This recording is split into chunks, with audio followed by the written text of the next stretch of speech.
Moment is brought to you by Discount Diesel Parts. January 16th, 1970. A battle of unbeaten boxing heavyweights takes place. Champion Joe Frazier, a 3-1 favorite, standing 5'11" and weighing 214 pounds, versus George Foreman at 6'3" and 217.5 pounds. The bout lasted less than 5 minutes. Foreman knocked Smokin' Joe down 6 times in 2 rounds, winning the title on a TKO. Hi, folks. This is Big Al from Discount Diesel Parts. Interstate McBee is a highly respected manufacturer with over 70 years' experience in the heavy-duty diesel engine parts industry. And as an authorized dealer, we've been serving Western Canada with those high-quality engine parts for highway trucks, farm machinery, heavy equipment, transit, and marine, and at a great price, too. Reach us at discountdiesel.ca and know that Discount Diesel's got the parts to get it done. Sports 1440, Stingray radio station. CKJR broadcasts from West Edmonton Mall and Wetaskiwin. Download the free Stingray music app and listen wherever you go. Have your sports curiosity cured. Anderson coming off the edge. May steps into it, takes a shot downfield. And caught for the touchdown. Keyshawn Booty. Wow. A veteran of the sports reporting game for over 25 years. Second goal. Fake. Looking. Fire the end zone. And it's caught. Touchdown. Jackson Smith and Jigga. Breaking down Edmonton's favorite teams. Here's Boucher. Hitting the line. Wallman. Bouchard. What's the story?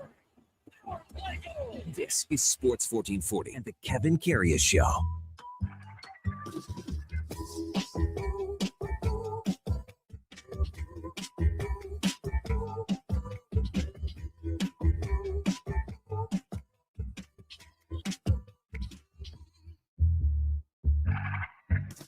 All right, here we go for Sol 587, Tuesday, January the 20th, game day for the Edmonton Oilers. Of the New Jersey Devils are in town tonight at Rogers Place. Hey, good morning. Welcome to the Kevin Karius Show on Sports 1440 on your AM radio dial, on your morning drive, on your way into work, or wherever you're heading out on a Tuesday morning. So glad you're with us. Spend a little time, talk a little sports. You can also watch us as well on YouTube, Sports 1440 AM. Drop us a like and a subscription. We would appreciate that. Also on X, Facebook, Instagram, and Twitch. And as always, we are streaming on the many services that are out there on iHeart, the TuneIn app, even on sports1440.ca. If you miss any part of any show, well, you can find them where all the podcasts hang out, on Apple, Spotify, Google, even Amazon. Just subscribe there. It's free. Select the auto download. You'll never miss a second of any show. Yeah, so glad you're with us here on a Tuesday morning, where the Oilers take on the New Jersey Devils tonight. The Devils were in Calgary last night. Won a close one, 2-1 in overtime. Nemec scored the overtime winner. Cooley came out for a little poke check action, and Nemec slid one between the wickets. Of note, though, and of concern for the New Jersey Devils, Luke Hughes left the game. Shoulder injury. We'll get an update on that as the morning progresses with a couple of our hockey insiders and even the Devils play-by-play man. I would imagine that Hughes isn't playing tonight, but we'll see the extent, I guess, and how serious the injury is moving forward for the New Jersey Devils. So the Oilers were in New Jersey earlier in the year, and that was when things were really going bad for the Oilers. They lost 5-3. It was that road trip where things just were not going too well until later in it, and tried to turn things around and was just a little bit too late.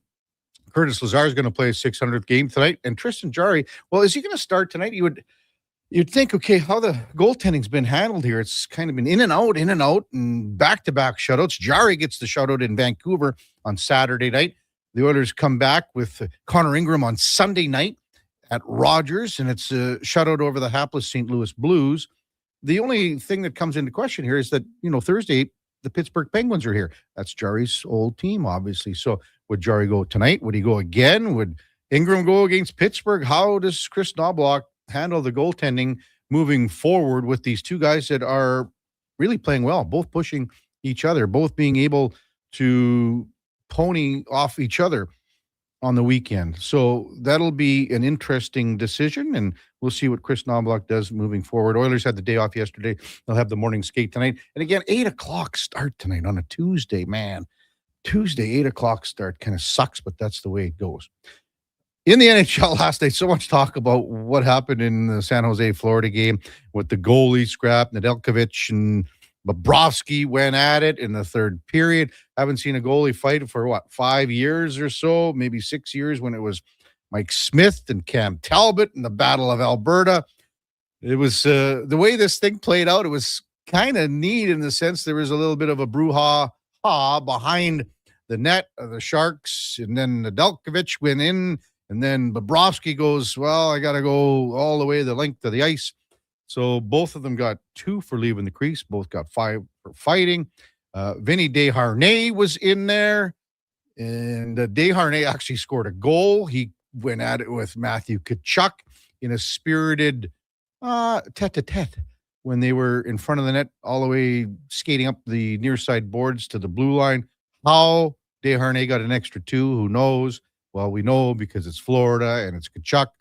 But Desharnais had a pretty big game, the former Oiler for San Jose. They win last night 4-1. And that was the big game last night that everyone's talking about. And we'll discuss. I mean, who would be your favorite goaltender fight over the years? Who's the best goalie fighter? Is it Ron Hextall? But I'll tell you what, Ron Hextall went at it with Felix Potvin years ago. And Potvin, the Cat, did quite well, did he not? He cut Hexy for a little bit. And Hextall used to love that stuff, and Potvin did well. I mean, think about it with Patrick Waugh, Vernon, and Osgood, all the crazy Colorado and Detroit games. There's been some real good goaltender tilts over the years, for sure. Yeah, Texas, 833-401-1440. What'd you think of that one? What'd you think of what happened in the National Championship of Football last night, where Indiana beats Miami 27-21. And after, the first half was kind of, but second half was quite exciting with several big plays, a punt block, Fernando Mendoza on a 4th and goal actually it wasn't 4th and goal. It was, they could have got a first down before hitting the goal line, but with just a great play call, but the execution. And they talked about it. They talked about it after the game, Kurt Signetti, and saying, well, we looked at some packages that they were running is in Miami, and there were some openings there. There was something there, and they exploited it for that one play.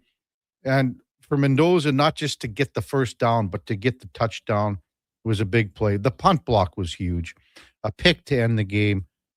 But let's be honest here. You know what? Miami had many opportunities. They had opportunities to win this game. They had a chance. I mean, they were right there. They pounded Mendoza. The pressure that they got on the quarterback was enough to win this game. They just couldn't come up with the big play when they needed it. And full marks to Indiana, to IU. This is the biggest turnaround in college football history. But not only that, we had Tim Murray on from VSiN Primetime yesterday. And Tim, by the way, did say that Indiana would win, but not cover the 7.5, and he was correct. And the Duke takes another one away from me again. It was close. It was close. But the turnaround that even Tim Murray from VSiN Primetime said yesterday, maybe the biggest turnaround in all of sports, not just college football. And you think of where this program was, it stunk. It was terrible. It stunk. But he goes 27-2 in the last 2 seasons, 16-0 this year. They win the national championship. That's the 3rd straight national championship for the Big Ten. Before these last 2 years, Indiana was 9-27. Signetti came in and turned the program around. Now, how did he turn the program around? Well, the rules stink, and it's one of the reasons I've personally, and maybe you're the same, I've fallen off from following college football. It doesn't interest me with the modern day rules, if you want to call it that, with the portal especially, and how you can assemble a team. And that's just my opinion. Maybe people like it. I don't know. Do you like it? Send us a text, 833-401-1440. For me personally, I just haven't been able to get my head wrapped around how things are operating now between the portal, NIL, everything else like that. And I'm not saying it was a perfect model and it was perfectly ran before, because the athletes were getting screwed and they were getting taken advantage of by all the tall foreheads at NCAA, pocketing millions of dollars, networks making millions and millions and billions, if that. You can also probably put a B in there, off these players. But now the needle's moved too far to the other side. And this is just for me. Maybe some people like it. I'm not sure.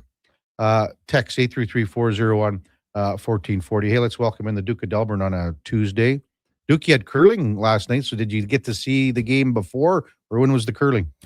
No, pretty much right in the entirety of the game. It was wrapping up the fourth quarter as we were upstairs having our post-match beverage down at the Delburne Curling Club. But the TVs in the lounge were on something else, and to be honest, couldn't get her. Couldn't bring myself to go up and track down the remote and make the change. So I was just kind of keep watching it on my phone the last little bit. So. And then the highlights, of course, once I made it back home and just before I crawled into the rack. So it like you said, by what I caught of it and did a little bit of reading to catch up this morning. Yeah, a little bit of a slower first half, but a thrilling finish. And as you said, Miami had their chances to get back into this game. Well, they were in it, I should say, but to jump ahead to win it. But the Hoosiers, man, this is a really solid team. Top to bottom, essentially. You have to appreciate the turnaround of the organization, of the culture and the program, and Kurt Cignetti playing a very primary role in that over just the past couple seasons. So hats off to them. Another season in the books, and now just a couple more weeks of NFL football, and all of a sudden we're looking ahead to CFL kickoff here in another few months. I don't know where you stand on it, but again, Cignetti did turn the program around. He wouldn't have been able to do this 6-7 years ago. It's impossible. No. With the rules of the modern day, what they are, schools are able to do this. I don't really, again, for me, and it's just personal. Maybe I'm old school, Duke. Maybe you like this stuff. Maybe you like teams transferring players, moving from program to program, school to school. But when you hear think Carson Beck getting in. I mean, we talked about it yesterday, right? Yeah. Hasn't been in school for 2 years. Yeah. Hasn't taken a class. What are we doing?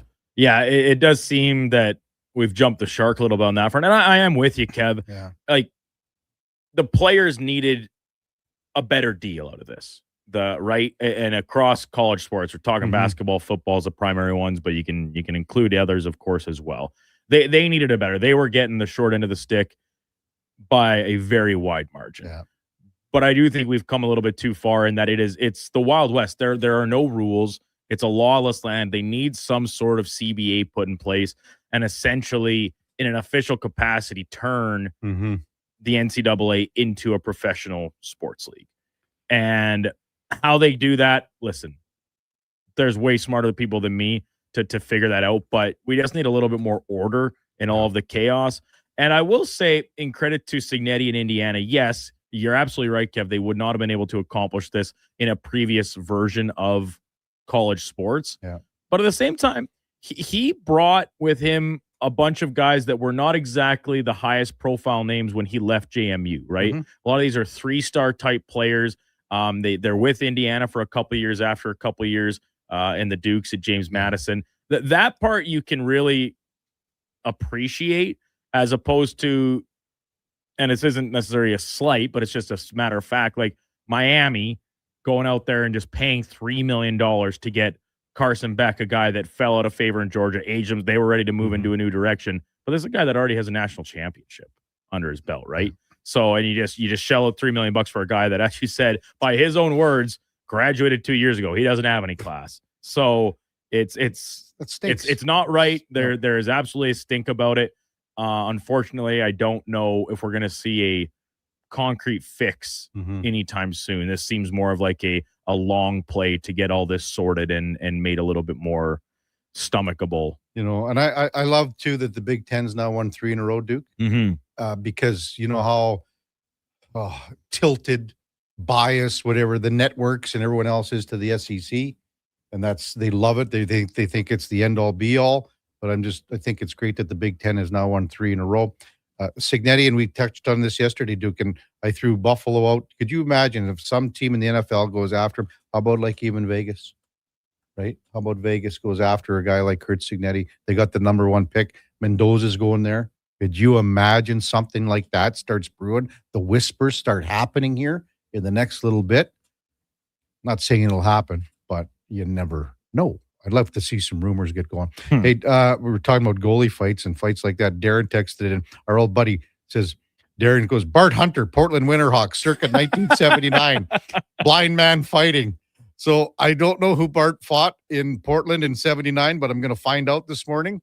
And Darren is obviously a buddy of Bart's, or else he wouldn't know this from 1979. Justin's was good talking about Vinny Desharnais, and it's a great line about when you get into fights with your buddies, Duke. An altercation. With your buddies. Yeah. And it's the old line. Justin says, KK, Big Vinny looks like he doesn't know whether to blank, starts with an F, fight, or hold the light. That's an old line from years ago where if you got into something with some fellas, and unruly fellas with your buddies, that was the old line back in the day. Back in the day. I like that one, Justin. Good. We'll get to the King, bad captain, and another text as the morning progresses. Coming up on the big program, we will shift gears and talk a little NFL with Mike Shope from WGR 550 in Buffalo, covers the Bills. Obviously, the coaching change yesterday in Buffalo, not change, firing. We'll see who they are looking at right now, get some names going on. But when you read and see all the reaction from Buffalo Bills fans, most of the Buffalo Bills fans are going, they don't like this move. And they had polls on TV stations. We're talking 90-some%. The guy that they are upset with is Brandon Beane, the GM. So we'll get Mike's take on all of that.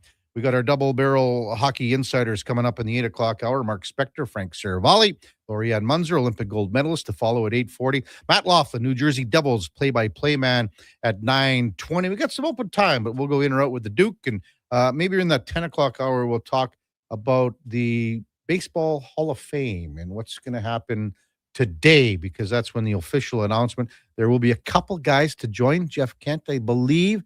Carlos Beltran is one of them. He's a guy that has the numbers. He's got the numbers. And another guy that could possibly be joining him, the great center fielder for the Atlanta Braves for many years, Andrew Jones. Connor Halley from Fantasy Frenzy and the Jason Gregor Show in the 10 o'clock hour as well. When we come back, Mike Shope from WGR 550 in Buffalo covers the Bills. It's Kevin Carey Show with the Duke of Delburne, Josh Fenwick, and Mackenzie the intern on Sports 1440 AM radio. We are streaming on YouTube, X, Facebook, Instagram, and Twitch. When picking a New Year's resolution, try to avoid things you have no influence over. Like bringing home the cup?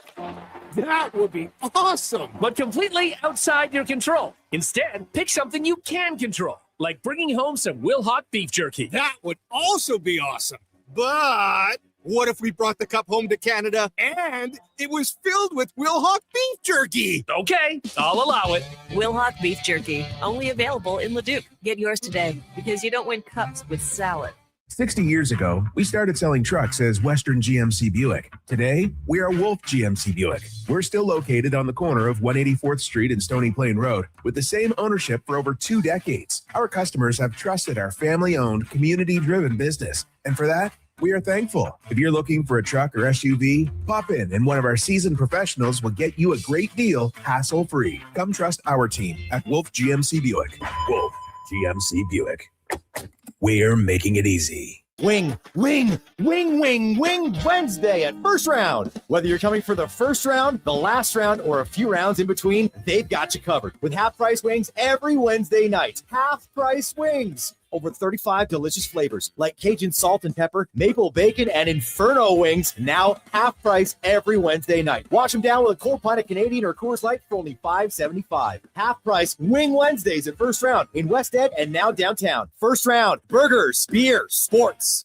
This hockey season, before every game, check out the pregame show with Andrew Walker on Sports 1440. It's brought to you by Titan Supply, your only source for rigging, lifting, and hauling products. Visit titansupply.ca. Diablo Boots sells only Canadian-made work and biker boots made by Canada West. No American or boots made in China, so no tariffs. All of Diablo's boots have replaceable soles and heels for longer life. Sizes 6 to 14 triple E. Buy quality, buy Canadian. And support Canada West and Diablo, the two best names in the boot business. So save on boots by Save On Foods. That's Diablo Boots, 3340 Gateway Boulevard on the east side of Save On Foods. Buy Canadian. They're terrific. Heard of Uline? You know, the have-it-all in-stock, ready-to-deliver shipping and industrial supply specialists. The company that does things for you that are unheard of, like keeping 41,000 items in stock in our own warehouses. With customer service reps on the line to get you what you need, when you need it, 24/7, 365, every time. Maybe you heard it here first. Want to hear more? Visit uline.ca. ULINE, your shipping and industrial supply specialists.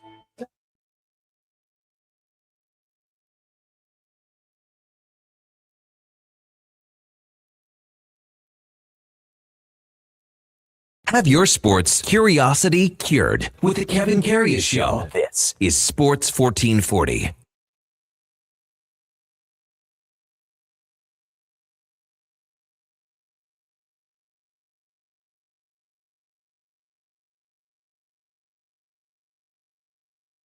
All right, welcome back to the big program. 7:20 in Edmonton. A couple of other coaches in the NFL yesterday and kind of overnight filled coaching positions. Robert Saleh in Tennessee and Jeff Hafley, Miami yesterday. So a couple more vacancies taken, but there's one more in Buffalo. Well, there's a few more across the league for sure, but the big one in Buffalo that was announced yesterday, we are going to discuss with Mike Shope from WGR 550 in Buffalo. Morning, Mike. We're with Kevin Karius once again. Thanks for jumping on Sports 1440 once again. Really appreciate it. You're welcome, Kevin. Good to talk to you again. So, I mean, after everything that shook down yesterday, Mike, with Sean McDermott, you know, I watched a lot of stuff in Buffalo all day and last night, just sort of watching the national championship. And man, the more things that I saw, whether it be from TV stations and everything, I don't think the feeling that I got is that Buffalo Bills fans weren't too happy with this move. In your opinion, what was the reaction in Buffalo and Bills Mafia here? I would say for the most part, that's true, which is a little bit ironic given how with each one of these seasons that ends in the playoffs, McDermott ends up being the one who was taking most of the heat. Mm-hmm. But this year, I'd say a couple things were different. One is there was a narrative all year that they just didn't have a good enough roster. And it sounds like McDermott hinting at it a couple different times through the media and a report yesterday that he said as much to the owner, was on board with that. Mm-hmm. So I think he comes off a little bit as a victim of that in this. And also going back just 9 days, he got a lot of credit, which I think was deserved, for how the Bills beat Jacksonville in the first round and disguising coverages and really kind of doing his thing. I'm not sure the Denver game was quite the same in that way. They blitzed a lot against Denver, but they still ended up giving out 33 points. Mm. So I think, I feel like the GM is sort of in the crosshairs now, and we'll see how he explains this and what they do to be different next year, including a new coach. Mm-hmm. And the guy you're talking about is Brandon Beane. So he is, you just said, Mike, he's taken maybe more heat than Sean McDermott is. What's that reaction in Buffalo? Well, that's true. And I think not everybody, but a lot of not just fans, but people around North America following the NFL came to agree that the Bills were lacking at receiver. They've drafted a lot for help on defense and haven't gotten that much out of it. Really, they've been trying for 5 years to figure out how to get the other elite quarterbacks to the ground. And here's another playoff game without a sack. Mm-hmm. So there's that. And Beane did himself no favors in April as you may know, when he called my radio station in the morning and just kind of blasted off on any criticism of how the Bills have failed to address wide receiver since trading Stephon Diggs. And that still comes up all the time in my world. Like, people are still referencing that phone call. I mean, being much like McDermott, or even maybe more so, Kevin, was a pretty popular figure. I mean, he and McDermott built the Bills into a great thing. But it turned this year, and I think he did himself no favors with that one phone call. And now, with McDermott out, he's going to have a lot to answer to. And that phone call, Mike, that was out of the blue, right? He just dialed up and said, I want to talk about this? Well, it was scheduled. It was the morning after the draft, the Monday morning after the draft in April. So it was a scheduled appearance, but I wasn't there. It was our morning show, but he was listening to them as this is what happens. You know, when you're waiting to go on, you're listening to the show you're about to go on to. Right. And he heard something and he just kind of went right into it, right at those guys for the number of times he's had to listen to how the Bills haven't addressed wide receiver well enough. And, you know, he went into damage control that week and went as far as to say, look, how can anybody say that? We signed Joshua Palmer. And the world went, respecting that he's Canadian, Kevin, yes. The world went, who's Joshua Palmer? So, you know, 21 catches is what that turned into this year. And nothing, as many games as they won, nothing really has deterred, I think, that sort of sentiment that they're just not good enough at that position, if not at others. Besides receiver, is like basically all of the defense, would you say that all, or is there a certain part? Is the line, is it linebacker? Is it the secondary where he didn't address enough or has not addressed enough in Brandon Beane doing enough to get some pieces to the puzzle here, Mike? I think that's a different conversation. They certainly have spent a lot of draft capital and free agent money on defense. That's more of a question of, well, how well did it work out? Draft picks that, you know, as rookies, you can only, I think, expect so much. They lost their number one draft pick, Maxwell Hairston, a cornerback, twice, once in training camp and then once at the end of the season. He was not available for the playoffs. There's always the injury element to factor into any of this sort of analysis. But they have a few stalwart defensive players who are on the back end, if not the very end of their careers, whether that's Trey White again, whether that's Jordan Poyer again, whether that's Joey Bosa. I don't know what the future holds there. Matt Milano has had tons of injuries. Like, they're going to have to still, again, do some sort of a reset on defense, and there'll be a different, you know, coach for that. It's always been under the auspices, if that's the right word, of McDermott and kind of what he wanted to do with his scheme, and that will change now. As far as names that are out there that are being bandied about for the new head coach, is there a name or two that you're thinking would be maybe not necessarily inside track, Mike, but maybe more that is flying out there in the air and just blowing in the wind? Well, I'm only at the point where I'm sort of listening to the first names that are brought up. I mean, it's as I look at it, it's day one now. Yeah. Yesterday was day zero. And now we sort of embark on, you don't want to wait too long, you know, to your question, because as you started our conversation with, I mean, guys are getting hired. So this has to move pretty fast. I think, you know, you could do a couple of different things here that would fly. One is, it's always been complained about that McDermott, being a defensive-minded coach, is not like the perfect coach for Josh Allen. And if you want to go, you know, toward that, and they probably will, offense, and maybe even someone younger, that's kind of the trendy thing to do. So the Bills have that opportunity. They could also go for somebody different from that who has done the thing the Bills have never done, even with McDermott, and that's win one. Right. So right now you've got, if you want to get really creative, there are a lot of names that go well into the past that are probably not even on the table. But, you know, you have a few recent names, Mike McCarthy, I guess. I would hate it. I'd much rather do the first thing.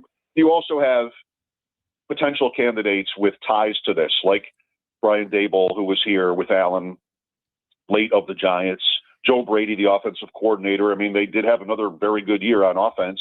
So maybe he defaults to the position. He's very young too, but he's here already. And names like that. So I don't know. Do you have a favorite at this point? Well, because I don't really have one yet. Yeah. And again, it's only been one day, as you said, Mike. But I mean, for some reason, the Brian Dable name interests me. I don't know what it is, and maybe it's that connection with Josh Allen. Yeah. Also Canadian, by the way. There you go. My favorite guy is Mike McDaniel because I think he's got the biggest mind. I think he's the most interesting candidate for a team in a vacuum. Mm-hmm. I just can't see the Bills doing that, having pretty much beaten up the Dolphins in almost every meeting between the two teams in the last really many years. But under McDaniel, that would just be a weird one because they have to be able to sell something here, right? They have to be able to, all right, this is an upgrade. And that won't be easy. I mean, McDermott went 98-50. So whoever they hire is probably not coming in here with a record better than that. Yeah. Mike Shope from WGR 550 in Buffalo, our guest on the Kevin Carey Show in Sports 1440. Well, you mentioned the receiving core and how they finished the season with the likes of Cooks and Coleman. Shakir was there too. But how many guys do you think will be back next year, Mike? And is there someone out there that they can get in free agency? Well, they probably will want to try. I don't know those names at this point. I think Shakir he's already signed and he'll be here for sure. I don't know about Cooks. That was just sort of a whim late in the season. He made some plays for them, but he's always on a new team. So I would probably assume he's somewhere else. Coleman will be interesting because Coleman is still on his rookie deal, but they were really dissatisfied with him. Maturity stuff, missing meetings. I talked to Eric Wood yesterday, longtime Bills center. He's on our show every week and does the color analysis for their games. And he pointed out it's very hard to miss a meeting. It's very hard to be late for a meeting because guys get there 2-3 hours early for breakfast and for workouts. And for Coleman, and I guess this happened more than once, to just not be in the building by the time the meetings start is a really bad look. So new coach might change that a little bit, but I've heard of there being some organizational frustration with him. If they were able to trade him, they would probably like that, I'm guessing, but releasing him at his young age seems weird. Yeah. And then after that, I don't know who matters at all. You have Kincaid and Knox, the tight ends, under contract. Maybe they get out of the Knox one. There definitely will be some new blood at the position. It's a question of who. And they will not – this is going to be interesting because they won't have a lot of cap room relative to other teams. And, there's only so much you can turn over in a year. Yeah. So only so many draft picks, right? Like they have a job to do. Mike Shope with us on Sports 1440. Having said all this, having said the coach getting fired, being under scrutiny, no receivers, holes on defense, the team was a play or two away from going to the AFC Championship here, Mike. Yes. That's right. That's the story every year, isn't it? Yeah. No matter what around here, no matter what you think of the makeup of the team and the quality and everything else, they've every year they've been a couple plays away. I guess the couple playoff losses were a little bit less close, but this game on Saturday night really was theirs. They're driving with the lead, chance to go up 8 or 9, even if they went for 2 there. 24-23 was the score. It ends up being a field goal. They have the ball in overtime. How much can you really – that's always the dilemma here talking about this team is for everything that we can list that we think is maybe not ideal about them, they won 13 games again, and we're so close. And the difference this year between the 1 seed and having the bye and home field, and maybe you get those calls that Denver got or what have you, was that the Patriots got really good all of a sudden. Yes. So then you end up going on the road, which is a much tougher deal. And it's so fickle. These are the kinds of slight differences and results that lead to coaching changes. When the Bills fired their previous offensive coordinator, Ken Dorsey, a couple of years ago, they did it after a game that they lost because they had too many men on the field for a field goal attempt. And that's okay. Well, we're going to fire our offensive coordinator the next day. He doesn't get fired if that doesn't happen, or at least then. So that's the business those guys have chosen. Yeah, no kidding. We talked about that catch, non-catch, the whole Cooks thing. I don't think maybe you were the same boat, but I don't recall so many experts, and I'm talking the guys that are real experts saying that was a catch, that was not a catch. It was a catch, not and how did you come into that conversation? And again, basically the whole firing of the coach stop the talk of that. Yeah, and further, McDermott, almost like he knew his eventual fate, really got loose on that play. He spent a lot of time talking about that play after the game, and I can sympathize with him in that. It was very close. You have to know, I'm somebody, I just cannot, well, not to be too dramatic, I can't live my life talking about officiating. Yeah. I feel it's pointless. It's out of your control. Isn't that what they tell you? You know, you're growing up. Just control what you can control. And I can't control the officials. And if I wanted to, like anybody can do for any NFL game, go watch the film and find me 20 calls against the Bills that weren't made. I can do that in an hour. I mean, I can do that in no time. But nobody wants to hear that. So I thought in sort of myself, in a common sense kind of way, it looked like an interception. I mean, the play ended and Denver had the ball. Okay. Like that's on the playground. I think it's pick. But you know how the NFL is with all the rules. I mean, just rules upon rules upon rules. And then you can stop the TV at any point and see Cooks with the ball and say, okay, well, it's a catch then. And I don't know. It to me wasn't a play, and I know people have a wide range of opinions on this, but it wasn't one that I'm just obsessing over because it was close. And almost every NFL game gives you plays like that where you really can't tell. And all the technology and all these new cameras and replay assist and all this, I mean, it takes away more of the transparency, which I think is bad. And it doesn't seem to help because, I mean, I've been here for many years, and no matter how many cameras we have and official experts we have, it doesn't seem to really make a difference. Maybe one last one for you, Mike, and because we talk about the Sabres too when you come on with us, and I'm going to kind of put this all into one basket with the ownership and with the Pegulas a couple of months ago, and with what happened with Kevin Adams, and now when you see what's happening with the Bills, with some changes at management, promotion with Bean, and firing of the coach. I guess for us here, we would watch the Pegulas run the Sabres more than we would watch them run the Bills, I would guess. But it's, for some reason, there's difference in ownership for both teams, what we see here.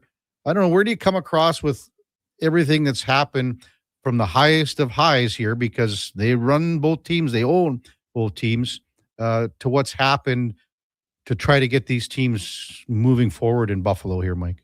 It's tough to know how to sort of put them together, even though it's the same owner. I mean, I think in terms of the Sabres, the change they made at GM, which really was sparked when the Sabres were in Edmonton, that was their first game of, I think, what did they win? 12 or 13 in a row. Yeah. It started there, and that was just long overdue. No serious sports organization carries a GM into a sixth year without a playoff appearance. And it seemed to kind of energize the team.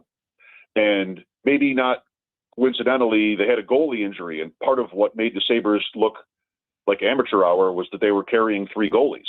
And then they only carried two out of circumstance, out of luck, bad luck for the guy who was hurt, obviously.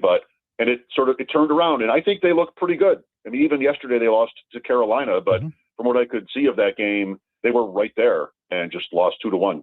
So how are they the same? I don't know. Like, I don't want to think that the Sabres getting sort of out of the crosshairs meant that there was more of a opportunity, so to speak, to make the Bills change, because it really shouldn't work like that. Yeah. They should be totally separate, but it did cross my mind. I mean, the NFL is such a bigger entity anyway, but at least the Sabres have done the thing they needed to do for credibility's sake, and they look like a decent team anyway. And the Bills should be pretty good too, no matter what they do at coach now. Is there a good buzz going on with the Sabres right now? And what would it mean to the city to make the playoffs here after 14 years or whatever it is? It is 14 years. It would mean a lot. I mean, there is definitely a buzz. That wasn't just something that was necessarily waiting to happen. I mean, they had to win all those games and make that Kevin Adams move probably. And right now it seems pretty serious. So, it's good to have, this is amazing to say, but it's really true. Like, it's good to have a hockey season that matters by mid-January. No kidding. Hey, Mike, as always, thanks so much for your time. I really appreciate it.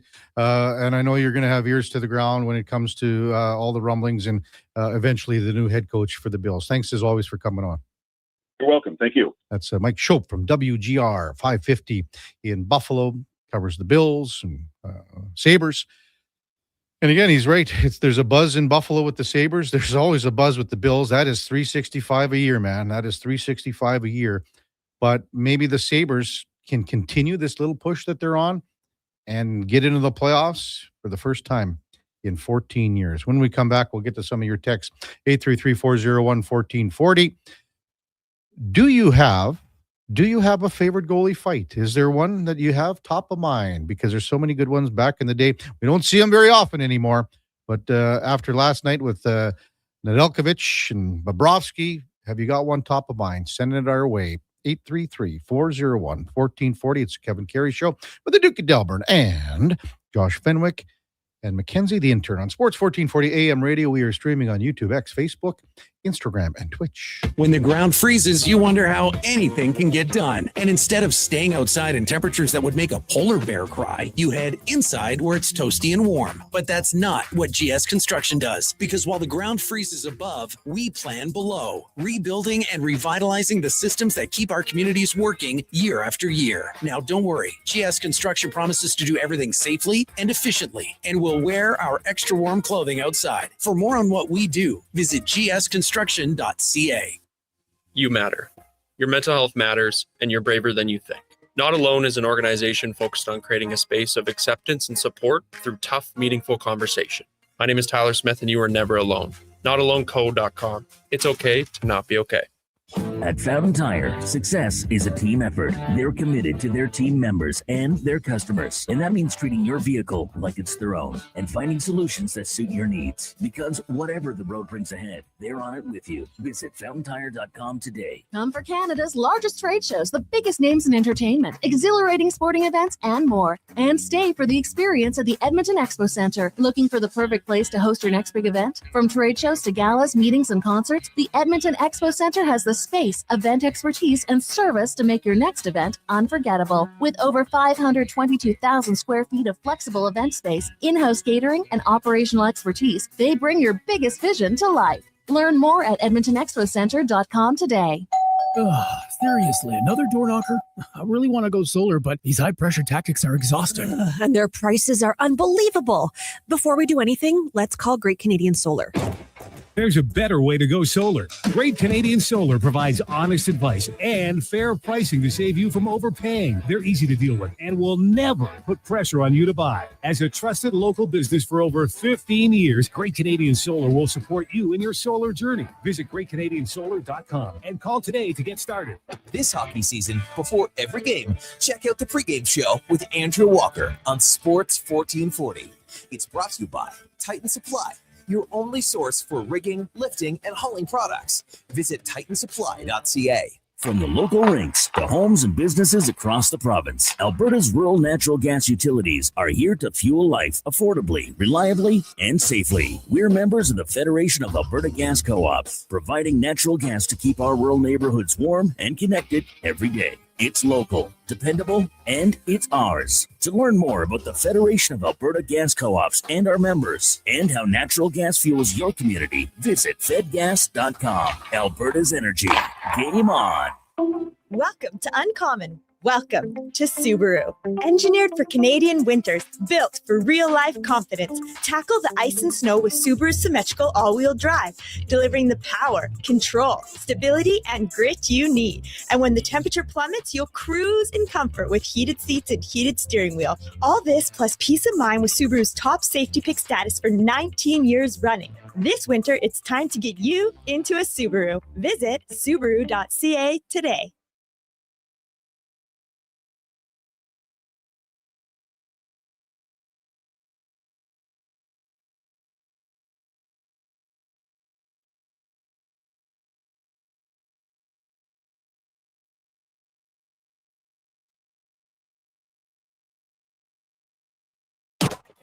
Kevin Karius Show, breaking down Edmonton's favorite teams, even though his favorite Junior A hockey team is the Yorkton Terriers. Thanks for checking in with Sports 1440.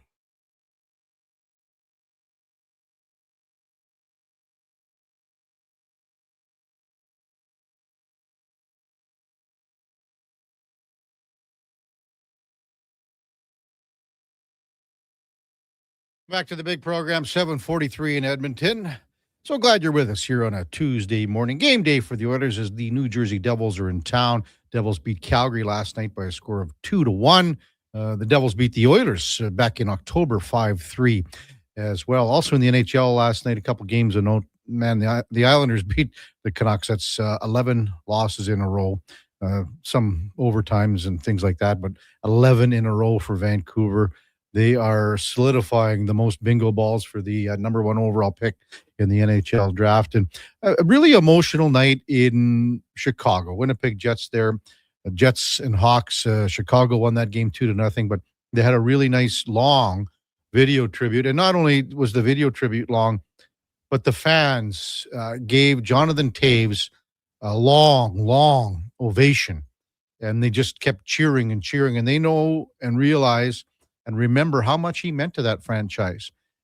Captain Sirius leading them to the Stanley Cups, the three of them, and just the fact that he was such an integral part of that franchise moving forward. There was a time, man, like I was lucky enough to do those games back before things turned around in 03, 04, before the lockout, and that franchise, man, was in disarray. They hadn't got to the new building yet. They were just kind of, moving from the old Chicago Stadium, which, by the way, you can could have put the entire Chicago Stadium into the United Center. That's how big the United Center. It's just a cavernous building. But that team, I mean, they were getting 7,000 fans a game. No one was going. They were terrible. And then, they get some draft picks, and they get Kane, they get Toews. Duncan Keith comes in. Get a couple of other D-men in Seabrook and some depth on the forward brigade. And then, they turn it around and they win some Stanley Cups. But there were times, man, I mean, the whole thing about, Rocky, it was Bill Wirtz, actually. Bill Wirtz, before he passed away, they wouldn't show the games in Chicago on local TV. There were blackouts. And then, when they went on the road, they would show the games. But the games weren't broadcast when they played in Chicago. No, how they handled things and how they ran the team, it just wasn't good enough. It wasn't good enough, and they changed it. And look where they are now. And again, this is another rebuild for them. And they got some great young players. Chicago, in a year or two, is going to be right there. They're close this year. I think, in making the playoffs.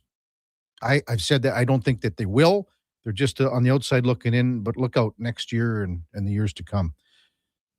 Text 833-401-1440. We were talking about goalie fights. Northside Adam says, for sure, it's my sister versus me in the backyard rink circa 1989. I think she won, LOL.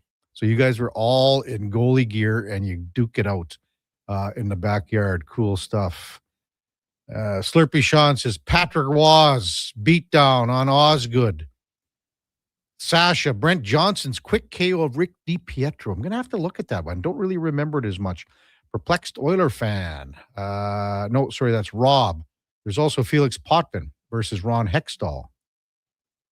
PPO goes, man, the Crap Panthers get away with what they get away with by the league is just stupid. Well, if you want to look at something, go watch, again, Vinny Desharnais from last night going at it with Matthew Tkachuk playing his first game. PPO or POF, whatever it is. Perplexed Oiler fan. And go back to the front of the net, and those two guys are going at it. There should have been a penalty called before they started skating up the ice. Then they wait. The referees wait and wait. By the time they get to the blue line, there's a little spear from Tkachuk. And hey, Desharnais no angel in this exchange either. But Desharnais got 4. Tkachuk got 2. Unreal. Darcy says Smith versus Talbot. Yeah, we talked about that one off the top. Lance, Curtis Joseph versus the ref. Now, I believe that ref was Mick Magoo, and Cujo slides into the corner. He was going after him, and then he wipes out Mick Magoo, who was a very animated referee. And I got to know Mick a long time ago when he was refereeing. He used to ref in the SJHL years and years ago in the Western League and all that. So pretty cool stuff. Where was the other one? Here. Oh, yeah. Got to say this one. And maybe we got, I don't know, you guys have probably brought up this nickname with Mackenzie. But good morning, KK, Duke, Fenny, and Kens. Isn't that a nice? Look at that text. KK, Duke, Fenny, and Kens. That's the thing with the Duke. There aren't people way smarter than you or him. Is that you, Duke? Is that what he's talking about? Reference to talking about fixing college football, and I used the cliche, there's people smarter than me to figure that out. I guess King Fort Nasty disagrees. He thinks I'm the man for the job. Jane Victoria says, out of all the video tributes of late for players, the one for Jonathan Taves was well-deserved. It sure was. And again, the fans just kept, it was a standing ovation. They kept going on and on and on. And it was great to see. And it was great that Taves skated out on the ice, too. Some guys will just hang on the bench and, stand up. He skated on the ice, did a couple of twirls. It was good. Northside Lou, Hextall versus Chelios. Oh, man. If you ever want to see a funny video, too, Duke, have you seen the video of Hextall chasing Robbie Brown? Rob Brown is running. He's skating for his life. I talked to him about it a few times over the years. He's like, well, what the hell would you do? What the hell, Brandon here is correct. Ray Emery was a bad man. He was, and he trained as a fighter. Tim says he was at that game in Buffalo as a kid. Ray Emery versus Marty Baron. Wow. And then shortly thereafter, Andrew Peters. We actually just watched that clip over on our side of the table here during that last break. You guys just punched her up or what? Yeah. And? Yeah. Well, yeah. I mean, that was one that stands out to me because a lot of these iconic ones predate my consciousness of what's going on, right? Like you've seen the Wah and Osgood and Legacy ones so many times because of the Colorado-Detroit rivalry and that great ESPN doc that was on them, whatever. To me, it's like Talbot and Smith, a couple others mixed in, but then it was Ray Emery versus Biron. And then after they finish, get pulled apart, Andrew Peters comes over and engages with Emery, and they throw him for a couple minutes as well. So like that to me is the goalie fight, even though the better part of it was actually goalie versus player. Brandon says Ray Emery also beat the blocks off Braden Holtby. Darren texted in about our buddy Bart Hunter, and then he's explaining this. So I've texted Bart. He has not responded. He's probably not out of bed yet. Darren says there was bad blood between the Bruins and Hawks. So that's New Westminster in Portland. Dobson was one of the few to experience it from both sides. After the trade to Portland, there was an altercation between Bart Hunter and New West forward John Paul Kelly, who wore a face mask to protect an eye that had limited vision. Now we got her, Duke, blind man fighting. Several players got involved. Bart somehow got Kelly's helmet off. Then Bart put the helmet on and was parading around the ice, acting like a blind man. Ernie McLean, that's Punch McLean, comes flying out on the ice to confront Bart. It offended Ernie quite a bit because he only had one eye too. What a great story. Then Brian Shaw comes running out to try to calm down Ernie. It was quite the scene. Now he's got a link on that, Duke, too. So I haven't checked it out yet, but is that hilarious? Because that's true. Yeah, Ernie McLean only had the one eye. Bart. Oh, boy.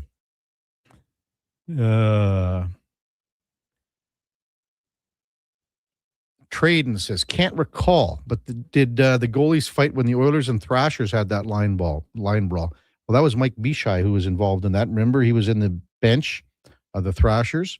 We're going to try to get Bichon to talk about that one of these days. Have you got a favorite one, Duke? Favorite scrap? Is it it's the Peters? I think it's the Emery one because it was a full line brawl. Obviously, both teams like benches were going at it. That one really stands out to me. But I do think if I had to pick an actual best one, I think the Wah, he keeps his catching glove on and is essentially like cupping the back of Vernon's head, just holding it in place as he's feeding him right hands. Yeah, that one is probably the best. But the most memorable for me is the Emery altercation. Coach Al says Billy Smith and Dave Lumley or Glenn Anderson. Those aren't, and he goes, maybe just net scrums. When you think about it, how many, like the slashes that Billy Smith would hand out. And these weren't just little love taps. I mean, these are two-handers. Think about the Ron Hextall slash to Kent Nilsson back in the playoffs. I mean, that was unreal. And this is chopping trees, man. And that's how Billy Smith was. That's how Billy Smith was, too. I should mention in the NHL, and it's a big news for the Oilers because Philadelphia went into Vegas last night of note, and the Flyers beat the Vegas Golden Knights by a score of 2-1. So that's good news for the Oilers. I mean, the Oilers are still trying to catch Vegas in the Pacific Division standings, still 2 points back. Vegas does have 2 games in hand, but uses up 1 last night. So the Oilers still trying to, chase Vegas. And the Golden Knights, with the acquisition now of Rasmus Anderson, I don't think he played last night, couldn't get his paperwork in time. Zach Whitecloud did play for Calgary last night. It's easier when you're coming across the other way. I don't know, whatever the reason is, but these teams, usually they have it all set in place, but sometimes, I mean, what did we see with Stu Skinner? I mean, he couldn't get across. Same with Brett Kulak. Couldn't happen, and they didn't get in action in time with Pittsburgh Penguins after the Tristan Jarry trade. Coming up at the top of the hour, we'll be going double barrel shotgun with our hockey insiders. We got Mark Spector from Rogers Sportsnet coming up at 8 o'clock. Frank Cervalli from Frankly Hockey and Victory Plus TV will follow at 8:20. Also in that 8 o'clock hour, Lorianne Munzer, our Olympic gold medalist from 2004 in cycling. I bet she's getting pumped up for the Olympics that are, 3 weeks away or so, just a little over 3 weeks away. She'll be our mindset coach for the day. Lots to talk about with Lorianne. Matt Laughlin, New Jersey Devils play-by-play man, will guest with us at 9:20, fresh off the 2-1 victory last night in Calgary. Lots to talk about with the Devils when you think about it. With Luke Hughes, again, injured last night with his shoulder. There was so much talk with Quinn Hughes being reunited with the brothers, and Luke and Jack didn't pan out. And then Dougie Hamilton, all kinds of stuff going on. Outside noise in New Jersey. So hopefully Matt Laughlin can clear the air a little bit there. And also in the 10 o'clock hour, we get Connor Halley from Fantasy Frenzy and the Jason Greger Show. Before all that, time now for a Sports 1440 update brought to you by Loca Quality Market. Every fresh chef crafted gourmet meal is handcrafted from scratch with fresh ingredients, and it arrives at your door fully cooked and ready to eat, and repeat. Order at meals.loca.ca. Here is the Duke. The Sports 1440 update.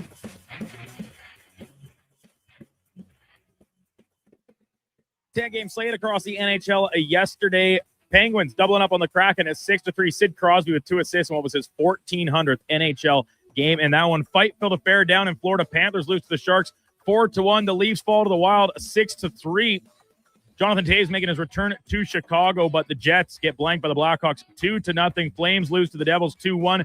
Islanders beat the Canucks 4-3. That's the Vancouver's 11th consecutive loss. And the nightcap game, Ducks win a 4 straight 5-3 over the Rangers. College football national championship game last night. The Indiana Hoosiers finished their season 16-0 and crowned national champions. They beat the Hurricanes 27-21. Fernando Mendoza thrown for 186 yards, but rushing for a pivotal touchdown in the game.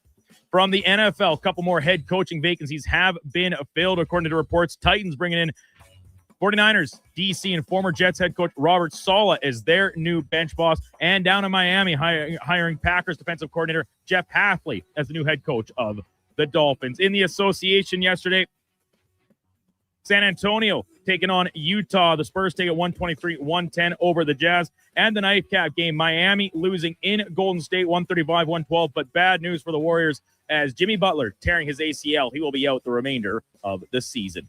Coming up in hour 2, the Kevin Karius Show will be joined by Sportsnet's Mark Spector, Frank Cervalli from Victory Plus TV, and Olympic gold medalist Lorianne Munzer. I'm Brandon Douglas at your Sports 1440 update. Sports 1440 in West Edmonton Mall and Wetaskiwin. CKJR is a Stingray radio station. Download the free radio player app and listen wherever you go. Weekly NFL giveaways, drink specials, huge screen TVs. The hits keep coming at First Round, Edmonton's NFL headquarters. Watch NFL football at First Round, and you could win a trip to your favorite NFL city for a regular season game next season. Catch NFL action Thursday nights, all day Sunday, starting with the Pro Bowl brunch from 10:30 to 2. Then Monday night with half-price boneless wings after 6 p.m. First Round, burgers, beer, sports. Downtown and Bourbon Street, West Edmonton Mall.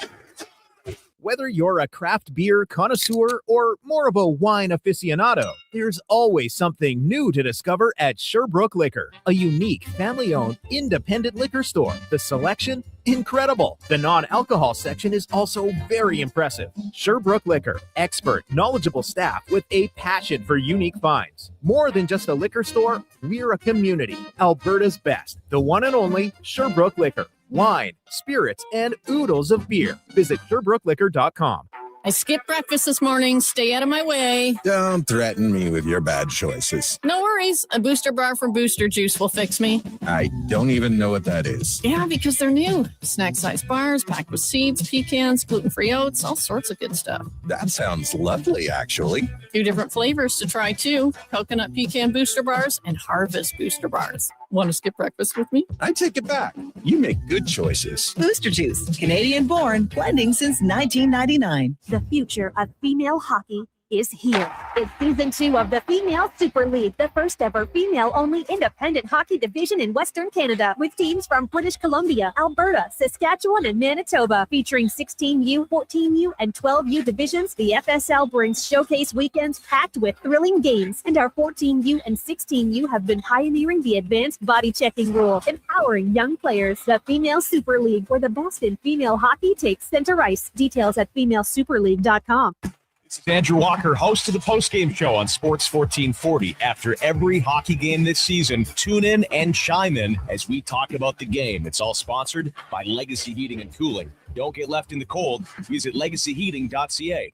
I'm Grant Fedork from Leading Edge Physiotherapy, and sadly, some people think orthotics are just glorified shoe cushions. But I've seen a runner drop 8 minutes off her marathon, a grandmother ditch her painkillers, and a 12-year-old nail her long jump, all thanks to custom foot orthotics. So if your feet are screaming for help, flat, high, or funky, that pain's heading to your knees, hips, even your lower back, our professionals will assess you and, if indicated, custom fabricate a pair of orthotics made just for you. Happy feet make a happy person. Feet shouldn't hurt. LeadingEdgePhysio.com.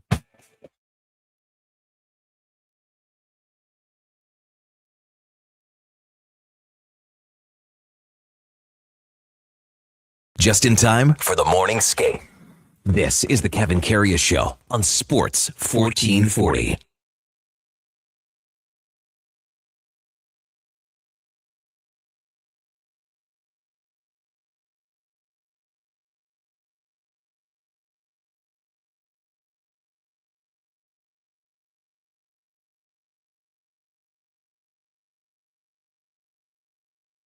All right, welcome back to the big program. 8:01 in Edmonton.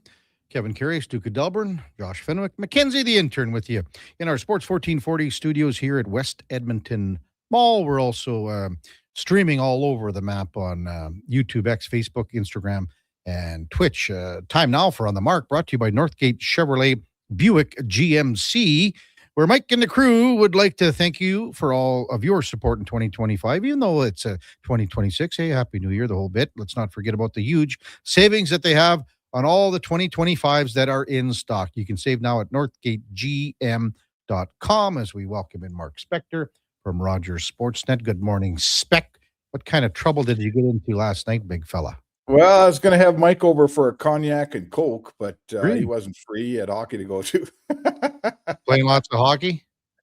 He's got 2 boys in hockey. Oh, so is So he coaching or is he? I think I don't know. One of them's a goalie. So Oh. all I know is when you talk to him, you better talk fast because he's looking at his watch for the next hockey practice that starts. Isn't that the truth? Well, those guys are so busy. You know, you're driving from rink to rink, and He's busy. Kids are only young once, right? So at least he's got a good vehicle to drive in. How about that? well, exactly, just like you do too, Spec. Just like you do, big Just guy. like me. That's right. Yeah. Well, speaking of goalies, that Nedeljkovic and Bobrovsky tilt last night. Haven't seen one in the NHL since Cam Talbot and Mike Smith. Yeah, those are fun. Don't tell me people don't like scraps, man. That thing led both sportscasts, Sportsnet and TSN this morning. Yeah. Ahead of the college football game, ahead of anything in the NHL. I Mhm. mean, it's San Jose versus Florida, and it's leading the sportscasts in Canada. Yeah. How come? Because everyone loves a goalie fight. That's why. Mhm.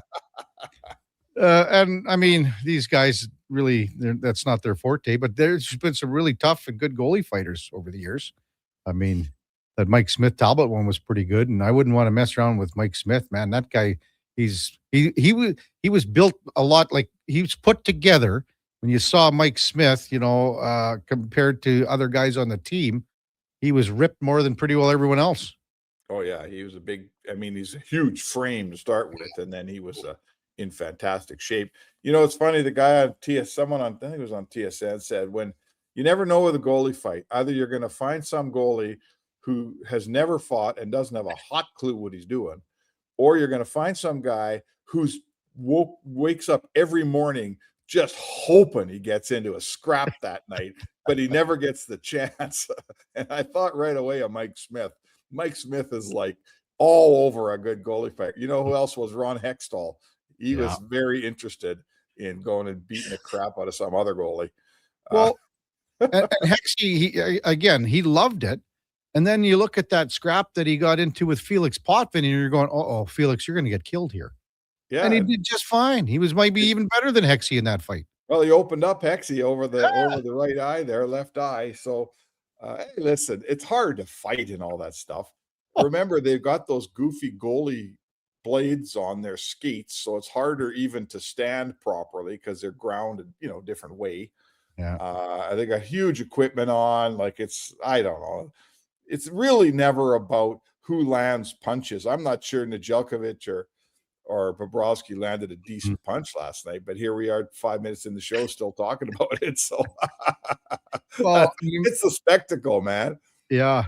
Well, think about it. And I said even earlier, and they brought in the Rob Ray rule, because he discarded everything. He got rid of everything. He didn't want to have the jersey. He didn't want to have the shoulder pads on. He didn't want anything for anyone to grab on. And as you said, the chest protector and they used to call them angel wings. They were two separate things back in the day, Spec. But yeah, right. So listen, the Rob Ray days, it was getting too dangerous. Yeah, big giant guys like Tony Twist standing there with no shirt on. Hell, that one picture that's up in the Rogers Place it's about 20 feet tall of Dave Semenko standing there in just his undershirt, looking like who wants it. And if you notice, there's nobody around him in that particular shot because nobody wants it. Yeah, exactly. Those were, they did have to do something. You can't have bare chested guys standing at center ice beating the heck out of each other. I think that's probably went a little far back then, don't you think? Yeah. Mark Spector with this on Sports 1440. I just watched the tail end of that Calgary, New Jersey game. I wanted to have a peek at the Devils, but I kind of got tied up in the national championship football game. But just watched the tail end of it into the third and a little bit of overtime. So, New Jersey wins 2-1 in overtime. They lose Luke Hughes, though, shoulder injury. I don't think he'll be going tonight. So. Oh, is that right? Okay. I didn't see any of that. I was watching football as well. I'm about the same as you. I think we probably turned in right after the football game ended. And what'd you get? Last 3 minutes or so, a little bit overtime. You know what? Shoulder injury, it's like a dislocation. So, this isn't a day-to-day thing here for Luke Hughes. So you get the Devils coming in without one of their best players.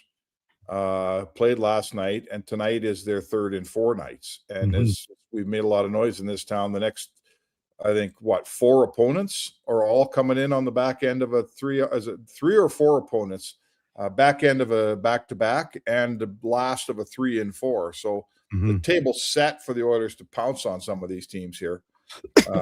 The schedule wasn't their friend in the first half, but it sure is their friend this week.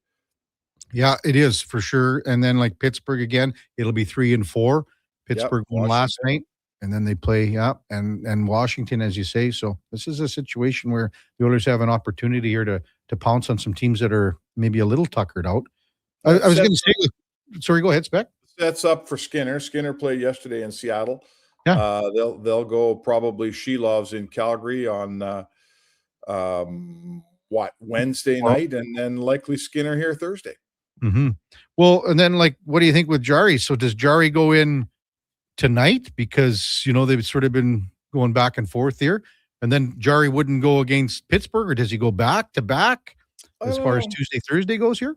Not sure. I think the traditional thinking basically says you give the goalie his choice to play in that game. Some coaches don't. Some coaches tell the goalies how it's going to work. Yeah. But most coaches that I've known would, and it would have been done already. Like they set their schedule 2 weeks ago or a week ago or whatever. So most coaches would say to Jerry, "You want that game? Because it's yours if you want it, right?" Yeah. So at some point, someone's have to play 2 in a row here. So yeah, I would listen. Jerry's on his way back. He's ready probably to play a Tuesday, Thursday set. That's not that big a deal. Come back with Ingram on Saturday. I mean, come on, it's every second day. It ain't that hard. Exactly. We baby these goalies, right? They don't play back to backs. Oh my God, they've played 2 in a row. And I mean, these guys are athletes. They can play. Grant Fuhr, I mean, every time he comes on, he says, it's not the games, it's the practices. Manage the practices. Don't have your goalie getting 500 shots in a practice. Right. Yeah, you see 30 shots in a game and you see 150 in a practice.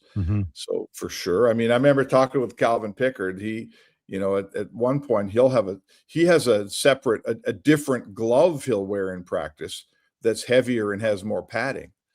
Yeah. And, I don't know if he's still using it this year or what, but at that point he had one and he said, hell, he said to me, I get 30 shots in a game. I got 150, 200 in practice. You're darn right. I need more padding in practice. Exactly. Of course. How's roster construction look tonight then? 11-7 spec? Well, I think you have to. I don't think there's they didn't bring anybody up, right? Yeah. So if Kapanen can't play, they don't have anybody else. Like the only scratch last game was Regula. Yeah. So I'm assuming Kapanen can. Maybe we're wrong. Maybe Kapanen's ready to play. They didn't. The team had a day off yesterday, so there was didn't talk to the coach, didn't ask any questions. We'll go to the skate this morning and find out. I mean, hopefully for their sake, Kapanen's ready to play. But if not, I guess you put Regula in. You go 11-7, and I think if they don't make a call up, that's good news on the Kapanen front, right? The fact that they haven't called anyone up is probably good news.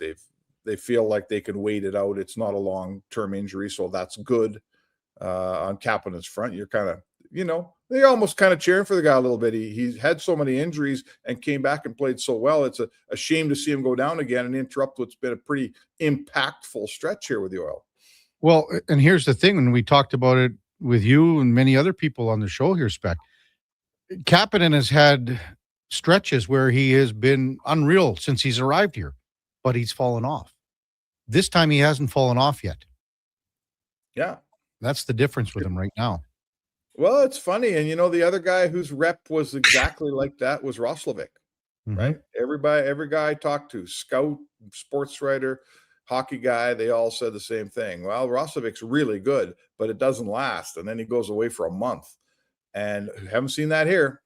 Haven't seen that here. Roslovic's been very consistent. He's bringing his game all the time. All of a sudden, here's Kapanen doing the same thing. So, I've gone on and on about that intersection in a guy's career. If you get a guy at the right moment in his career when he figures it out, Edmonton has a way better Kapanen than Pittsburgh or St. Louis got. Yeah. And right now, Roslovic looks like he's just been a really good player this year, much more impactful than I thought he'd be, and good for him. And that's good. You get a guy at the right moment, and you should enjoy it. It's good timing. Maybe and we'll talk about this as the week progresses, but you never know what's going to happen next year. And maybe Sid Crosby gets hurt. Maybe Ovechkin doesn't come back. Maybe he gets hurt. Oiler fans here have an opportunity to see Crosby and Ovechkin in a couple of nights here for quite possibly what could be maybe the last time they ever come to Edmonton. Yeah, possibly. Yeah, I don't see it in Sid's case. I don't think we're there yet. I know that Ovechkin's chasing the, all-time goals, whatever he's chasing, like he's always got another record to get after. Sid's healthy and productive. There's no need. I'm just saying, you get hurt, you never know. Like that's, you never know. You only come here once a year, right? Yeah, I suppose so. I mean, yeah, for sure. And it's, it's funny. We were talking on the weekend when I was a kid, and that was a long time ago. My dad would take me down to Coliseum in the WHA because Gordie Howe was coming through with Houston, or Bobby Hull was coming through with Winnipeg, and my old man wasn't the biggest WHA fan. He didn't love it, But he said, he thought I better take my son down so a million years from now he can sit in the radio with Kevin Karius and say he saw Gordie Howe and Bobby Hull play. Exactly. Hey, Spec, totally off topic. When you were at the Gateway, what years were you covering Bears hockey? 85, 86, 87. Okay, and 88 a little bit more, or what? Because 88, I was at the Journal, but I was covering him in 88 for sure. Yeah. Oh, yeah. Well, because we played Monday hockey and old Doug McCarthy was out. Remember Doug? Oh, Dougie McCarthy. Yeah. Anyway, well, he's 62 now. He's still getting around, and I just went and had a beer with him after, and we started talking because he went and played in England after.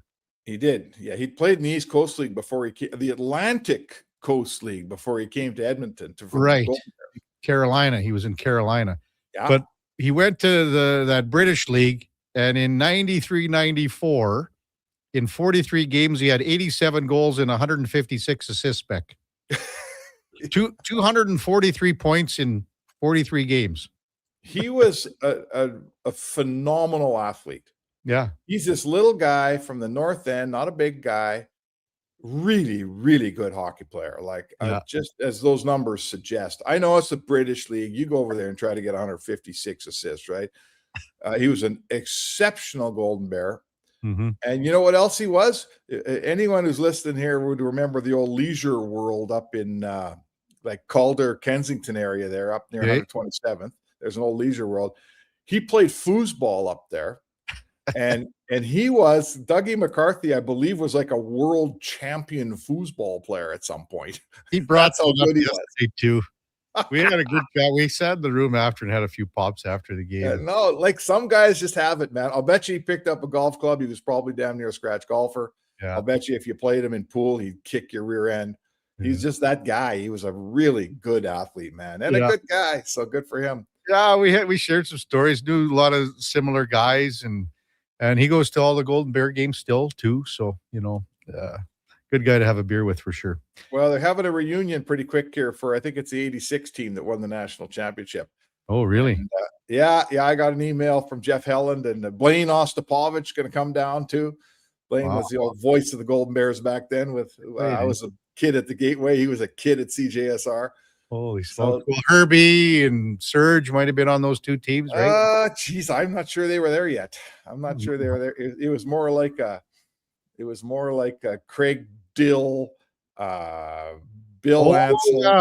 Well, so you're saying 86, Spec? 86, Kurt Brandolini. Okay. Probably Dave Otto, who is an orthopedic surgeon for the Edmonton Oilers now. Yeah. Sid Cranston. Sid and Dennis, I think, were both there. Yeah. From Fort Saskatchewan. Stacey Wakabayashi. Stacey was there. There's a whole bunch of guys. Denny Leclerc, probably. So I don't know who's going to. They're doing it over a Friday, Saturday, coming up here in the Olympic break.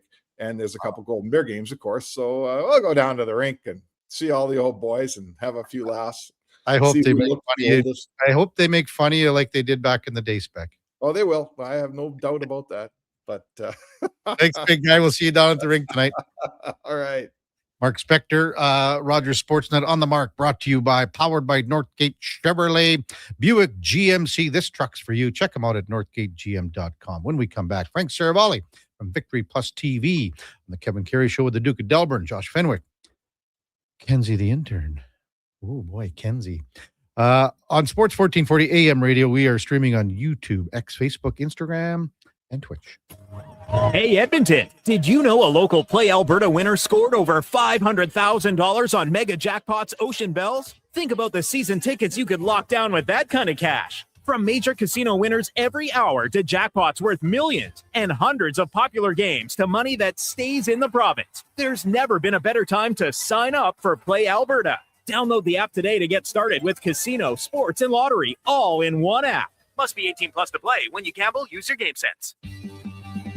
Hi, Mike here from Northgate Chevrolet Buick GMC. Happy New Year. I just wanted to take a moment to say thank you.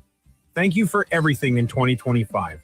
With your help and your support, we fed almost 500 families. We donated to various charities in the Edmonton area, and we're going to do it again in 2026.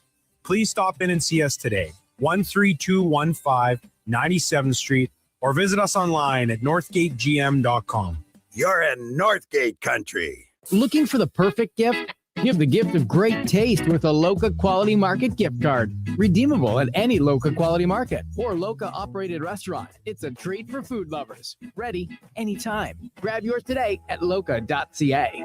Vinny and Don in Hockey are dedicated to skill development for all hockey players. If you know a student athlete interested in growing as a person and a player, register for a free shadow day. Beginner or experienced, this program develops a student athlete skill in a supportive environment. It's a great opportunity for prospective student athletes entering grades 3 through 12 to see what Vinny and Donnan have to offer. Visit vinnyridge.epsb.ca or donnan.epsb.ca for more info and to sign up. At Fountain Tire, success is a team effort. They're committed to their team members and their customers. And that means treating your vehicle like it's their own and finding solutions that suit your needs. Because whatever the road brings ahead, they're on it with you. Visit fountaintire.com today. Does your New Year's resolution include saving money? Then don't miss the store-wide inventory clearance at the Brick. Save up to 70% off in-store clearance items. Buy more, save more on bedroom and dining furniture. Up to 25% off. Save on select major kitchen appliances. Plus, buy 2 or more and save the tax. Finally, a resolution you can keep. The Brick, saving you more. Some exclusions apply. See in-store for details. This hockey season, before every game, check out the pregame show with Andrew Walker on Sports 1440. It's brought to you by Titan Supply, your only source for rigging, lifting, and hauling products. Visit titansupply.ca. Whoa, I gotta put some money on the game tonight. We hit our monthly budget. Whoa, how did you get in here? I'm you, the responsible you. We're right. We'll play another time. Sounds more like us. If you gamble, use your game sense. Visit GameSenseAB.ca. Reason number 59 why Nissan is built for our winter. Because when winter storms make on-road feel like off-road, we've got you. The Nissan Rogue comes standard with intelligent all-wheel drive and remote engine start to conquer even the harshest winter conditions. Right now, you can lease a 2026 Rogue S for 0.9% for 36 months. Visit your local Nissan dealer today or nissan.ca for more details. Conditions apply. Visit your local Edmonton and area Nissan dealer for more information.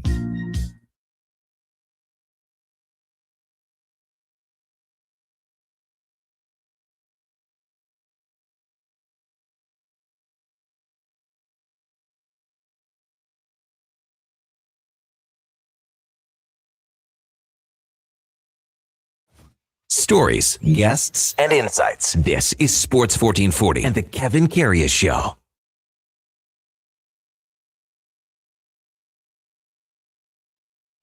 All right, welcome back to the big program, 821 in Edmonton, and time now for the headliner of the day, brought to you by Mr. Rooter. Plumbing, draining, clogged pipes like three-pointers for all your plumbing needs. Go to mrrooter.ca as we welcome in Frank Serrali from Victory Plus TV. Good morning, Frank. How you doing, Kevin? Doing great up here. Looking forward to tonight's Oilers-New Jersey game, but no Luke Hughes. Blew out his shoulder last night. What a crazy-looking play, Frank. Yeah, I can't really figure that one out. I guess there was so much leverage going the other way that it just pulled it right out. But I was told a complete dislocation. And, yeah, ugly for the Devils, ugly for the Hughes brothers, both of whom have had significant shoulders injuries, and ugly for the Devils season because they've reached this critical juncture for a team that was in a fine playoff spot to start, really hit a rut after Jack's injury and has yet to really figure it out again. Like we're looking at months here, right? I would hesitate to put a timeline on it. I mean, typically this is like 6 weeks plus, but I don't know if there's surgical intervention required, which might extend it. Yeah, no question. That's a big, big loss. And there's been so much outside noise with this team for weeks here, Frank. Well, because it stems from internal inactivity. Yes. You sign players and acquire players and sign them to contracts that you have them give them total control, which is understandable to acquire the player. But I'm referencing Dougie Hamilton for one. Andre Palat is another really tough contract up front who hasn't been producing for years. And that dynamic in there is really difficult. they've earned those deals and rightfully so have flexed some of their power and muscle. And at the same time, the other faction of the room is the Hughes brothers and the power that they wield. And there's probably a chunk of their room that feels like they missed out on getting Quinn in part because of that inflexibility on the roster. Mm-hmm. Frank Saravalli with us from Victory Plus TV. Kiefer Sherwood gets traded from Vancouver. I think you said that a lot of teams are knocking on the door, banging down the door for Elias Pettersson. Mm-hmm. Is this getting close here, Frank? What's going on there? I hesitate to say close, but I think we're in a position where there's been enough interest expressed, and I think the Vancouver Canucks realize that the market for Pettersson is pretty significant, that if they get to a position where the price meets their expectations, that we're going to see him moved. Okay, what's the return on a guy like this where his contract runs right through 2032, total no movement at 11.6? I don't think the contract is going to be an issue. Hmm. I really don't. Look at, and this is the realization that other teams have had. Look at Christian Dvorak at 5.15, have to make a 5-year commitment to get that number. Look at Alex Wenberg, 3 times 6. These are like 18 goal, 35 to 40 point players. Elias Pettersson is a 40 goal, 100 point player at his peak. Now, he hasn't been there in a while, and he's played obviously at a number well less than that. But if Wenberg is at 6, you don't really have to squint that hard to see that if a team is going to roll the dice and say, if we get Pettersson out of Vancouver, the change of scenery, pump his confidence back up, that this is a guy that can get to 75% of his previous height, we're laughing at 11.6 based on how the market dynamics have changed. Okay, but Frank, I'm looking at his 100-point season as an outlier. I don't see him I don't think he's a point-a-game guy anymore. Not even close.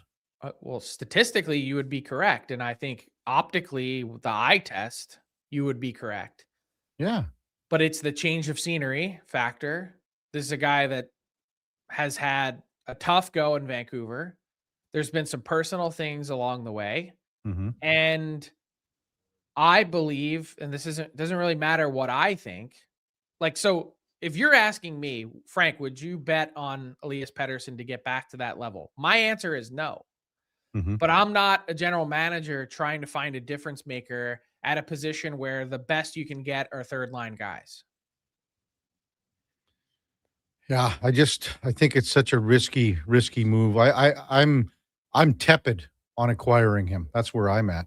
Okay. But the risk also remains with the Vancouver Canucks. Let's say they decide to hang on to him. Let's say they're looking at their roster, trying to figure out, how do we get back to being a contending team again in a 3-year period of time? Yeah. The only way to do that is with someone like Pettersson driving the bus.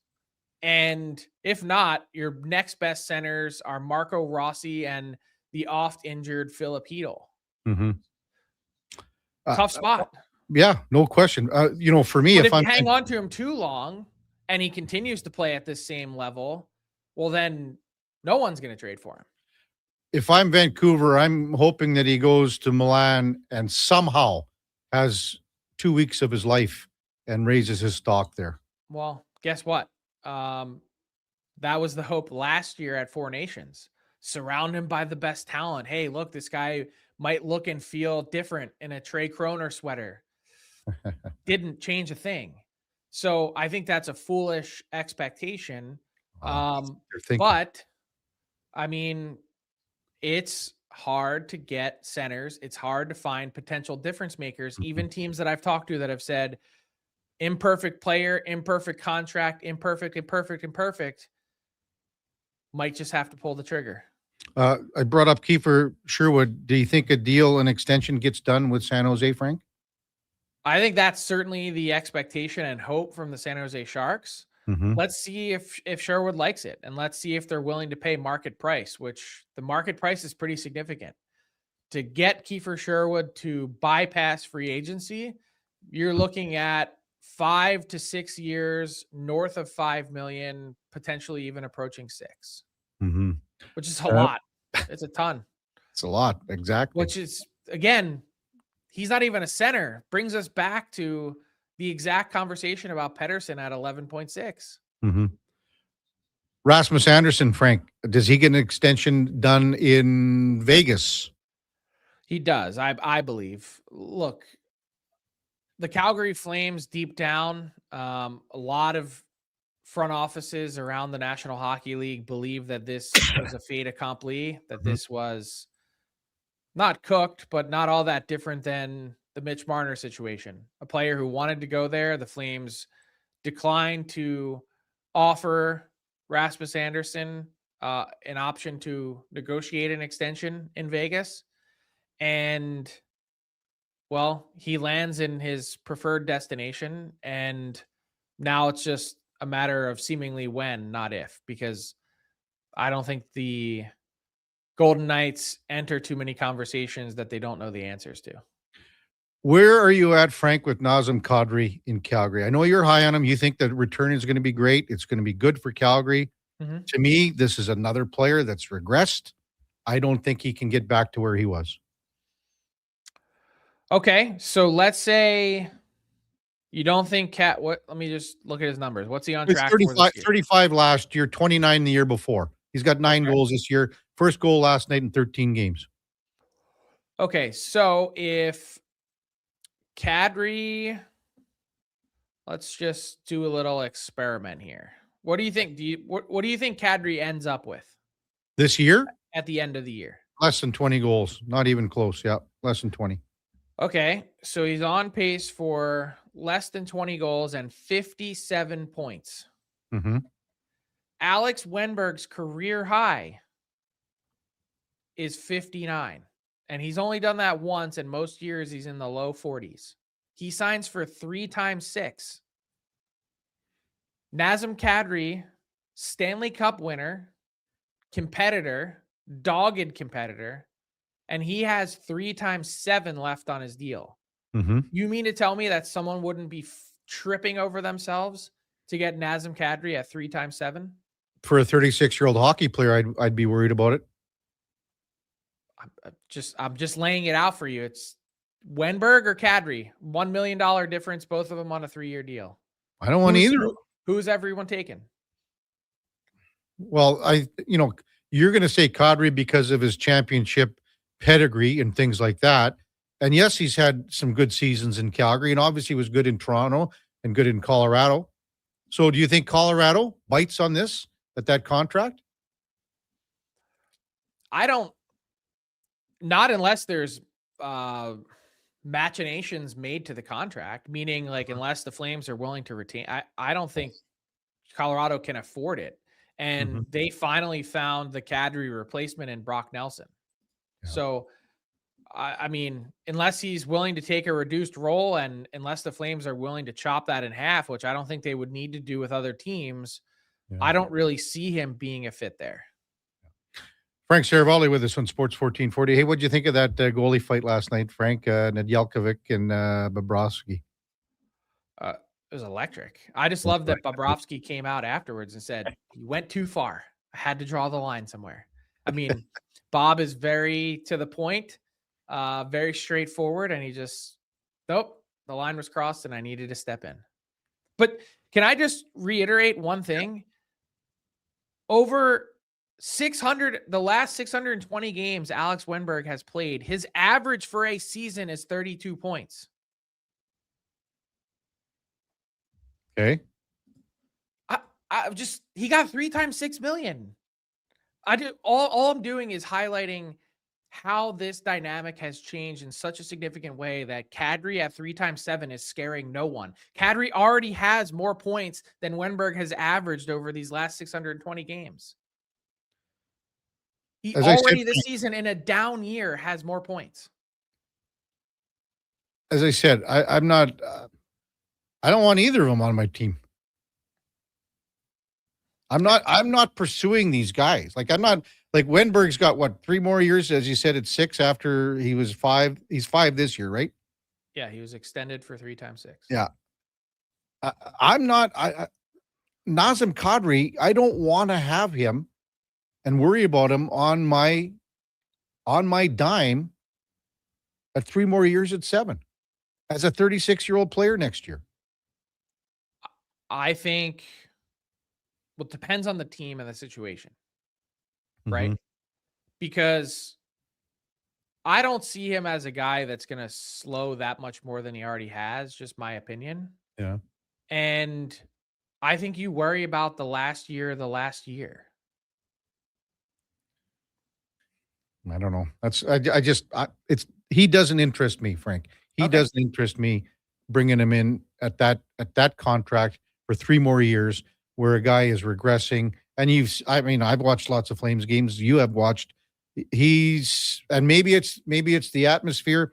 Maybe I was going to say, tell me who does look good in Calgary right now. Well, no one.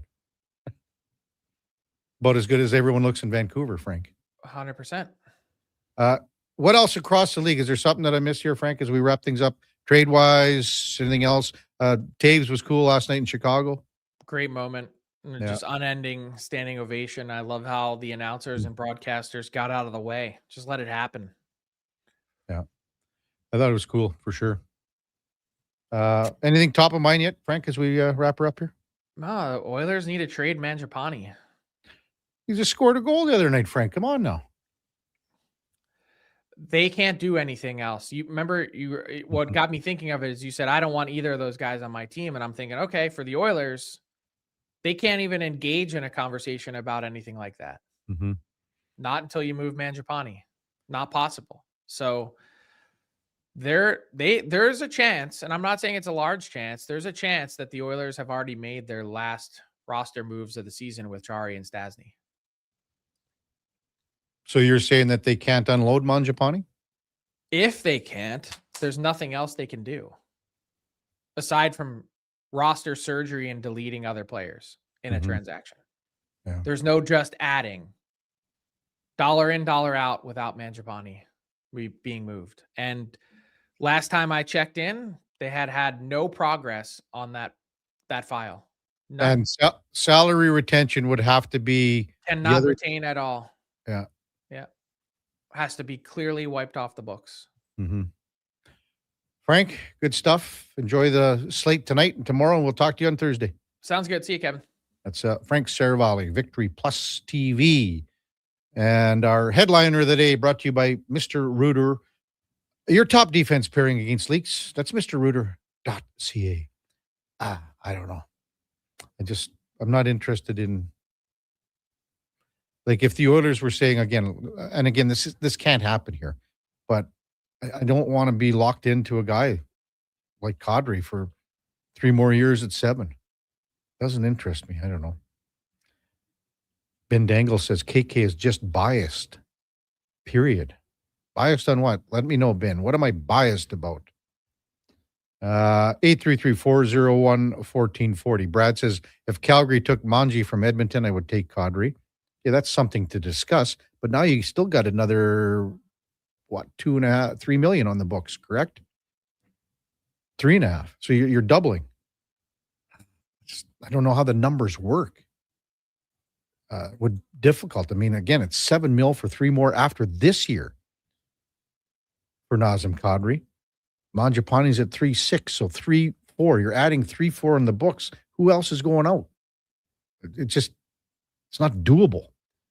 When we come back, Lori-Ann Munzer will be with us, Olympic gold medalist from 2004. The Kevin Carey Show with the Duke of Delburne, Josh Fenwick, and Mackenzie the intern on Sports 1440 AM radio. We're also streaming on YouTube, X, Facebook, Instagram, and Twitch.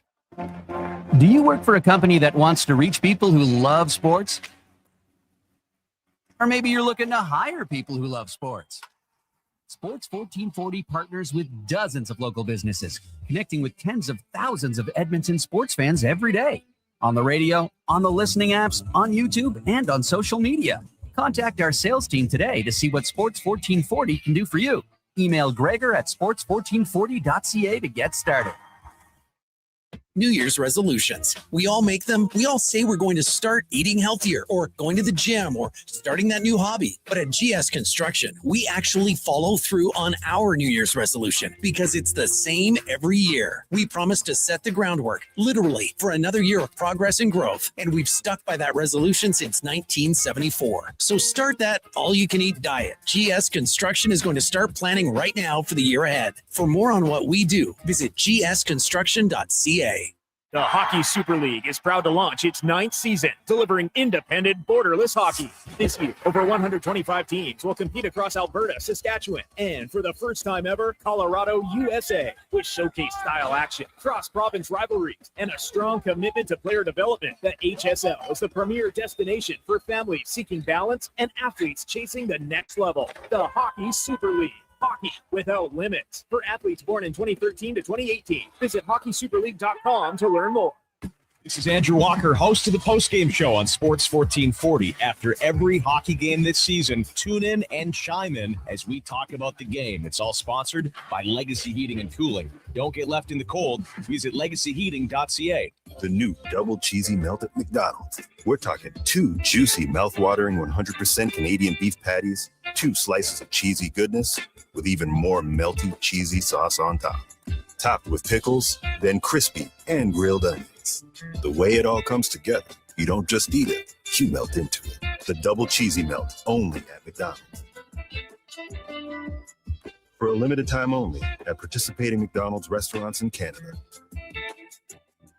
From the local rinks to homes and businesses across the province, Alberta's rural natural gas utilities are here to fuel life affordably, reliably, and safely. We're members of the Federation of Alberta Gas Co-ops, providing natural gas to keep our rural neighborhoods warm and connected every day. It's local, dependable, and it's ours. To learn more about the Federation of Alberta Gas Co-ops and our members, and how natural gas fuels your community, visit fedgas.com. Alberta's energy. Game on. It's a kind of magic.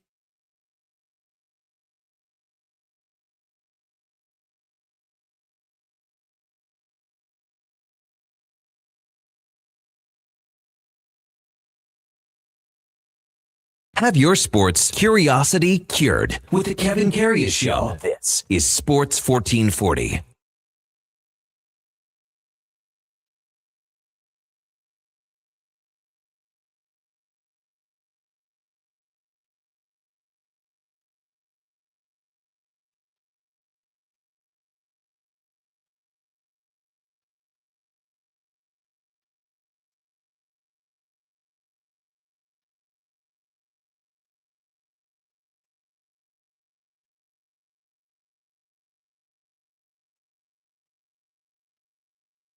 All right, welcome back to the big program. 841 in Edmonton. Kevin Karius, Duke of Delburne with you. We got Josh Fenwick, Mackenzie the intern in our Sports 1440 studios at West Edmonton Mall. So glad you're with us. Time to talk a little mindset, little memory lane. I got a really good question for Lorianne Munzer, Olympic gold medalist from 2004. Good morning, Lorianne. Good morning, Kevin. Happy Tuesday. How are you? Happy Tuesday. Really, really good. The question is, so there was a goalie fight in the NHL last night. I don't know if you saw it. A lot of people make a big stink of it because it doesn't happen very often. But the question for you, when you were cycling, and there had to have been times when you guys are banging wheels or something like that, you know, if that's the right terminology, banging wheels on the track, you know what I mean? And you get a little upset at a competitor, and maybe the competitor's not happy with you. What's the highest that something escalated between you and another rider on the track? Holy cow. Okay, you're taking us down memory lane for sure. If we're rubbing tires, it's the slowest person is going to crash, and there's no fighting going on. It's just the slowest rider always loses. Yeah. But this is like rodeo gone wrong when you are side by side, you are jockeying for position. You maybe want to, ride the other person off the track or literally kill them or, punch them out, but you can't take your hands off the handlebars because, well, you're riding on a, 40, 45 degree angle. on a bicycle that has one gear and no brakes. And I tell you, there's like bumping that goes on. And then the next thing you know that's going to come is the dumping. So that's why our elbows are always, more out than in. So number one is to protect the handlebars, because the handlebars is where you're going. And there's a lot of slamming that goes on. I know you're taking me back to the Commonwealth Games. Anna Mears' older sister used to race as well, and she was a pretty good rider. And at the Commonwealth Games, man, she was willing to win at any cost. She took Victoria Pendleton from Great Britain, who was just this young up-and-coming cyclist. She was like the smallest, thinnest, tiniest rider on the circuit.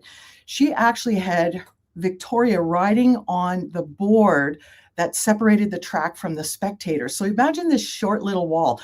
I don't know how Victoria kept the bike upright, but she managed to keep it upright, backed off, and then she just followed behind Carrie. Well, then I was next on Carrie's list, and she was taking me up the track, down the track. And I tell you, I was about ready to slam into her because she'd done it twice before. The judges had stopped the race. They relegated us to restart again. And I went just about to hit her, and the gun went off, which means the race got stopped again. I'm like, what happened? Did they see or feel my plan? They knew what was going to happen, and they stopped it. They didn't. What had happened was a spectator was leaning over the rail, and his watch fell off his arm and onto the track just before we were coming. Now, one gear, no brakes. You put a watch in between the tire. Maybe it gets stuck in your big chain ring or your disc wheel back. You're going to go ass over key kettle. What I mean? Ass over tea kettle there. And it was just, I went, oh my gosh. And I was so glad the official that saw this stopped the race, because I was just about to cross the line and like do what Carrie was doing to me without taking my hands off the handlebars, because I was bigger than her. But then I realized, I went, you know what, Kevin, if Carrie, you want that race so bad, it's yours. Like, if you want to win at all cost, I want to be able to walk and play and hang out with my friends and train for the rest of my life. And I let a gold medal slip through my fingers. So handed it over to her. But you know what? She never won a race after that. So I don't know if it was karma or what, but man, it was crazy. It was so crazy. And I was walking that fine line. That's probably the only time I've ever walked it. Yeah. But in training before going to the Olympics, we were on the Edmonton track, the outdoor track that we had here. So Steen, my coach, we were bumping and dumping it. Oh man, he gave me a shot in the ribs because he was higher than where I was. And I just lined right up to the elbow, and boom, it like knocked the wind out of me, just about knocked me off my bike. But it was a really good lesson, because it was like, okay, you got to make sure your ribs are protected, your head is protected, your elbows are protected. So the number one thing a lot of people don't understand in sports, as athletes, you have to have a great core. So that's your like stomach area, because everything spiders out from that. It spiders down to your leg strength. It spiders up to your arm strength and your handling. So if you're going to collide with somebody, usually the athlete who is better set core-wise is the one who's not going to move. The other guy or gal is going to bounce. I was just thinking about when you're saying elbows out a little bit and protecting yourself. What that movie we were talking about, Always Breaking Away? Yes. Yeah. And how Love did that that work? movie. Yeah. Oh my gosh. Guy against the Italian team, right? Oh, I know. Now, are you talking the old one or the new one? Because there's been a couple versions, but old one. The old one. It's probably the original. Yeah. Well, the guy's riding, and of course, the other guy is like, yeah, no, who's this? This new kid here. He takes his pump off of his top tube, and he just sticks it between the kid's wheels, and he goes ass over key tettle. Whatever, you know what I'm talking about here. And it was just like, are you kidding? But that stuff literally, Kevin, would go on in the road races. People, like riders, would take their water bottles and they'd take a sip, and then whoosh, over the shoulder, you get a swig, or you get one in the face, or you get whacked with the pump there. And it was just like, I called them shenanigans. Stuff like that goes on. The officials aren't around. Yeah, no problem. Nobody sees it. We just got a text in from Tub Guy, because from that movie, it was cutters for life. Remember? Because they were cutters. They cut class and everything, and they would hang out at the quarry. And then they ended up in like that relay, and that the main cyclist was he probably ran 3/4 of the race because those other guys weren't able to keep up. That's kind of how I remember. think so. Yeah, there's been a couple really good movies. There was actually one, who was it? Kevin Costner, Jennifer Grey was in it, and it was actually I think of Alex Stito, one of our legendary Edmontonians here who's done the Tour de France. It was actually the Coors Classic that it was made up of, and it was just really cool to see. Like, the footage was really real, it was true. So I'm not sure how they managed to get the filming in. Maybe they did a lot of the footage beforehand and then did the rides. But yeah, Kevin Costner was this great cyclist, and his brother was up and coming, and then his brother ends up learning the ropes. He's in running shoes, and we call them rat traps, so the old-fashioned toe clips where you're not clipped in, but you're totally strapped in. And then I don't know if you know or have heard about Fast Eddie. Maybe some of the listeners have seen it, but there's this dog called Fast Eddie, and he goes after Kevin Costner's brother, and he steals his shoe because he's trying to kick the dog to get it away, right? And it steals his shoe, so he has to finish the ride with only one shoe. Top Guy says, is it American Flyers? American Flyers, that's it. Yes. Thank you. Hudson even said American Flyers texting in. So again, just old movies that bring back some memories for sure. Hey, I wanted to circle back with you, Lori-Ann Munzer here. Just again, when you were on the track, and again, if you were in some traffic and you mentioned a restart and the watch and everything, you always see, like, say, in auto racing, something after the race, a driver will confront another driver. You see that a lot. Did that ever happen with you in cycling, where you would, after the race was over, there would be a heated conversation maybe? I think it would be more the look, just the stare down, but there was never anything. And the other thing too is we always went back to our own pits, and there was usually a guard at the entrance of the pit that wouldn't let the person out.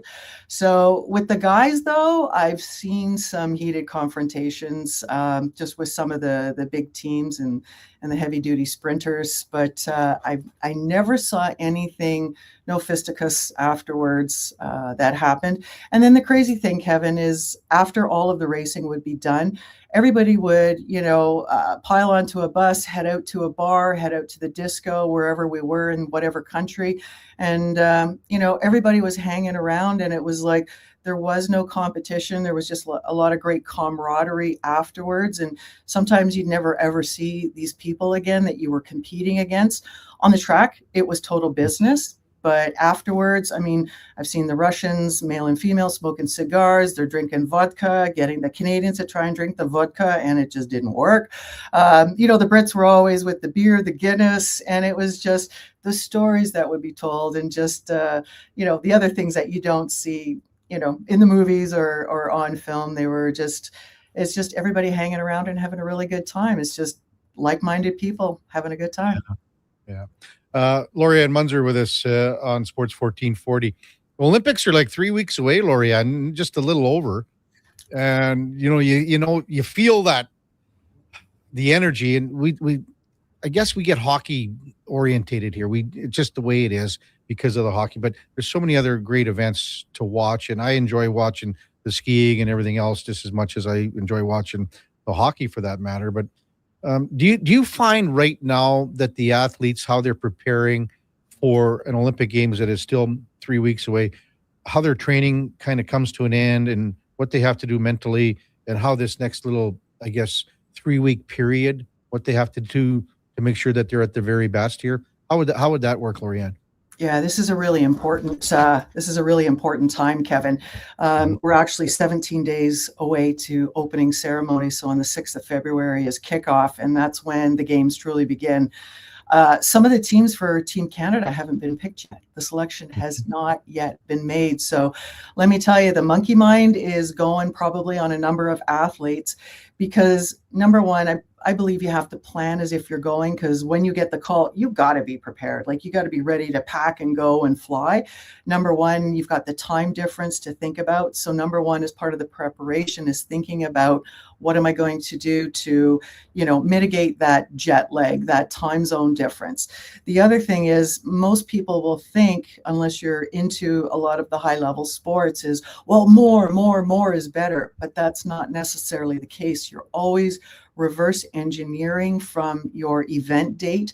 If it's multiple days, we have to take that into consideration.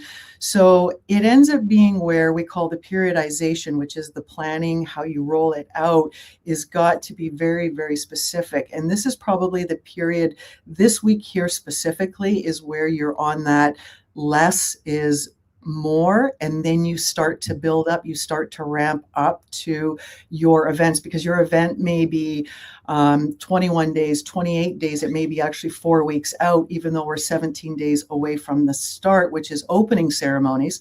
A lot of the athletes will want to attend the opening ceremonies because that's a once in a lifetime feeling at an event that you get to do. Plus there's closing ceremonies, so it's also built around that.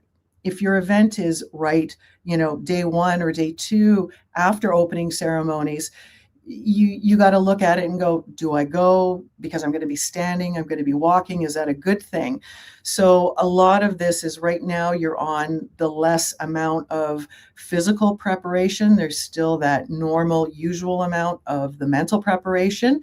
And then as we get closer to the games, the athletes are going to start moving back into the physical preparation, but still maintaining that mindset preparation. And then, of course, going into their venues and seeing what the venues are if they haven't yet, because that plays into the mental aspect of, where am I on the track, or where am I in the rink, or, on the run, where am I? I mean, Lindsey Vonn is doing an incredible job. I know we were talking about her last week. Kevin, she got another medal. It wasn't gold, but it was silver. So I'm going to put my money on the Vonn lady there for the Super G. And the reason is, it's not sprinting. It's not where she's got to have the fast twitch muscles. This is about grit. It's about risk. It's about speed, and it's about technique. She is the woman who's been consistently consistent, even in her comeback. So I'm still going to be putting my money on her, because the mental aspect is going to be huge for her. What was her bet? Was it a medal or a top 10? I can't remember what it was. Gold, man. Oh, gold. Well, I'm confident in that, Lorianne. Yeah, no, I'm going for gold on the Vonn lady. I just don't. Nah, she's not on the podium. But here's the thing, Kevin. I wasn't favored to win either, and look what happened. You're correct in that. So this is where, a lot of people will say, oh, well, she was just lucky, or he was lucky, the athlete. Well, luck is where preparation meets opportunity. Luck is when you cannot explain what the heck happened, right? There's so much behind the scenes stuff that we don't see. And it's the athlete who puts it together best on that day. And unfortunately, at the Olympics, you got to wait another 4 years if you want another shot.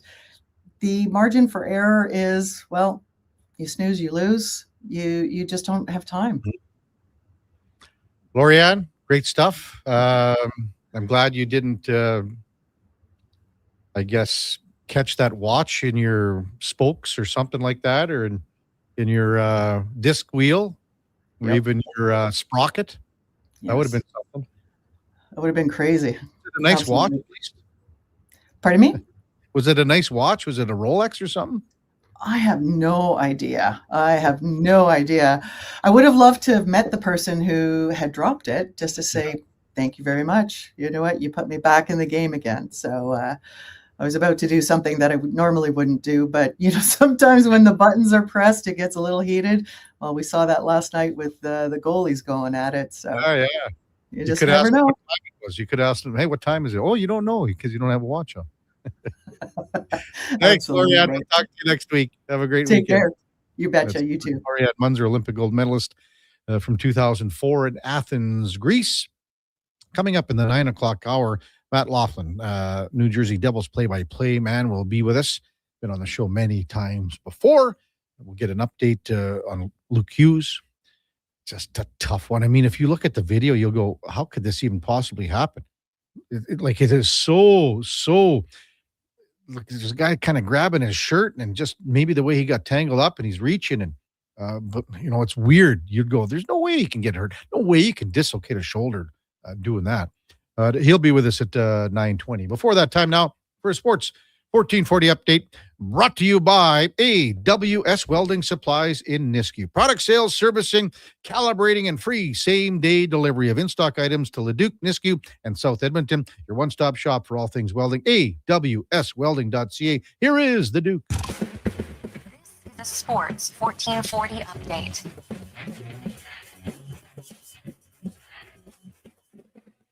10 games across the NHL yesterday. Sid Crosby with 2 assists in what was his 1400th NHL game. Penguins beat the Kraken 6-3. Matthew Tkachuk's return to the lineup. Not enough for the Panthers. They lose a fight-filled affair of the Sharks 4-1. Leafs get doubled up on by the Wild 6-3. Vegas losing to Philly 2-1. Jonathan Toews returned to Chicago, spoiled by the Blackhawks, blanking the Jets 2-0. Flames lose to the Devils 2-1, and the Canucks dropping 11 straight 4-3 at the hands of the Islanders. College football's national championship game went from Miami Gardens, and the Indiana Hoosiers complete the perfect season, 16-0 with a 27-21 win over the Miami Hurricanes to claim the national championship. From the NFL, a few more coaching vacancies have been filled. Reportedly, Robert Saleh, Niners defensive coordinator and former Jets head coach, taking the role over in Tennessee as the Titans' new lead man, and down in Miami, the Dolphins reportedly hiring Packers defensive coordinator Jeff Hafley as their next head coach. In the NBA yesterday, number of games on the schedule, including the Knicks losing to Dallas 114-97. The Spurs beat Utah 123-110. OKC getting past Cleveland 136-104. And in the nightcap, Golden State beats Miami 135-112. But at a cost, as Jimmy Butler tearing his ACL, expected to be out the remainder of the season. Coming up in hour 3 of the Kevin Karius Show, we'll be joined by New Jersey Devils play-by-play man Matt Laughlin, and we'll check in with a new edition of In or Out. I'm Brandon Douglas at your Sports 1440 update. This is Sports 1440, a Stingray radio station broadcasting on Treaty 6 territory. Download the free iHeartRadio app and listen to CKJR wherever you go. Mr. Rooter goes skiing. Sick gear, Mr. Rooter. Are you ready to hit the slopes? Not yet. I need to report a possible crime. Oh no, what's happening? I saw a bunch of hooligans discussing shredding the half pipe. As a plumber, I've taken the Hippocratic Oath to do no harm and act in the best interest of all pipes, whether PVC, copper, or otherwise. It's made of snow, Mr. Rooter. Snow? Things are worse than I had feared. There's no better plumber than Mr. Rooter. At Fountain Tire, success is a team effort. They're committed to their team members and their customers. And that means treating your vehicle like it's their own and finding solutions that suit your needs. Because whatever the road brings ahead, they're on it with you. Visit fountaintire.com today. This is Andrew Walker, host of the postgame show on Sports 1440. After every hockey game this season, tune in and chime in as we talk about the game. It's all sponsored by Legacy Heating and Cooling. Don't get left in the cold. Visit legacyheating.ca. Hear ye, hear ye. Dragon fruit has returned to Booster Juice. Prepare thyself for the legendary alchemy of the Dragon Slayer smoothie, Pink Dragon Booster Mixer, and Dragon Booster Ball. Yeah. Does the dragon taste like chicken? Hey, Booster Juice uses only delicious tropical dragon fruit. No dragons are harmed. Get thee to Booster Juice before dragon fruit vanishes once more. Booster Juice, Canadian-born, blending since 1999. Remember 2025? That's so last year. But seriously, St. Albert Dodge needs to clear some 2025 models off the lot to make room for new inventory. So they're having a huge clear out of all the remaining new 2025 Jeep Wrangler Saharas. The Sahara package is the best seller, so they have a great selection to choose from and priced from as low as $59.9. I don't have to tell you, these are going to go fast. So get there before they are gone. Just head up the trail and see how easy it is to do business at St. Albert Dodge. Get ready. We're going to make you an offer you can't refuse. Shoresy's back, and it's only on Crave. We need total buy-in from every guy in this room. The Smash Hit Series returns for a brand new season. We're going to be playing the EU All-Stars. Shoresy is facing his toughest competition yet. This EU team is spectacular. Yeah, I'm not scared of them. Hear that, Shoresy? Let's make sure they never forget who we are. Shoresy, new season, stream now, only on Crave. Subscribe at crave.ca.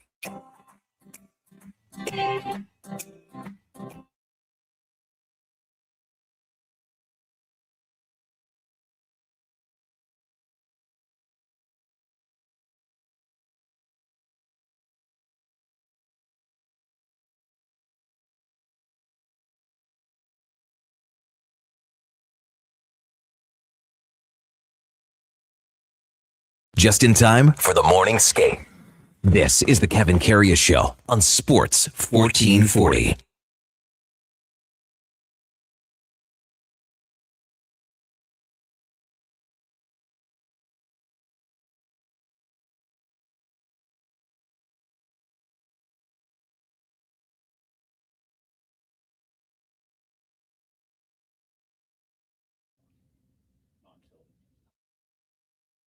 Welcome back to the big program, 9:03 in Edmonton. Kevin Karius, Duke of Delburne, Josh Fenwick, Mackenzie the intern, now overrunning the board in her second week of internship here.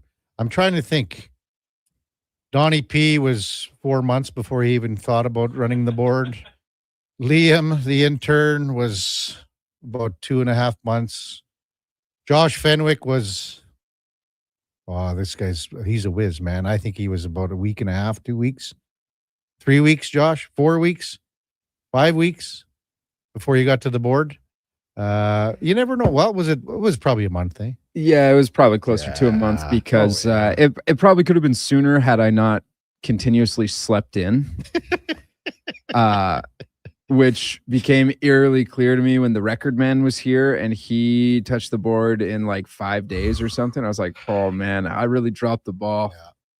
Was it really 5 days for Sam the record? No, it was quite a I think he touched it. I think he was on the board by the end of the week, his first week. Yeah. Wow.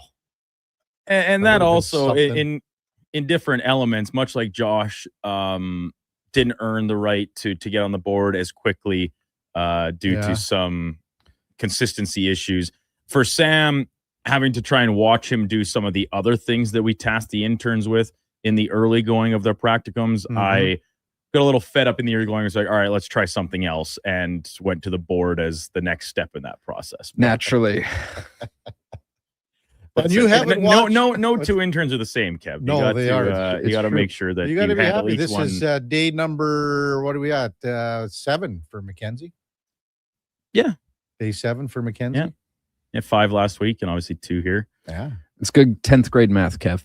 Well, 5. Well, that's as far as you got. No, I got past grade 10. Come on now. And you have, Josh, you haven't watched Breaking Away. You haven't seen Breaking Away that Lorianne and I were talking about? I have not seen Dennis Quaid's hit movie, Breaking Away. No.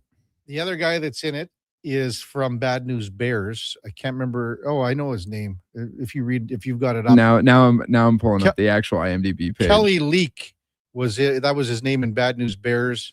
He's got a hyphenated name, I believe. Jackie Earle Haley. Jackie Earle Haley. Yeah, he was in Bad News Bears. He was the guy that would hog all the balls in the outfield. In Bad News what Bears. a lovely guy. Also played Rorschach in another movie. Nothing in the movie Watchmen. I'm just looking at his IMDb. Rorschach. You know, like a Rorschach test. No, I don't know that. You don't know it's the ink blots on a piece of paper. You know. I thought you said Horseshack from Welcome Back, Kotter for a second. Do you see an owl or do you see your mother? You know. I don't see anything. That's the Rorschach test. I don't see anything, man. Text 833-401-1440. Bin Dangles was talking about Nazem Kadri here. And that's when he said KK's just biased talking about Kadri winning a cup, knocking out the Oilers. I don't care about that, Bin. I don't care about that. I just don't think Kadri's a fit here. I don't, especially with that contract. Frank and I discussed it. Frank's high on him.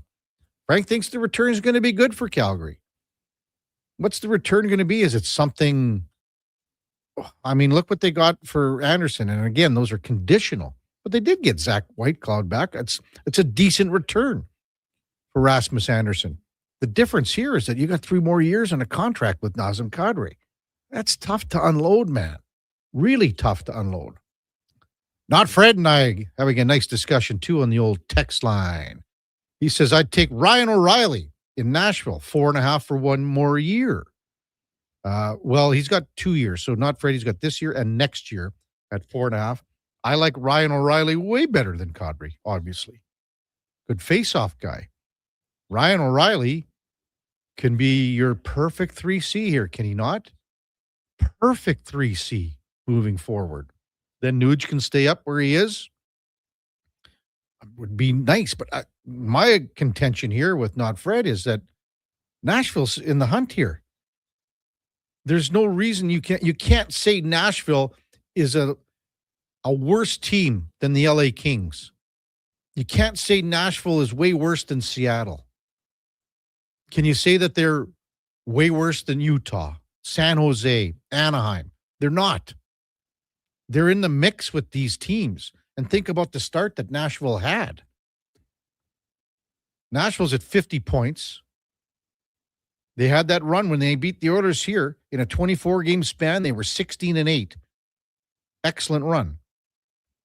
San Jose's got to prove in the last 34 games, just like Anaheim, still has to prove that they are worthy of being where they are. Anaheim had that little lull. Ducks win last night. That's 4 wins in a row. Utah's on a little bit of a run with 3 wins in a row. You can't say that Nashville has no business making the playoffs because they're right there. You know, they're 3 points back of Anaheim with a game in hand. They have enough veteran leadership there. They've got some balance. But the one thing that I will agree with you, that they have to decide to, or get off the pot here because they do have some picks that they can use. They do have opportunities to maybe acquire something else, but they also, in the same breath, and that's where I'm agreeing with you, not Fred, they're in the same boat where they can go, well, maybe we got to get rid of some guys. Maybe, and they do have guys like McCarron. They have guys like Howla. Where are they at? But they're right there. You can't say that they're not right there looking at a possible playoff position, just like the Kings are, just like the Kraken are, Ducks, Mammoth, San Jose. Those 3 teams, San Jose, Utah, and Anaheim, and Seattle, still have to prove it. The Kings have been there.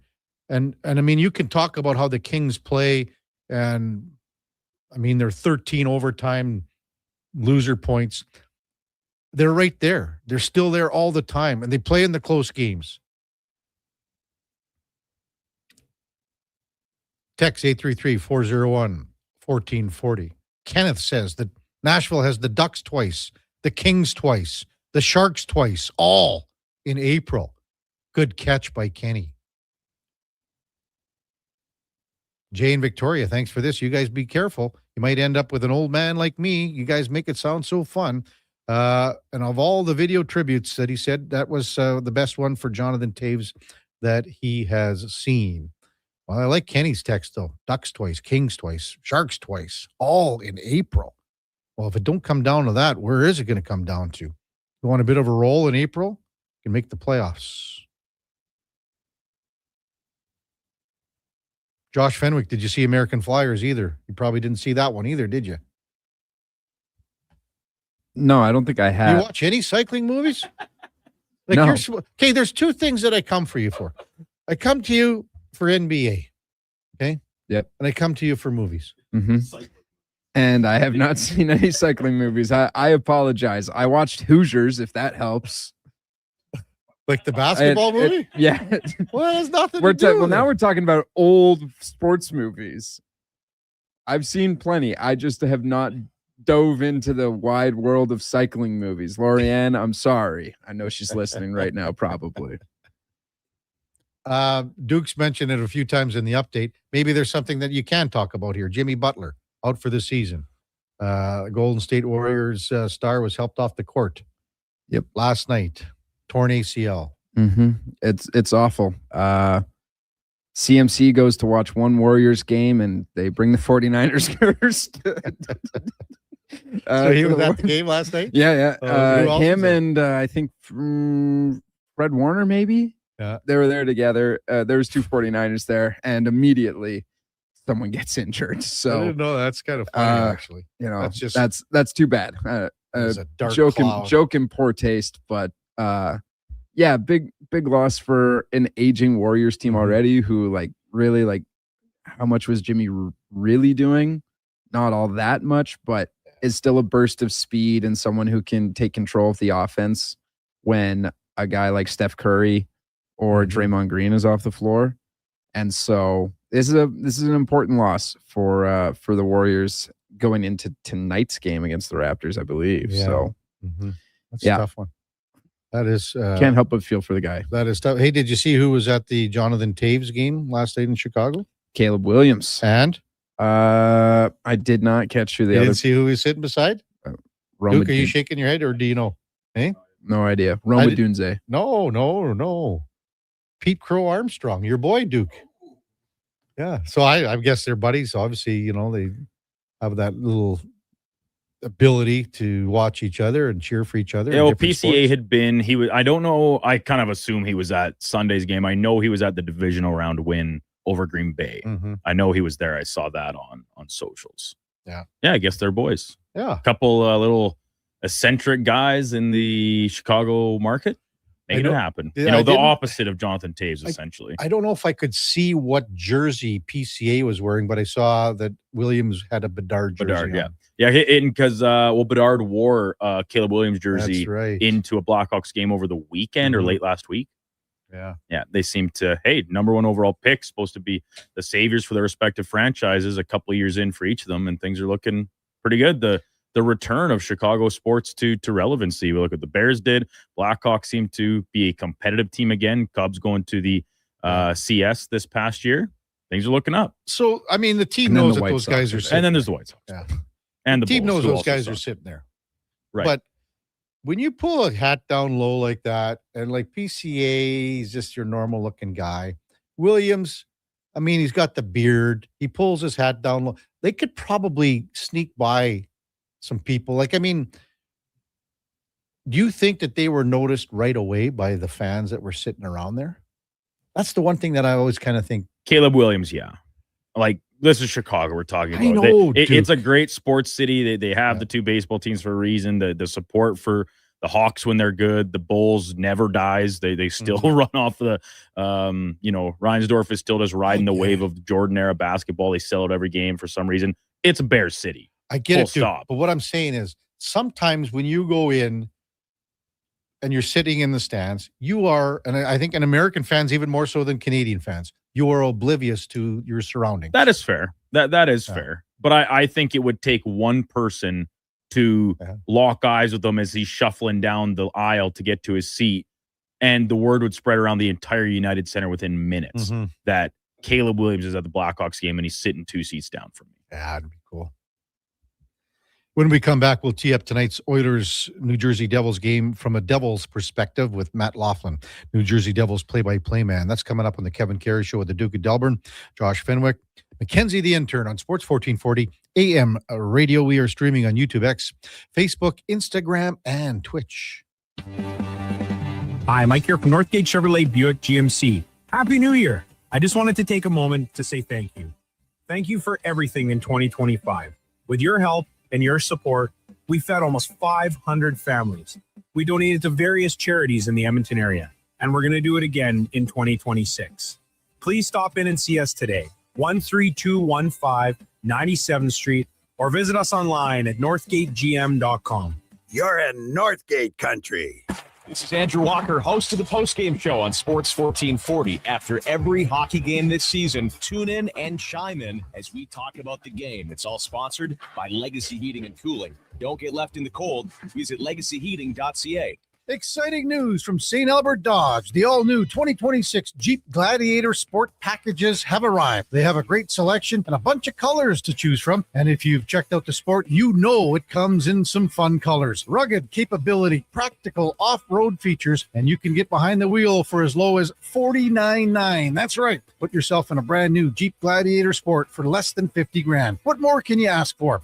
Time to head up the trail and see how easy it is to do business at St. Albert Dodge. I'm Rick Showers from No Bull RV, and even though it's a few months past Thanksgiving, I want to give thanks right now. This is the time of year when so many people go to the new RV show and buy their new RVs. All the new RV stores are bragging about the latest makes and models. That's right, Bob. Those beautiful state-of-the-art RVs are brand new right up until the time they leave the showroom. Then they're used. Just like every quality used RV on our lot. Somebody pays full price at the RV show or at the new RV store, and in a matter of seconds, it's worth tens of thousands of dollars less just because they picked it up. Where does all that money go, Rick? It stays in our customers' pockets, Bob, because we sell those same RVs just a few years later. If it wasn't for new RV buyers, we'd be out of business. That's why we give thanks every year. You make it all possible. And that's NobleRV.ca.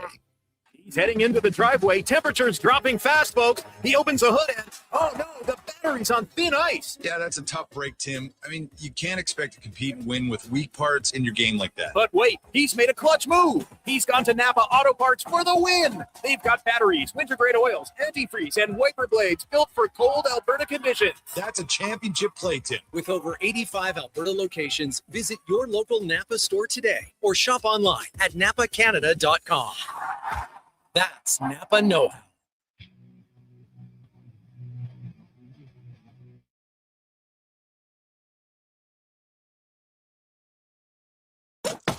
Stories, guests, and insights. This is Sports 1440 and the Kevin Karius Show.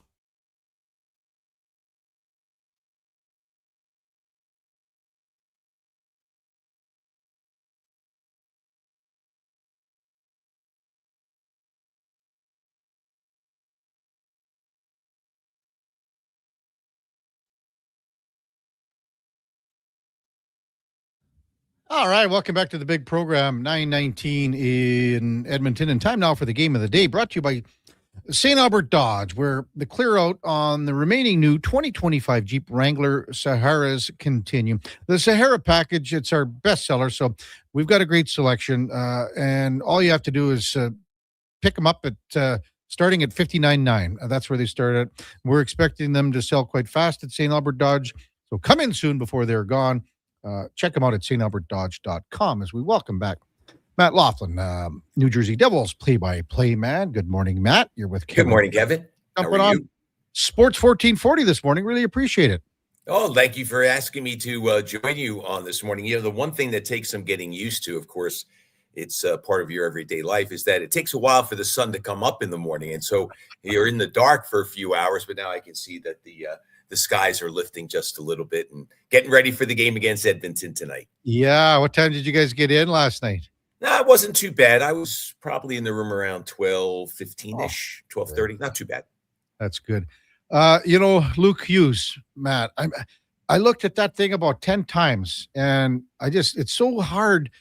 Well, it's not hard. Guys get hurt all the time. It's what I'm saying is that I can't believe that he suffered quite a serious injury on a play like that. When you looked at it, you must have been going, when did this happen? How did this happen? Kind of thing. Yeah, it was very strange. I mean, for those who don't know, he just got tugged at from behind, but not in a real aggressive physical manner. And suddenly he recoiled in pain.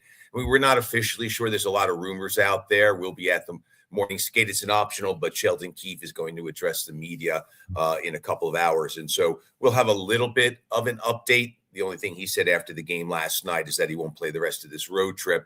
And so the indication is it's a little more long-term than anyone would have liked, but very much a freak incident, considering it is a collision sport and how often these guys get rocked and get right back up. It was kind of odd to see how what seemed to be a simple play. Now, we may find out there was something else that happened before that incident where he got tugged at, where it was bothering him a little bit. Maybe he did get hit, and that was just enough to put it over the top. But yeah, it was an odd scene for sure. Mm-hmm. So who comes in to replace Luke Hughes tonight then? It'll be Johnny Kovacevic. He has been with the team. He's played a handful of games since being activated off the injured list. And they've been trying to manage his time a little bit because he had been away for so long. He suffered an injury in the playoffs last year against Carolina. And while he had been skating, it's no comparison to back-to-backs and things like that. So he'll come in. They may very well call up somebody, and I haven't heard as of this moment, somebody from Utica just as an added extra defensemen, and it would be anybody's guess as who that would be. Colton White, Dennis Cholowski have been with the team during the course of the year, so likely one of them. I guess the only thing that you look at is with Luke Hughes out of the lineup, aside from a talent loss, you also lose a left shot guy, and everyone's looking for the right, and the Devils have right guys, but somebody's going to have to play on their offside. So it's a bit of a dilemma for sure. And hopefully from Luke's standpoint and the Devils' standpoint, it's not as bad as has been initially reacted. Does this do anything, Matt? I mean, there were so many rumors with Dougie Hamilton. Now, does he, because of the personnel and who's remaining, and if Luke's out for a little bit, does that change the outlook for Dougie Hamilton? It is a great question because there was the trajectory of, okay, he had been scratched, and now Tom Fitzgerald and his representative will look to find a way to make this good for both sides, move him on and find a landing spot that he wants. Well, now you might have a need, and that might prevent you from doing that. Excuse me. But on the other side, the results will determine some of that too. Now, the business is always forward looking. It's not just about today, but the results are what count. So what I'm saying is that, yeah, in the long term, it might be better, and the Devils can get a return that they're happy with, and they move on from Dougie Hamilton. But he's been playing better since being scratched.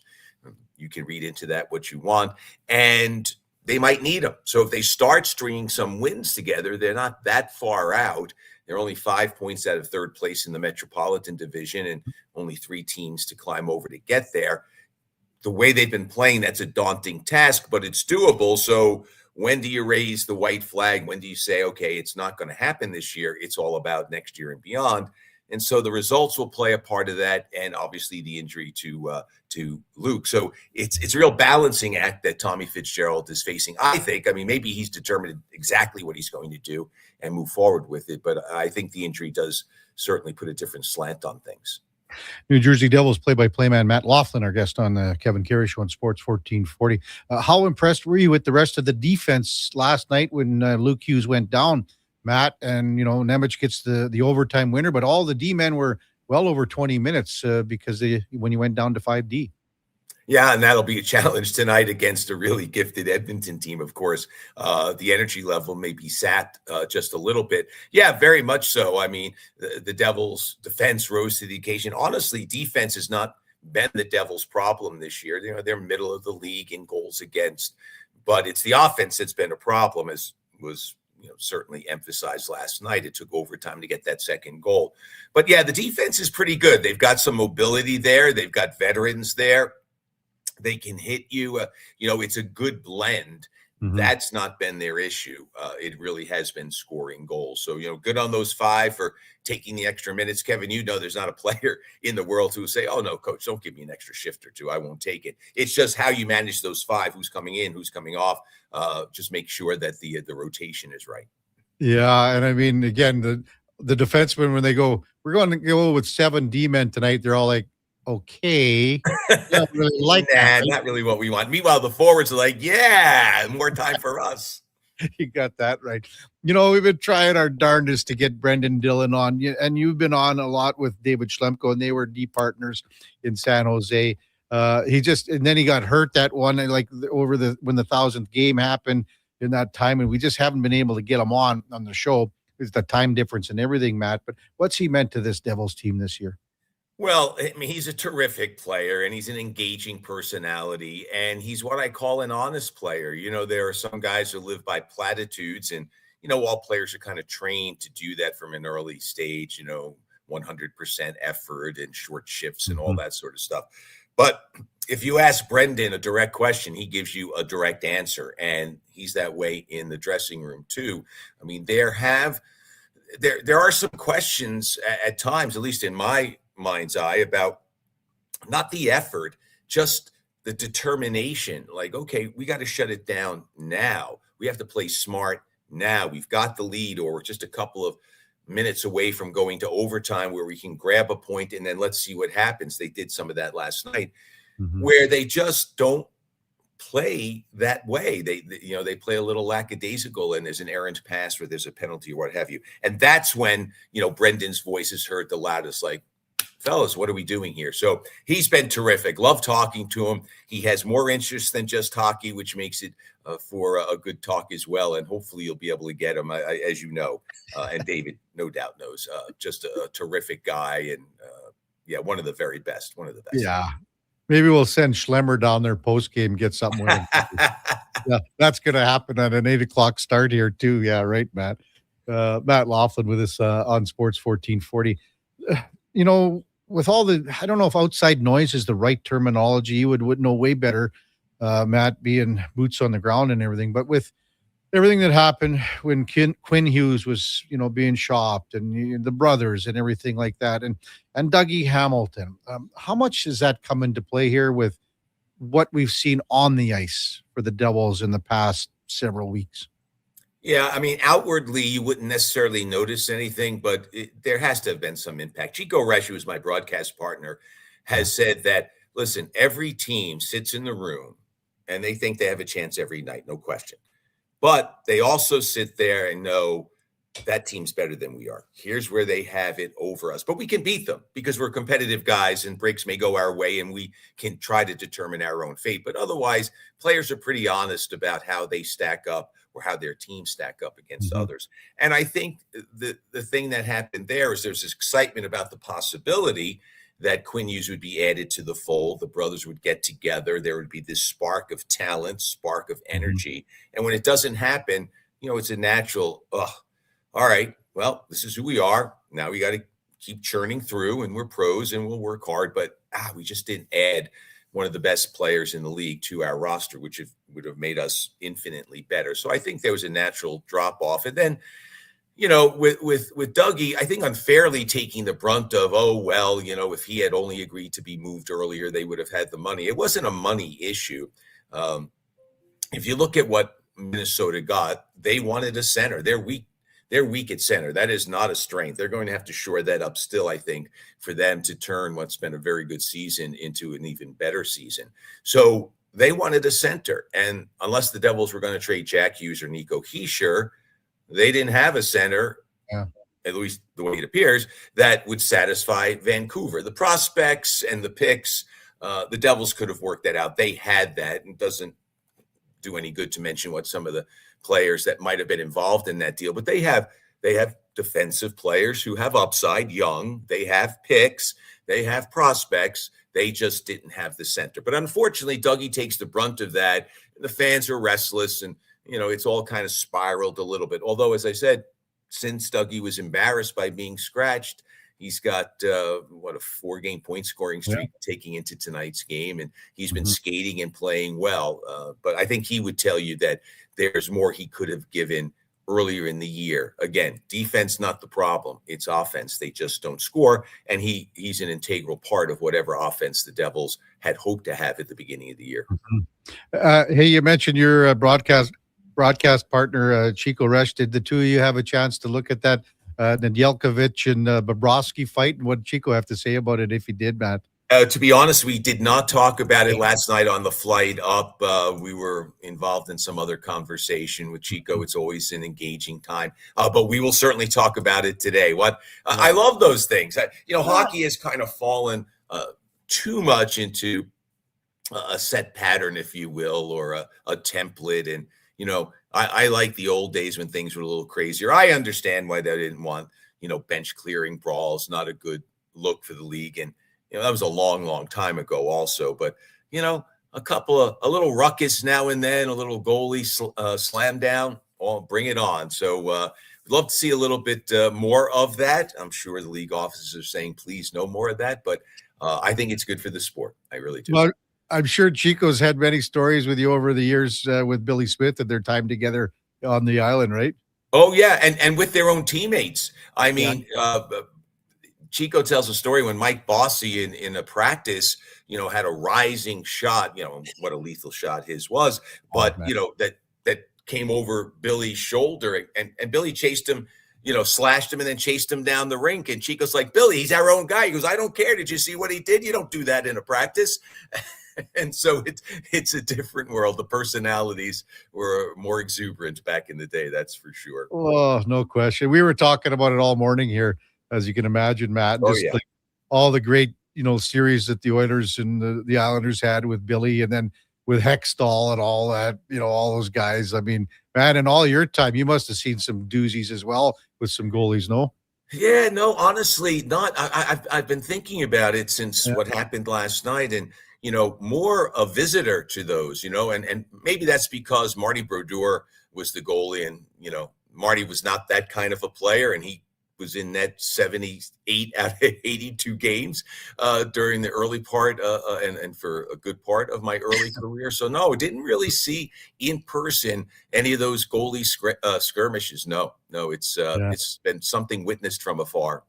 Mm-hmm. Just a thought ahead to tonight, back-to-back for the Devils in Edmonton at Rogers against the Oilers. And again, the Oilers right now, no Leon Draisaitl, so that's good for the Devils, but it's funny how things work. Leon's missed the last 2 games here, as you know, Matt, and Connor McDavid in the last 2 games, the 2 shutouts, 5-0, 6-0 over Vancouver and St. Louis. Connor McDavid's got, I think, 3 assists. So it's all the other guys now, and that's what they've been waiting for, some secondary scoring. So maybe just a thought on tonight's tilt at Rogers. Well, first off, I will personally miss, and the hockey world will miss, Leon Draisaitl every time he doesn't play, right? I mean, you want to see the very best, and he's among the elite of the elite. And, whatever's happening at home in Germany, hopefully there's a good resolve to all of that, and he gets back soon. So we wish him the very best. But no, in terms of the Devils' chance to win, his absence certainly increases that. The Devils have played well here and have played well against Edmonton. Jake Allen will get the start tonight in goal, and not that he's had Edmonton's number per se, but he's won the last 3 starts against the Oilers. So he'll come in feeling confident. Again, deferring to my partner, Chico Resch, he says for some reason, again, teams may think where they stand vis-a-vis talent, but he said sometimes you just come into a building or you see that opponent's uniform and you just feel good about what might happen.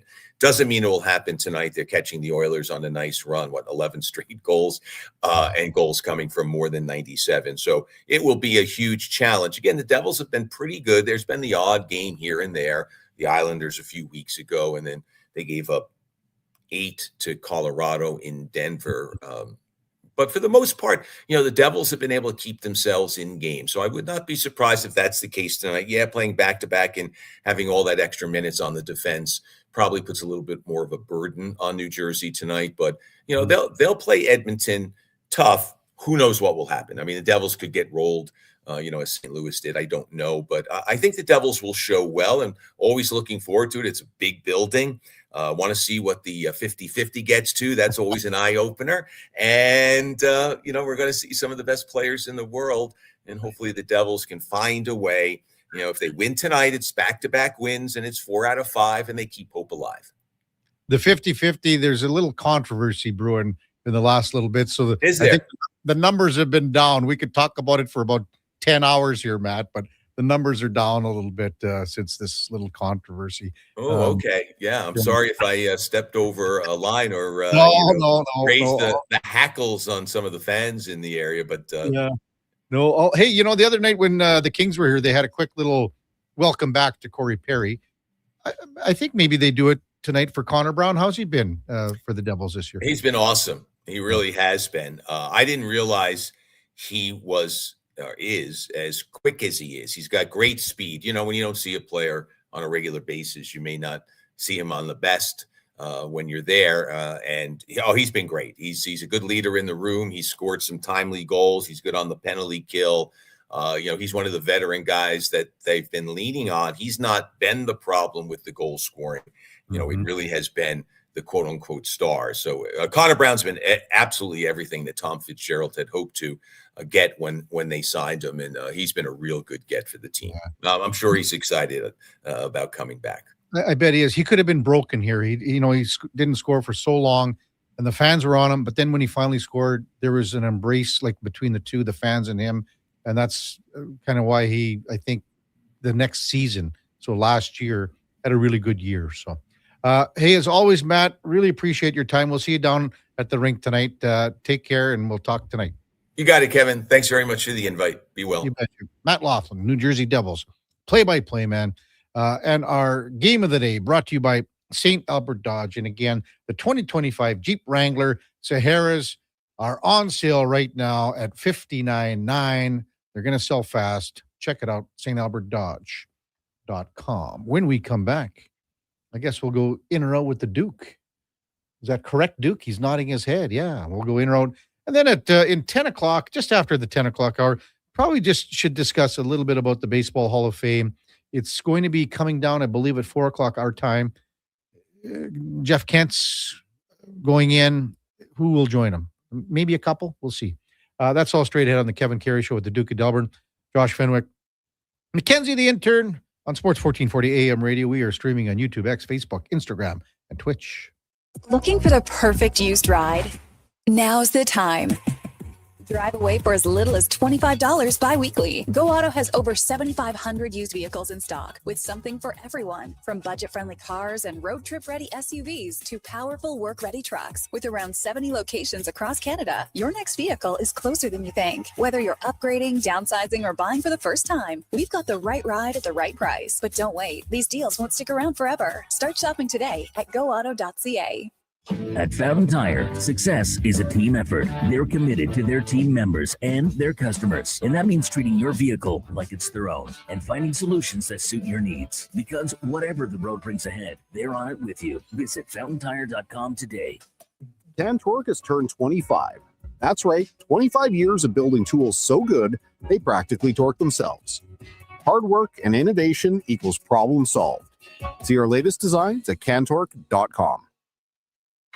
The longest running basketball show in Canada airs every Saturday morning at 10 on Sports 1440. Hoop City with Paul Sir introduces a new generation of basketball talk, and it's right here on Edmonton's home for sports, Sports 1440. Diablo Boots sells only Canadian-made work and biker boots made by Canada West. No American or boots made in China, so no tariffs. All of Diablo's boots have replaceable soles and heels for longer life. Sizes 6 to 14 Triple E. Buy quality, buy Canadian. And support Canada West and Diablo, the two best names in the boot business. So save on boots by Save On Foods. That's Diablo Boots, 3340 Gateway Boulevard on the east side of Save On Foods. Buy Canadian. They're terrific. River Cree is the place for all your favorite sports. River Cree Resort and Casino, featuring UFC action and boxing live on the big screens at TAP 25, the MVP of sports bars, and in the Center Bar. Plus, catch this fall's biggest games. Every goal, every tackle, every home run. River Cree is also home to the Twin Rinks, where rec hockey and community teams come to play. Public skating available. Details at rivercreeresort.com. River Cree Resort and Casino. Excitement. Bet on it.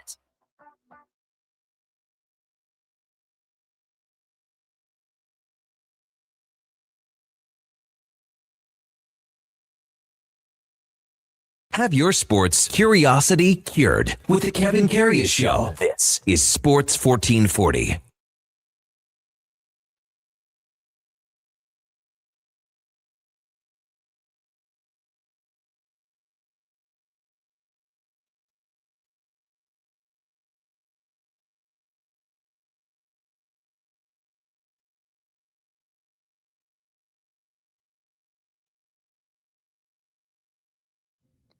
All right, welcome back to the big program. 9:41 in Edmonton. So glad you're with us on a Tuesday morning. Yeah, she was a little whippy winds last night and into the morning.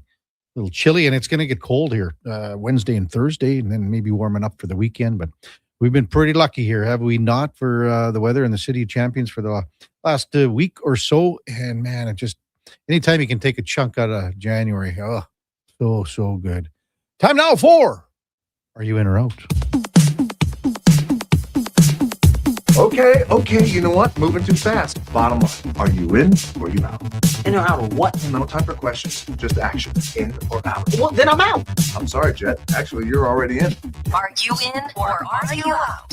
On Sports 1440. I thought you would go, I'm in, Bob. We would have had a really cool moment, but you kind of ruined the whole thing. All right, Duke, let her buck.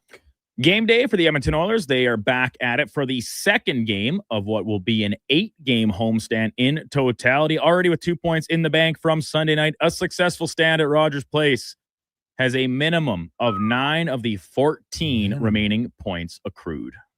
So you're tacking on the Toronto game too, right, Duke? Is that what you're doing? Correct. That's in February. What do we got? So let's just have a look here, Duke.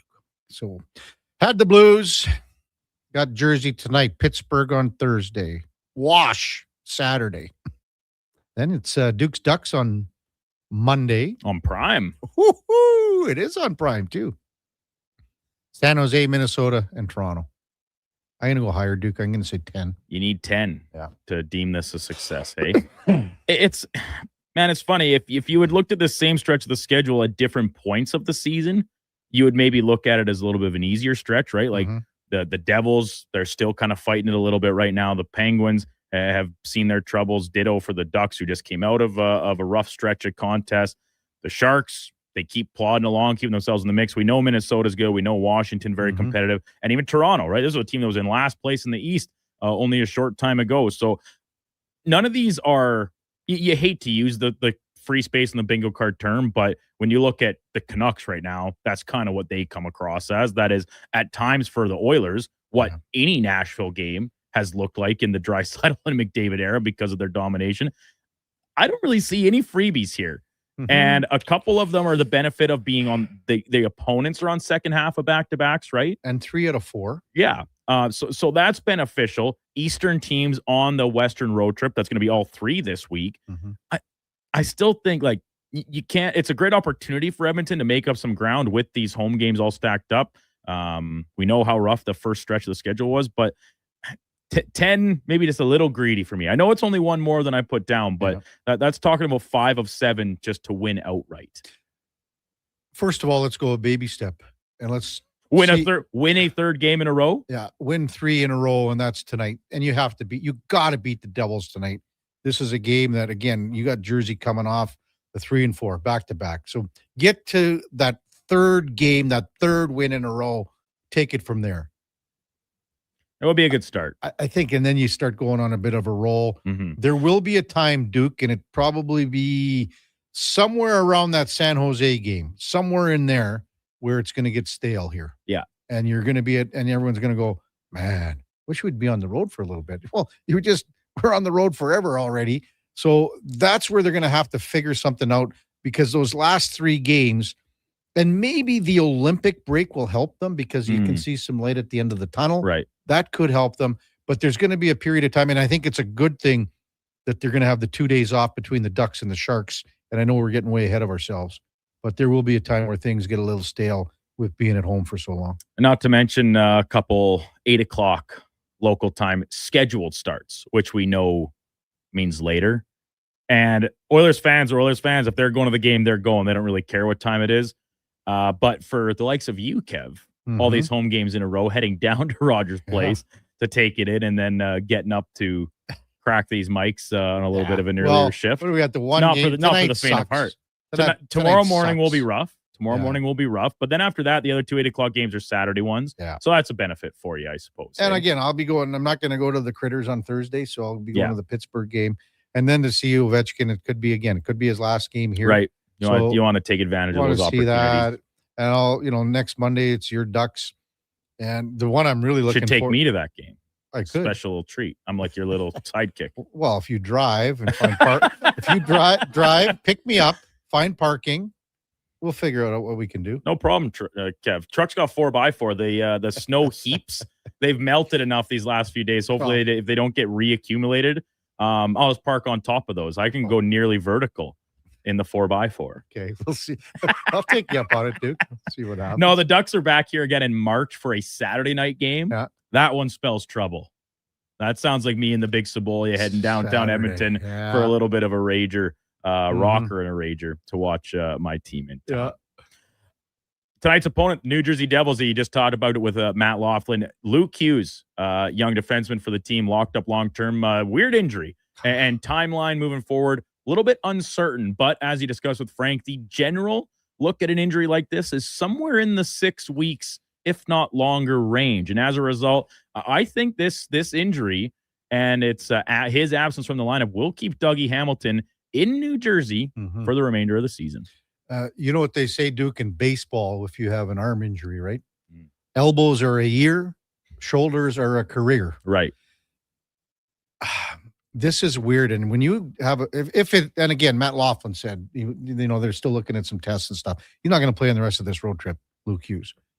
When you have a shoulder injury and something to this severe, and if it is a dislocation, that takes a lot of time for rehab and strengthening to get back from where you were to where you want to be. I'm going to be yes. And Matt Laughlin said, when I asked him about it, he goes, probably, good question. Can't say for sure. There's contracts and there's things like this, but I'm going to go, I'll go in. And Dougie Hamilton, as Matt Laughlin said, has been playing pretty well since his healthy scratch. The benching or healthy scratch, you want to put it, obviously some discontent from Dougie Hamilton and his camp, the agent and whatnot getting involved. I looked at, like, the contract is not ideal, but this is a player that still has a lot to offer, I think. And I believe interest would have been pretty substantial. But if you're the Devils and trying to get yourself back in this playoff race, I get it. You just healthy scratched him, but all of a sudden you're down a top 4 defenseman. He can be that for you. I think that's a little bit of an easier path than trying to go out and acquire one in a hypothetical trade that involves this very same player. So I think he sticks around and maybe they readdress the issue come the offseason, whenever that does come around for the Devils. Yeah. Over to the NFL, kind of dropped mid-show for us yesterday. The Buffalo Bills making headlines as they fired head coach Sean McDermott. 10th vacancy in the NFL now this offseason. Last time we saw this many vacancies in one cycle, Kev, was actually only 4 years ago, or 5 years ago. 2020, I think the number was. And of that hiring cycle, only 2 still have a job.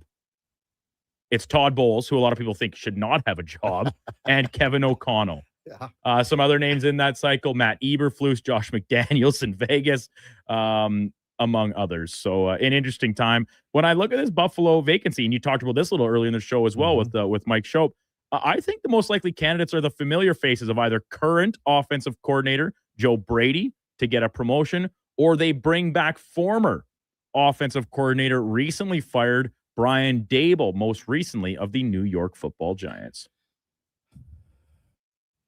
It's a real good one, Duke. And I mean, even Mike was saying, Mike Schopp, Mike McDaniel, too. That's the name that he brought up. That is a really interesting one because of the offensive factor. Be honest with me, Kev. Can you see Mike McDaniel coaching in Buffalo? We've seen him have to go up there and coach as the opposition how many times over his time in Miami, and every time he looks like the most miserable person on earth, in the cold, in the snow, in the wet, in the wind. It's such a dumb brain fan thing to say, but I just cannot see Mike McDaniel as the head coach of the Buffalo Bills.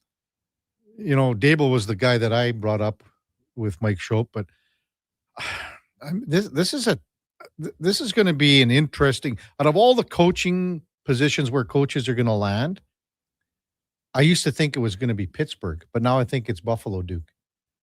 You know what I mean? Like for the vacancy. Okay. Everyone talked about, well, Harbaugh, as soon as the Giants came open, bang. And as soon as they had their sights set, it was a no. It was gone, done, right? It was done. Now you got Robert Saleh. It's a 5-year contract with Tennessee, Duke. 5 years for Robert Saleh. I'll probably go in maybe. And because I don't know what it is. I just have a hunch on Daboll, and maybe because it's a relationship with Josh Allen. There was a ton of success. I mean, it got him the job in New York. Yeah. The success he had with Josh Allen, it was, I mean, like, I get it. Allen won the MVP last year, but I think there's an argument to be made. He looked his best under Brian Daboll as the OC. I think that's the route the Bills have to go here, an offensive guy to work with their MVP caliber quarterback. Yeah. Last night, Indiana finishing off their undefeated season with a victory in the national championship game over the Miami Hurricanes, who were playing at home in the game. Head coach Curt Cignetti's name starting to be floated around for these mini still vacant NFL head coaching jobs. We touched on this a little bit yesterday and the potential of it. He just signed a new deal in Indiana. He's making a ton of money. I would set a line, a percentage, less than 10% that he were to leave the Hoosiers and head to one of these open NFL jobs. Who's a quarterback next year then? In Indiana? Yeah. Well, they'll go buy someone in the portal. Carson Beck, can he come back for another year? Get him back out there. He haven't gone to school since 1910. He can take I don't know, crop science 101 at Indiana. Less than 10%. I just don't see it happening. Like he's already been, I have to think, approached and floated the idea of changing schools to a more notable program. Everything he's done at Indiana is impressive, but the Hoosiers are not LSU.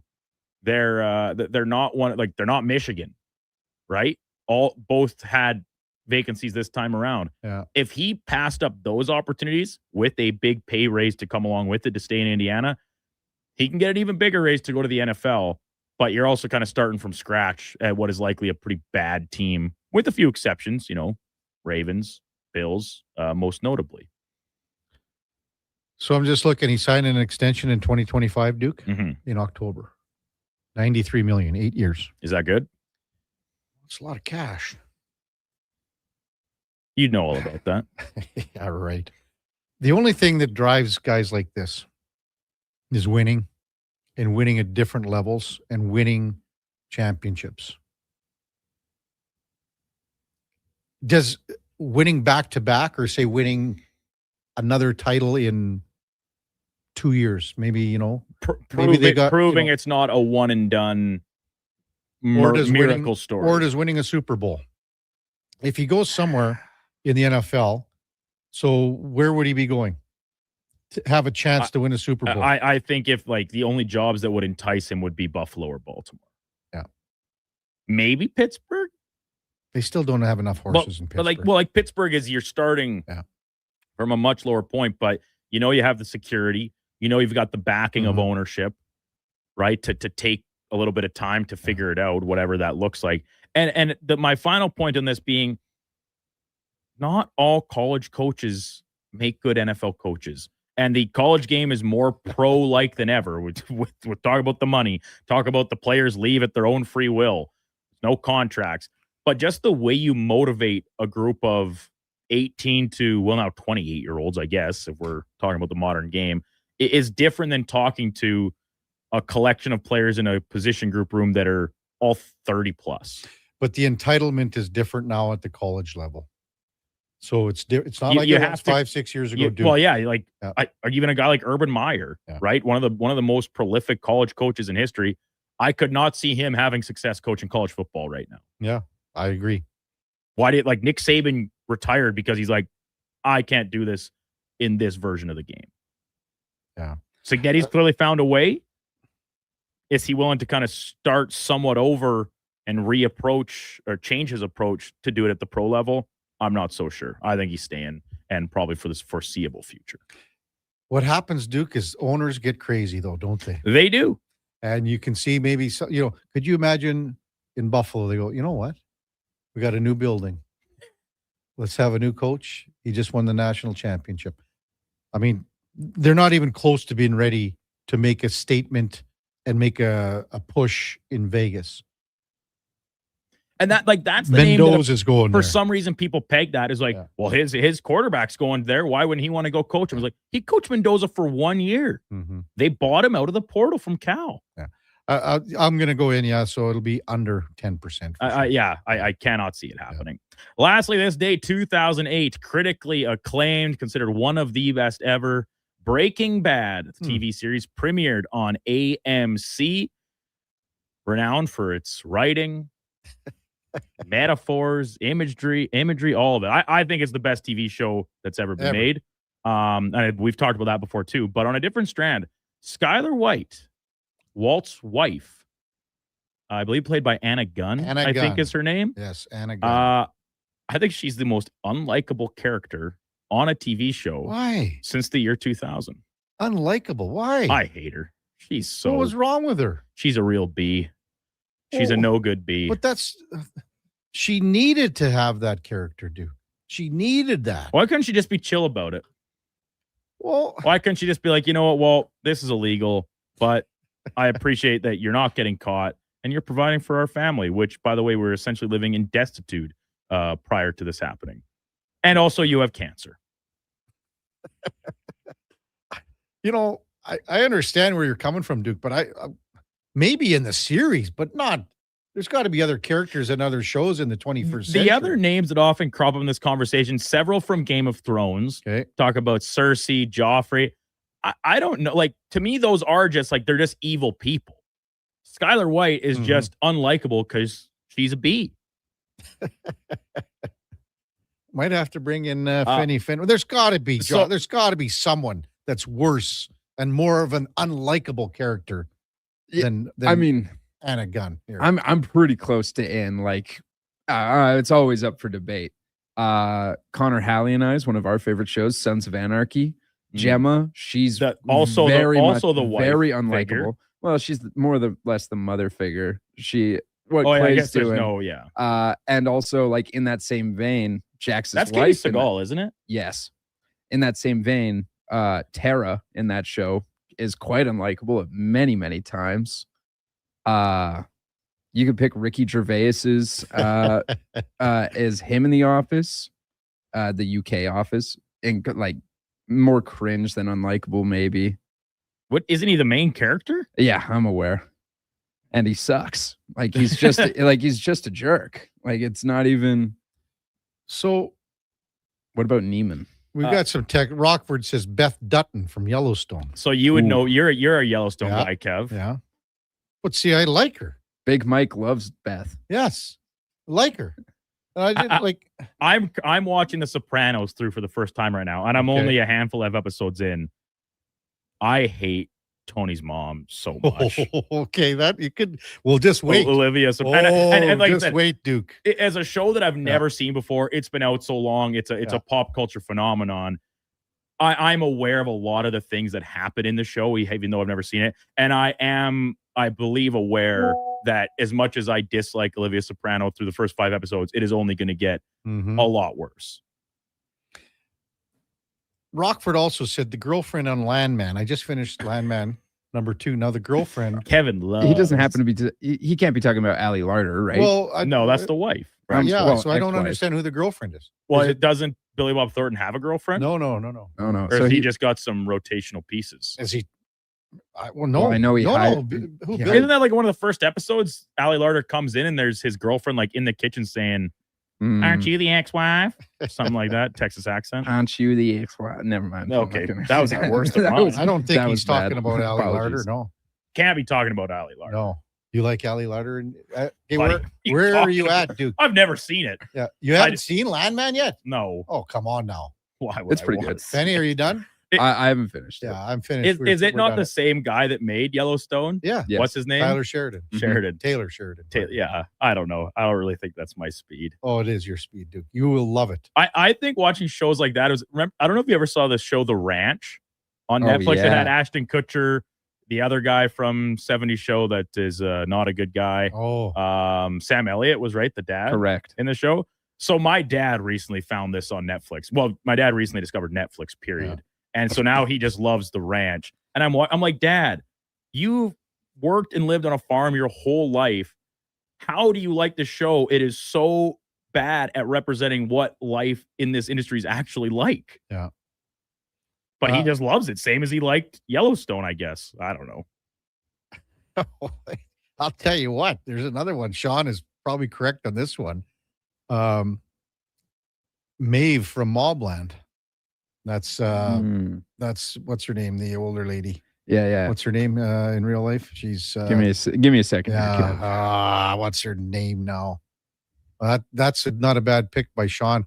They're talking about, most of the people are saying Billy. Wait, who's it? Helen Mirren. Helen Mirren. Yeah. Wow. Billy Bob's son's girlfriend. Oh yeah. So she's and doesn't he knock her up? No. She's widowed. Oh. From a guy on her crew when it explodes. Yeah. And he's the only survivor. Yeah. And then Cooper slides in there. First episode. Oh, dude, it lights up. I don't know why they were hitting that stuff with a wrench either, by the way. I was looking at that. I was like, this can't be safe. Already knowing what was about to happen. I'll tell you what, I watched this one and it got too stupid at the end, but I don't know if there's another season. Pluribus.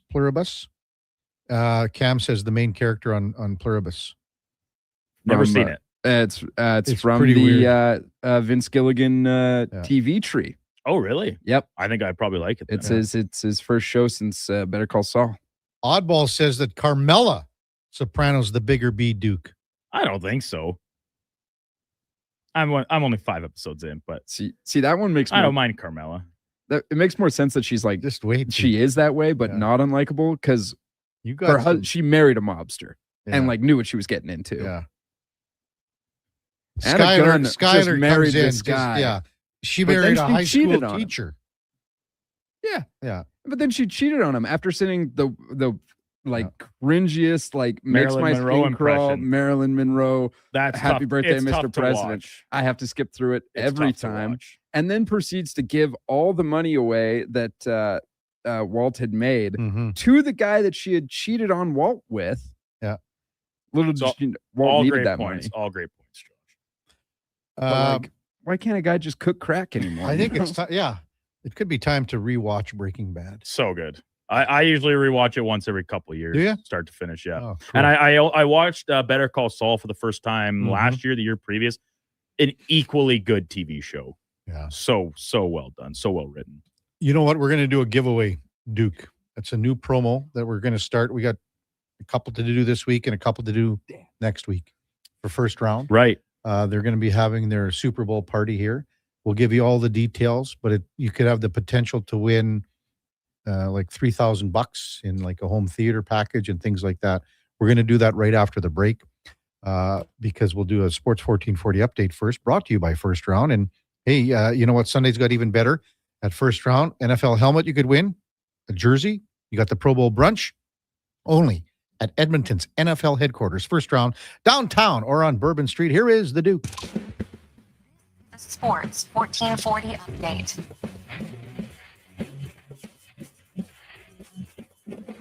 Game day for the Edmonton Oilers. They will seek to win their 3rd game in a row for the first time this season when they host the Devils tonight from Rogers Place. Puck drop coming just after 8 o'clock. Pre-game coverage right here on Sports 1440 starting at 7. 7 of the games around the NHL, including Montreal hosting Minnesota. The Sharks are in Tampa Bay. Senators take on the Blue Jackets from Columbus. Dallas playing the Bruins. Sabres in Nashville. Jets host the Blues. And the other nightcap game, Rangers finish off the SoCal back-to-back against the Kings.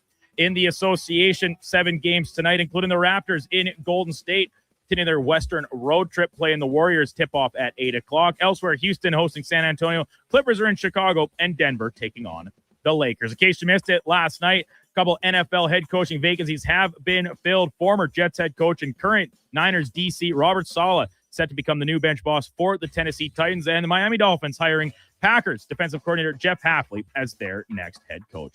Coming up in hour 4 of the Kevin Karius Show, we'll be joined by Connor Halley from Fantasy Frenzy. I'm Brandon Douglas. That's your Sports 1440 update. Sports 1440, Stingray radio station. CKJR broadcasts from West Edmonton Mall and Wetaskiwin. Download the free Stingray music app and listen wherever you go. Come for Canada's largest trade shows, the biggest names in entertainment, exhilarating sporting events, and more. And stay for the experience at the Edmonton Expo Center. Looking for the perfect place to host your next big event? From trade shows to galas, meetings, and concerts, the Edmonton Expo Center has the space, event expertise, and service to make your next event unforgettable. With over 522,000 square feet of flexible event space, in-house catering, and operational expertise, they bring your biggest vision to life. Learn more at EdmontonExpoCenter.com today. Legacy Heating and Cooling sucks. Yeah, Legacy can now suck your ducts with professional duct cleaning, furnace cleaning, and dryer vent cleaning. Call Legacy. Call Legacy. When you need the filth sucked from your air ducts. Call Legacy. When you want cleaner air for your family. Call Legacy. Call Legacy. Legacy now offers air duct cleaning. Book in today. Just call Legacy. The longest running basketball show in Canada airs every Saturday morning at 10 on Sports 1440. Hoop City with Paul Sir introduces a new generation of basketball talk, and it's right here on Edmonton's home for sports, Sports 1440. Across rural Alberta, volunteers and community groups work hard to make life better for their neighbors, creating new playgrounds, better rinks, and gathering places that bring us together. Vision Credit Union is proud to lend these local heroes a helping hand. Apply today for a Helping Hand grant up to $10,000 to support your community's next big idea. Let's make great things happen together. Applications are open until January 31st, 2026. Learn more at whatsyourshare.ca.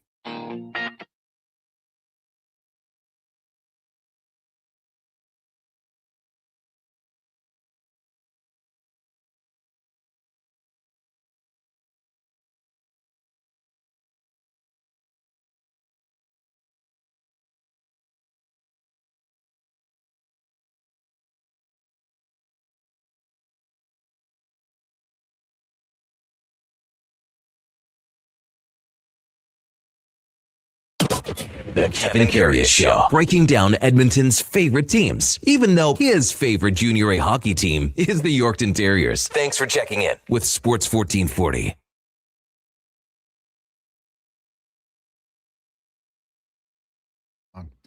Good job, Duke. One of my favorites. Welcome back to the big program. Oh, I guess Mackenzie did it too. I guess everyone's involved over there now.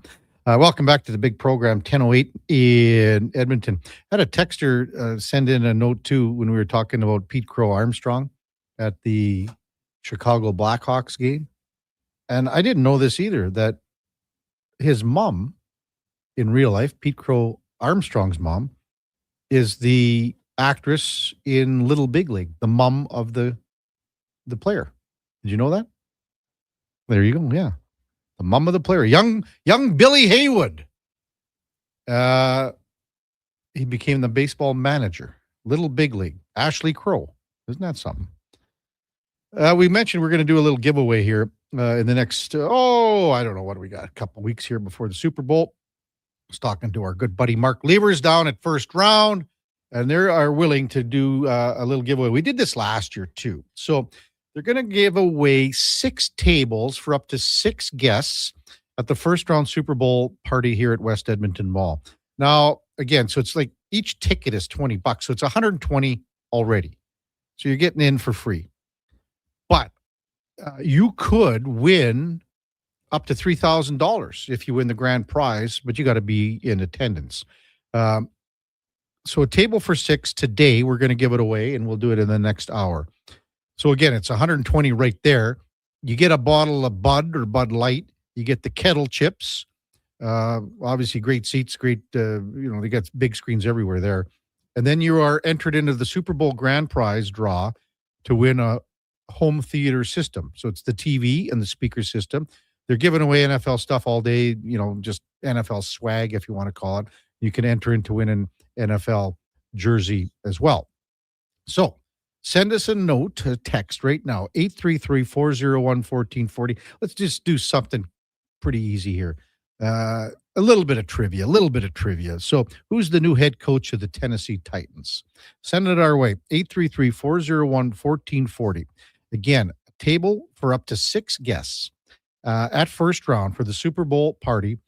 And again, you could win $3,000 in a grand prize to pick up the entertainment system, the theater system, TV and speakers. You got everything else. You're getting a Bud Light. Hey, this calls for a Bud Light.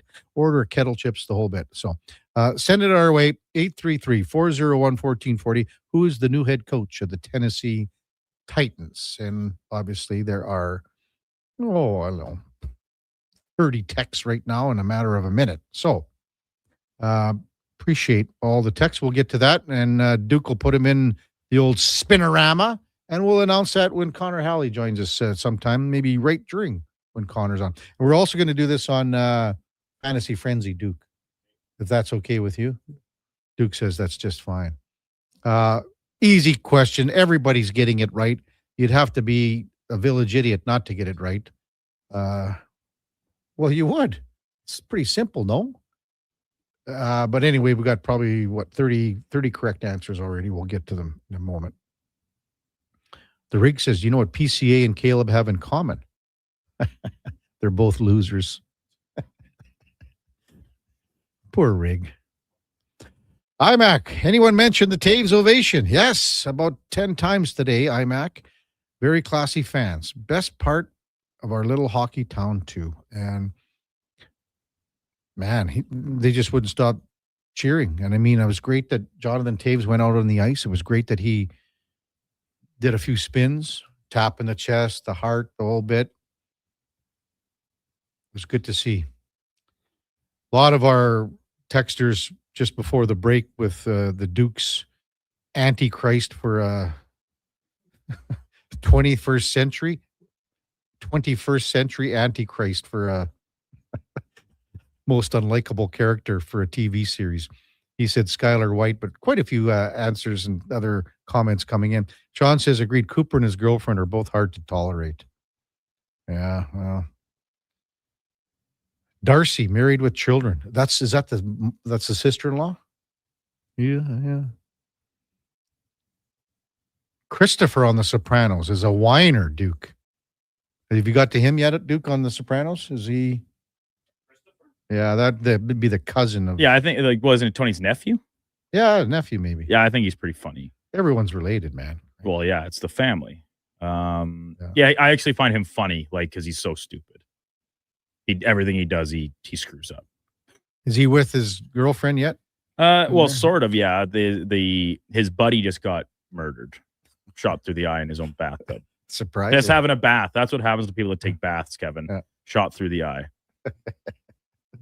He just sold Meadow just a little bit of meth. Oh boy! So would you say you're in the first season 5 episodes? Yeah, like 5 or 6 episodes, I think. I can't remember exactly. The episodes are really long. Like, they're a full hour. Mm-hmm. It's not even like a 40-minute type thing. It's a full hour. Yeah. So at best, I'm chipping away like 1 episode a night, and that's if there's no late games on that pique my interest. It's hard. I mean, that's why when you're like an hour, that's a big commitment. It is. Like, think about it. I can either bang out like 2 episodes of a sitcom that I've already seen 9 times in my life, or I can watch 1 episode of The Sopranos.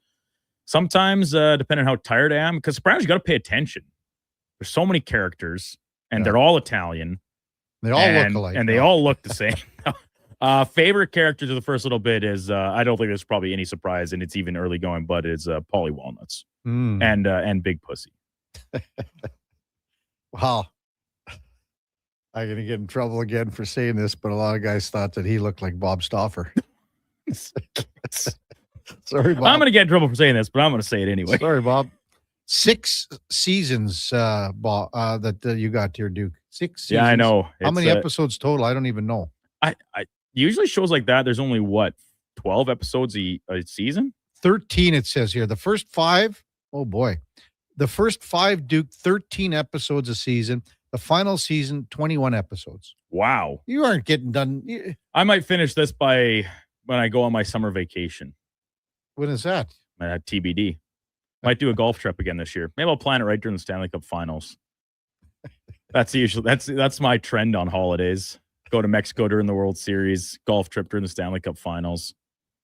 Why not? Make it a 3-peat. Kevlar agrees with my comparison with off.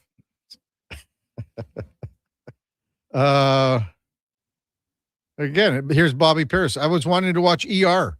That's a long time. Like George Clooney was on ER. That was my mom's favorite show. And then her next favorite show was Grey's Anatomy. 15 seasons, 22 episodes.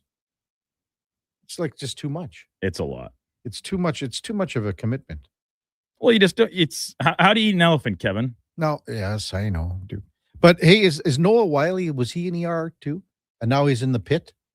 And The Pit, That show is quite that's popular. a pretty good one. That's my sister's favorite show right now. Wow. I have to check that one out too. When we come back, Connor Halley, and again, our giveaway for a table for 6 at first round. Send it in 833-401-1440. Who is the new head coach of the Tennessee Titans? And again, we got a really good package here. Really, really good package for first round. So you can win up to $3,000 with the home theater system. So send it our way, and we will announce that during Connor Halley's appearance here right after the break on the Kevin Karius Show with the Duke of Delburne, Josh Fenwick, and Mackenzie, the intern, on Sports 1440 AM radio. We are streaming on YouTube, X, Facebook, Instagram, and Twitch.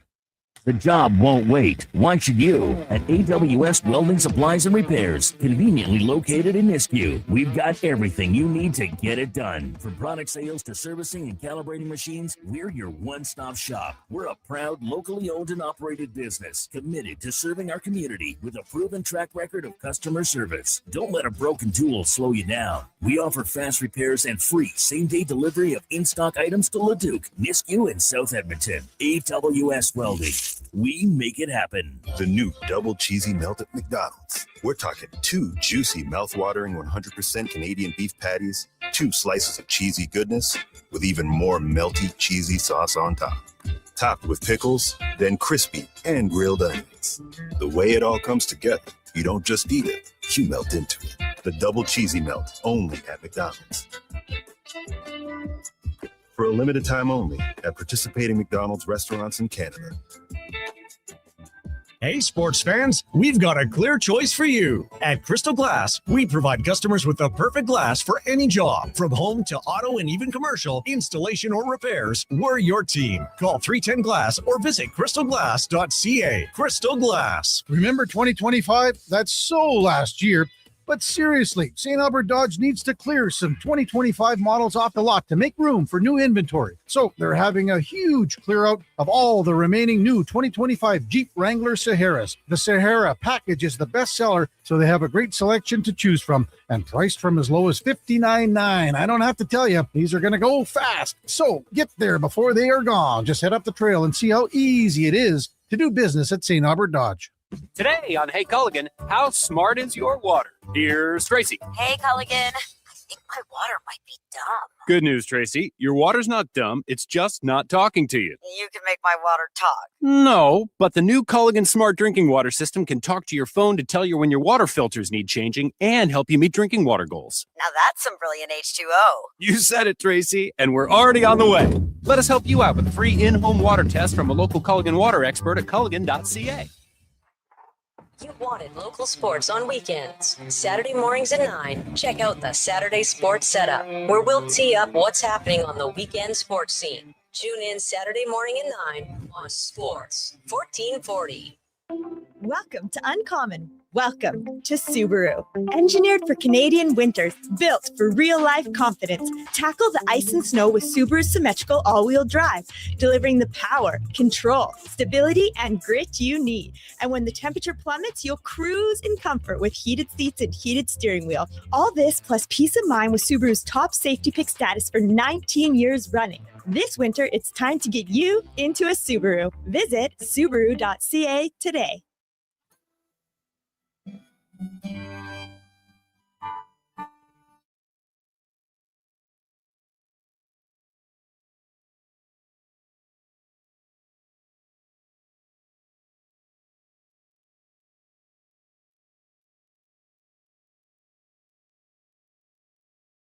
Have your sports curiosity cured with the Kevin Karius Show. This is Sports 1440.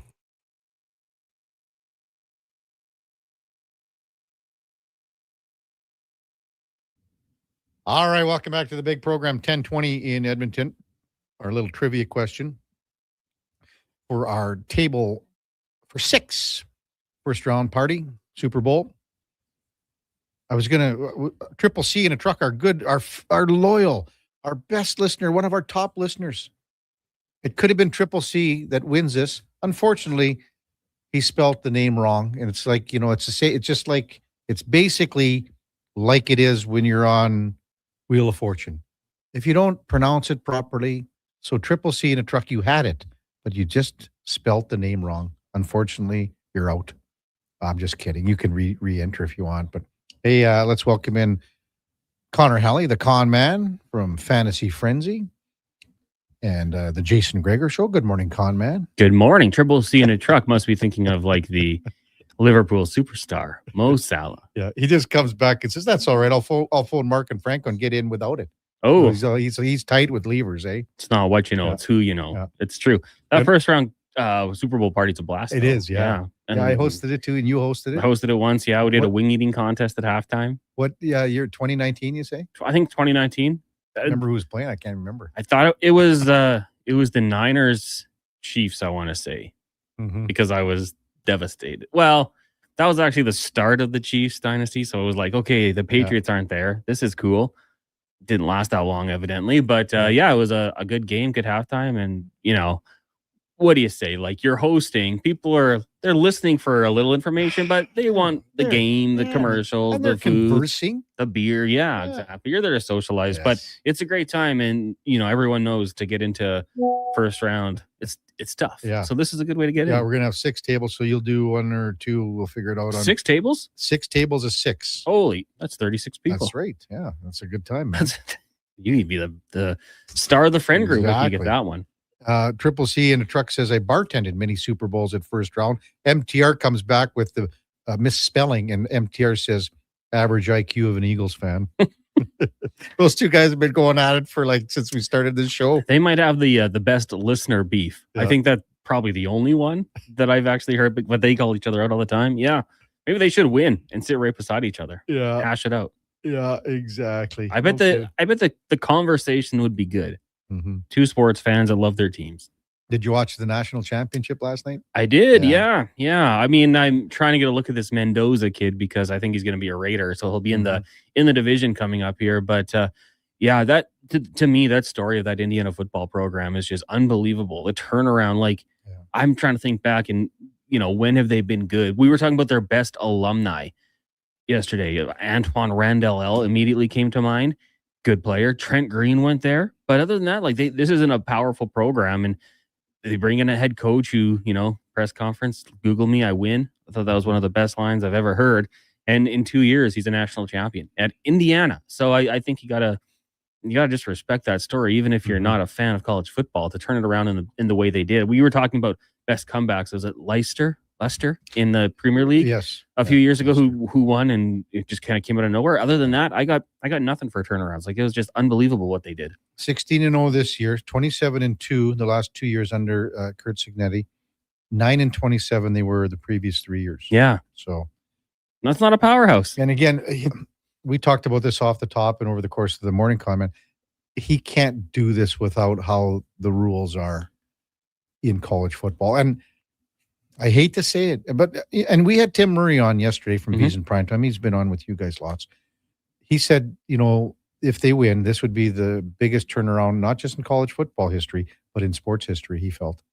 See, that to me might be a North American take just because of the one we just previously mentioned, but it's hard to argue in 2 years. Top 3 or 4, whatever. Yeah, and hey, I would say the average age has been brought up 23, but I think the Miami age on offense was a little bit older. Hey, I loved seeing a true freshman make a play, Malachi Toney, that big play. He's going to be a fun player to watch in the next couple of years here. But yeah, I mean, they went out there and they did so fundamental. And I thought the Canes did a good job hanging around because I didn't think it was going to be that close. And they had a chance at the end, just poor throw, I suppose. He was open for a second, but it would have had to be the receiver fought enough for it. No, kind of position wise. Yeah, I mean, it would have had to be a perfect throw from Beck to get it in there. But all in all, I mean, pretty entertaining college football playoff, and I liked it because Ohio State, we thought they'd go on the run. They get knocked out kind of early, and there was it was nice to see new faces there, even though it was a number 1 seed. And I said earlier, it's 3 years in a row now, Big Ten winners, Ohio, Michigan, and now Indiana. IU. Yeah. So, and you know how favoritism is played with the SEC. Yeah. So it's kind of nice to see someone else, and everyone said, well, the SEC, they have the top 4 or 5 teams. Well, they haven't been there for a while now, have they? Not the number 1 team. Yeah. And I like to lean into it with Declan because he points out the SEC bias all the time, and I lean into it, let him know, Roll Tide, all those sorts of things. Because for a long time it was Alabama, it was Georgia, Florida. Those were the schools. But it's cool to see, and I think having the NIL helps a little bit as well. Some teams have a little bit more money. I think Mark Cuban might have made a donation to Indiana as well. So. Changes things up a little bit. There's downsides to it, but it, I guess maybe a little more parity. I've lost interest in college football because of it. The last few years, I have. Well, how many of these players that are entering the transfer portal and they're getting bad advice that they should, and there's not a team for them? We're seeing that gets happening more and more. The college football insiders telling us these sorts of things. If you're a stud, you're Mendoza. they're going to find a spot. But a lot of guys are getting bad advice and not landing on a football team. So, like even a small, like when you talk about this compared to what I'm going to tell you, it's like 1,000,000 to 1, or not maybe that much, but a lot of the Golden Bears, the Alberta Golden Bears, went down to Nebraska of Omaha and were said, okay, this is what you're going to get. You're going to get this. And that, not just Bears, a lot of players went down and were promised this and that, and they haven't got it. WHL too, right? WHL a lot of guys too. coming back, hearing these big things. They get there and it's like, okay, not what I had expected. I've known a few guys who've gone down plays in the South and did it for a couple of years, thought it was okay, came back. You know, I haven't said that. I mean, the Hurricanes were right there. They could have won this game as well. Yeah, 100%. I mean, they're right there. A couple of plays. Their D line was better than the O line for IU. They had the sacks, and I mean, there was and listening to Signetti, that was a good interview at halftime, and he went after the refs. Not often do you see that. Maybe it helped with a call later in the second half, but I mean, that one time, I mean, Mendoza took one right on the chin. That should have been a penalty right there. So those are missed. Yeah. See it all the time, unfortunately. Akeem Messidor, Canadian for the Hurricanes. That was kind of cool story. He'll probably be, I would think, at the least a day 2 selection. So, yeah, I give the Miami Hurricanes credit. And then, that just boosts the program, right? How many more guys are like, okay, this is a place I might want to go play, hang around with some of the alumni, maybe party with Michael Irvin. It's pretty intense. Exactly. This is a funny text from Patty and Spruce. I'm a dedicated 1440 listener, and I just figured out yesterday that I've recently been texting the wrong number for 2 months. 833-403 was texting instead of 833-401-1440. Feel for you, Patty. I wonder who that guy is. I don't know. I always think whenever I see Patty, I think of Patty from Brew House and Ice House, right? I always think of that too. I've been texting with him lately. I don't know if that's I don't think it is, but don't know how I did this. I feel for Triple C in a truck with this spelling. There you go. I do like, just on the topic of like wrong text, when we get the wrong text, like someone's like, oh, go in the Subway. What do you want? Like, grab me. So I wonder where all these texts to Patty, I mean, they would have been going, well, no one's answering, obviously. No one's answering. Hey, Duke, can we get a winner? Just pick a winner out of there's probably 100 or so. Just pick one out there and let me know who it is. Let me just give the wheel a spin. I was punching the names in as they came in. Today's we had quite a few winner today. is John Perry. John Perry. JP. John Perry. Duke, can you get that address? We got to send it out to Scott and just the email address? Yeah, get all his contact information. I just got a text from Patty from Brewhouse. Oh, did you? I'm Patty from Beaumont. Patty from Beaumont. He's got the right number. That's poor Patty and Spruce. I feel bad for you, Patty. Feel bad for you. So the question was, Robert Saleh is the new head coach of Tennessee. 5-year contract on, man. I like it. 5 years. I mean, then that's how it should be. I'm so sick of these NFL coaches getting, released after 1 or 2 years. And then, you're going to a bad team and they expect you just to turn it around immediately. It's possible, but it doesn't happen all the time. And I think for Saleh, like the way things went in New York, and he built up a really nice defense. And they kind of, put all their hopes on the offense with Zach Wilson and then Aaron Rodgers, and it didn't work. But that defense was still stout. And they had good players. Like they drafted offensive linemen. You had Breece Hall, you had Garrett Wilson, and I still think they should have taken Brock Bowers. They passed on him and went for an offensive tackle. Yeah. But they built up a pretty good team. And then, I think it was just kind of, well, we got to do something. You can't fire the players, and let's move on from Saleh. That guy's a good coach. Yeah. Like if they get a good offensive coordinator, I think, to go along with him, I think that's a really good hire for the Tennessee Titans, and commit to him. Like, it's not a lock. He could still get fired after 2 years, but to give him that financial commitment, I would assume you're probably thinking, okay, let's let him build up a defense, build up a program. I saw Jeffrey Simmons was tweeting. He seems excited about it. So good for the Titans. I don't know too much about Jeff Hafley. So in Dolphins hired him. He's the DC in Green Bay. So he comes in there, takes over from Mike McDaniel, pardon me. So that's a totally different. I mean, when you put two boxes in Mike McDaniel and I think Jeff Hafley, you're like, it's the yin and the yang, two totally different, maybe people, two different philosophies and everything like that. What'd you make of that one? I mean, the Packers defense has been better. I mean, he was a name that popped up at a few interviews. It was funny, actually. Someone had texted in saying, hey, if look him up, he looks like Hollywood Strutty. So I don't know if you can bring that up on YouTube or on the chat or any of the video. He kind of has a strutty look to him. But the GM hired by the Dolphins was from Green Bay, the pro personnel guy. So it doesn't make it too much of a surprise that he brings in his defensive coordinator. I like it. I mean, I think, you look at the playoffs right now, and I believe it's 2 offensive head coaches, 2 defensive head coaches. Yeah. So we'll see who moves the needle here. But they had to change something up here, and maybe they want to just go for the safer pick here. The old saying is defense wins championships, and the Miami Dolphins, they got to figure that out. They got to figure out their head or their quarterback position. We've had multiple people tell us that they think Tua just needs to be released and, have the cap penalties for a year or 2 and then move on. Worked out okay for the Denver Broncos. You got to find that quarterback, of course. But I mean, I like the hire, and selfishly, that's another team that didn't hire Jesse Minter from the Chargers. So that works out good. Yeah, good for you. And McDaniel is in LA today meeting with the Chargers. The one thing I find so intriguing is how the teams announce it and then everyone else, all the insiders, pick up on it. Like, think about compared to other sports. If the others are going to look for a head coach, they don't advertise it. They don't send a thing out. They don't say, no one knows anything about it. Maybe the odd insider gets leaked. Do you think they should, though? I don't know. I mean, a lot of these guys, like, there's so many that have been, like, you'll see the big headline, so and so interviewed for head coach wherever. Yeah, I don't even know who the hell the guy is. Yeah, I kind of like it. Puts their name on the map and gives us something to talk about. I think when it comes to anything the NFL does, every other sports league should take note, because they're crushing it right now. And right. You create that discussion. I mean, heck, if there was a coaching change in Edmonton in the offseason and we heard, they met with this guy and that guy and that guy, that's great content for us every day. We're talking about it. All the other media outlets would be. I don't mind that aspect of it. Yeah. The other guy. Condoleezza Rice. Pardon me, Duke? Condoleezza Rice. Yeah. Considered for the Cleveland Browns. Anthony Campanelli. There's a guy that his name I saw being bandied about. He was in Jacksonville last year. He was in Green Bay before that, I think. He was the DC. Jacksonville's defense tightened up a bit. Really good, yeah. I thought he'd be getting something here. I think he's having some interviews. What? What are you laughing at? Oh, these guys. Josh over there, put the Hollywood Strutty picture Oh, of Jeff really? Halfley up. Look and it up. It's funny. It's so funny. Where is it, Josh? Where is it? Where am I looking? It's on the stream. On YouTube or whatever. Kevin will never figure it out.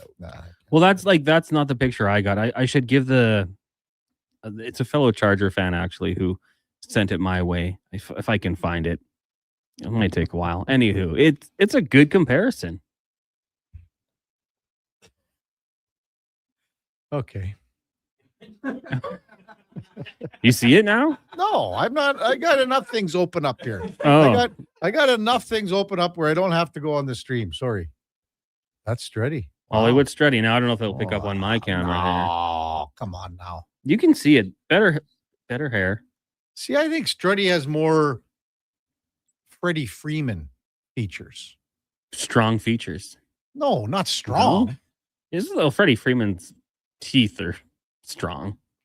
But I think there's more of a Strutty, like maybe the eyes in Freddie Freeman.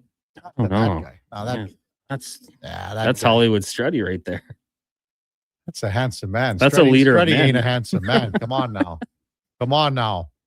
Strutty, do you ever see him with his long hair back in the day? Good look. He should grow it out again, I think. Think so? I think so.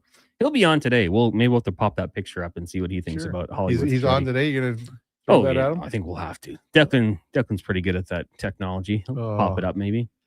Probably. Well, I'll see you. I'm not going to ask you on air. So when we go the AFC and NFC division championships here, I mean, obviously no Bo Nix. New England's going to be favored here, I would imagine. Having said that, everything.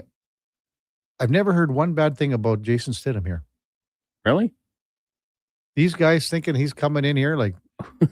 I'm not kidding. Like, I'll tell you some bad things. Sure, about let's him. hear it. I actually don't have that much to say about him. He played with the Raiders. Mm-hmm. Couldn't win that starting job. That's not exactly a redeeming quality. Went to Denver. I think he's a good backup quarterback, but I think there's been a lot of really good backup quarterbacks, and then they're thrust into playing time, and then they're not good backup quarterbacks. Sorgi, remember him with the Colts behind Peyton Manning? Never had to play. Great backup quarterback. Chase Daniel never had to play. Great backup quarterback. Curtis Painter. Okay. He was the one who had to play when Peyton went down. Now, do you think, with Stidham in there, can the Broncos win. Yeah, I think so. Just because of their defense and because I don't think playing at Bo home. Nix has been like lights out. He seems to make some plays, but he misses throws as well. I think they can win. I think it's pretty fair to say the Patriots are a big favorite coming into this one. I mean, Drake May just hold on to the ball, try to avoid taking sacks. It's going to be tough against a good defense, but he doesn't make that many bad decisions. You know, like he makes the big throws when he has to. I thought the Patriots in that game, that's what they did. They made the plays when they had to. So I don't think it's like the Broncos have no chance, but it's a big hit. Yeah. Connor Halley with us on Sports 1440. What about NFC here? I mean, this. A lot of people think, they think whoever wins this game wins the Super Bowl. So yeah, I mean, it wouldn't surprise me. The winner of this one goes in as like 7.5 point favorites going into it. It's going to be a heck of a matchup. Last time we saw the two teams play went to overtime, right? In Seattle. Darnold made that great throw to Cooper Kupp, just dropped it in. That's when I had to take some of my questions away from Sam Darnold. I'm like, okay, maybe he can make these big plays. It's going to be a fun one. And, you know, Darnold's kind of that big question mark. And no Charbonnet. If Darnold can't throw the football as often, you're trying to run the rock. It's all on Kenneth Walker now, right? And he looked pretty good last week. So really good, the Rams defense is a problem, though. They got some nice pieces up front. And, you know, who's going to go against Matthew Stafford and that offense? So I think we're setting ourselves up for a pretty good weekend. Could be two different types of games, but two competitive games.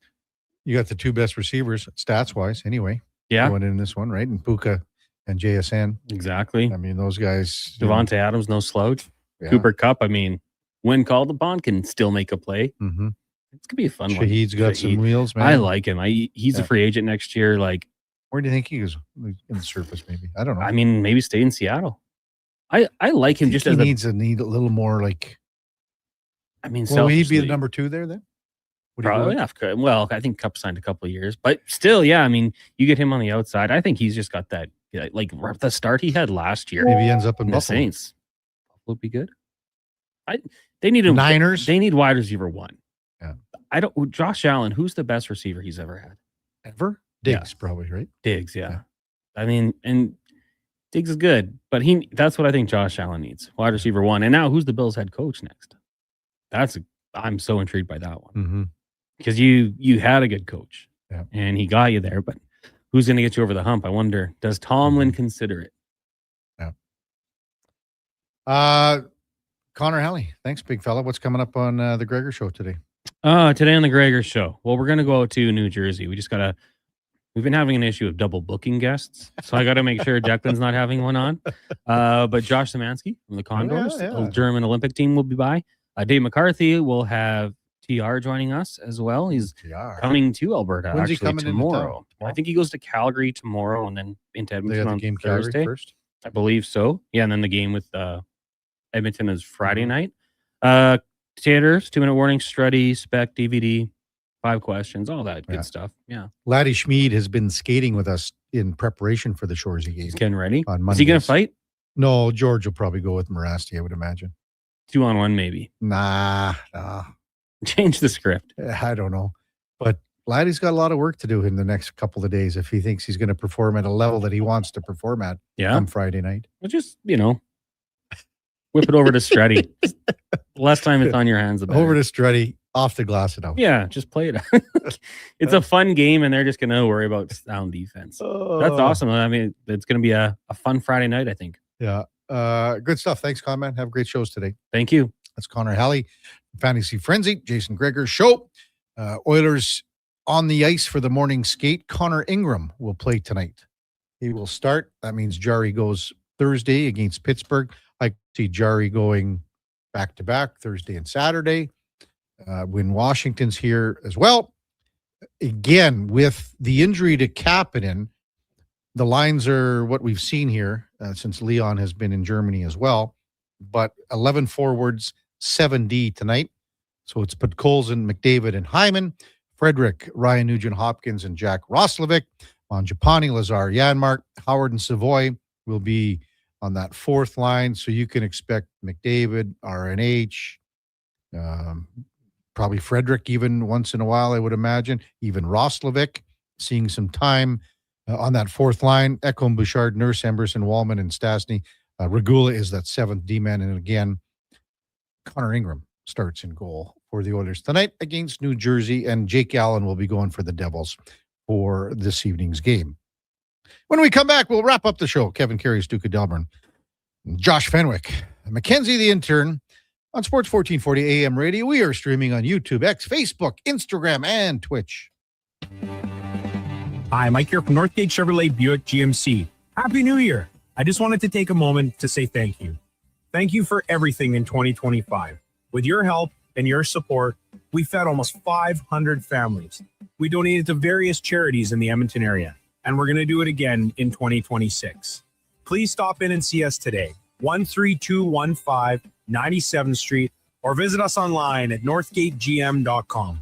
You're in Northgate country. Legacy Heating and Cooling sucks. Yeah, Legacy can now suck your ducts with professional duct cleaning, furnace cleaning, and dryer vent cleaning. Call Legacy. Call Legacy. When you need the filth sucked from your air ducts. Call Legacy. When you want cleaner air for your family. Call Legacy. Call Legacy. Legacy now offers air duct cleaning. Book in today. Just call Legacy. Top quality flooring, locally owned, and Canadian products from Beaulieu. Yeah, that's CFI. CFI what? No, CFI, Custom Floors Inc. From free estimate to professional installation, contact Custom Floors Inc. at customfloorsinc.ca. A huge thank you for making Sports 1440 the most listened to sports radio station in Edmonton. From Gregor to Karius to Low Tide, we've got in-depth analysis on all your favorite sports. We are Sports 1440. I'm Rick Showers from No Bull RV, and even though it's a few months past Thanksgiving, I want to give thanks right now. This is the time of year when so many people go to the new RV show and buy their new RVs. All the new RV stores are bragging about the latest makes and models. That's right, Bob. Those beautiful state-of-the-art RVs are brand new right up until the time they leave the showroom. Then they're used. Just like every quality used RV on our lot, somebody pays full price at the RV show or at the new RV store, and in a matter of seconds, it's worth tens of thousands of dollars less just because they picked it up. Where does all that money go, Rick? It stays in our customers' pockets, Bob, because we sell those same RVs just a few years later. If it wasn't for new RV buyers, we'd be out of business. That's why we give thanks every year. You make it all possible. And that's No Bull. NoBullRV.ca.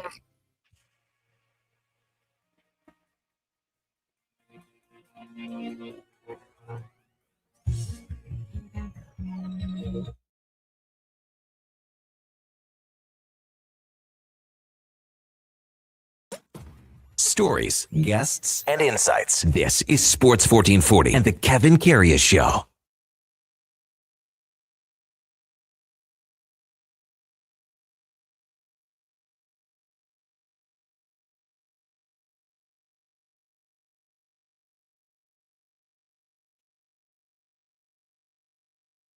Edmonton, the home stretch of the Kevin Karius Show here on Sports 1440 AM radio. Gregor down at the morning skate as well as Tony Brar saying that Vasily Podkolzin's getting some reps on the first unit power play where Jake Wallman, we've seen Jake Wallman where Leon Draisaitl would be.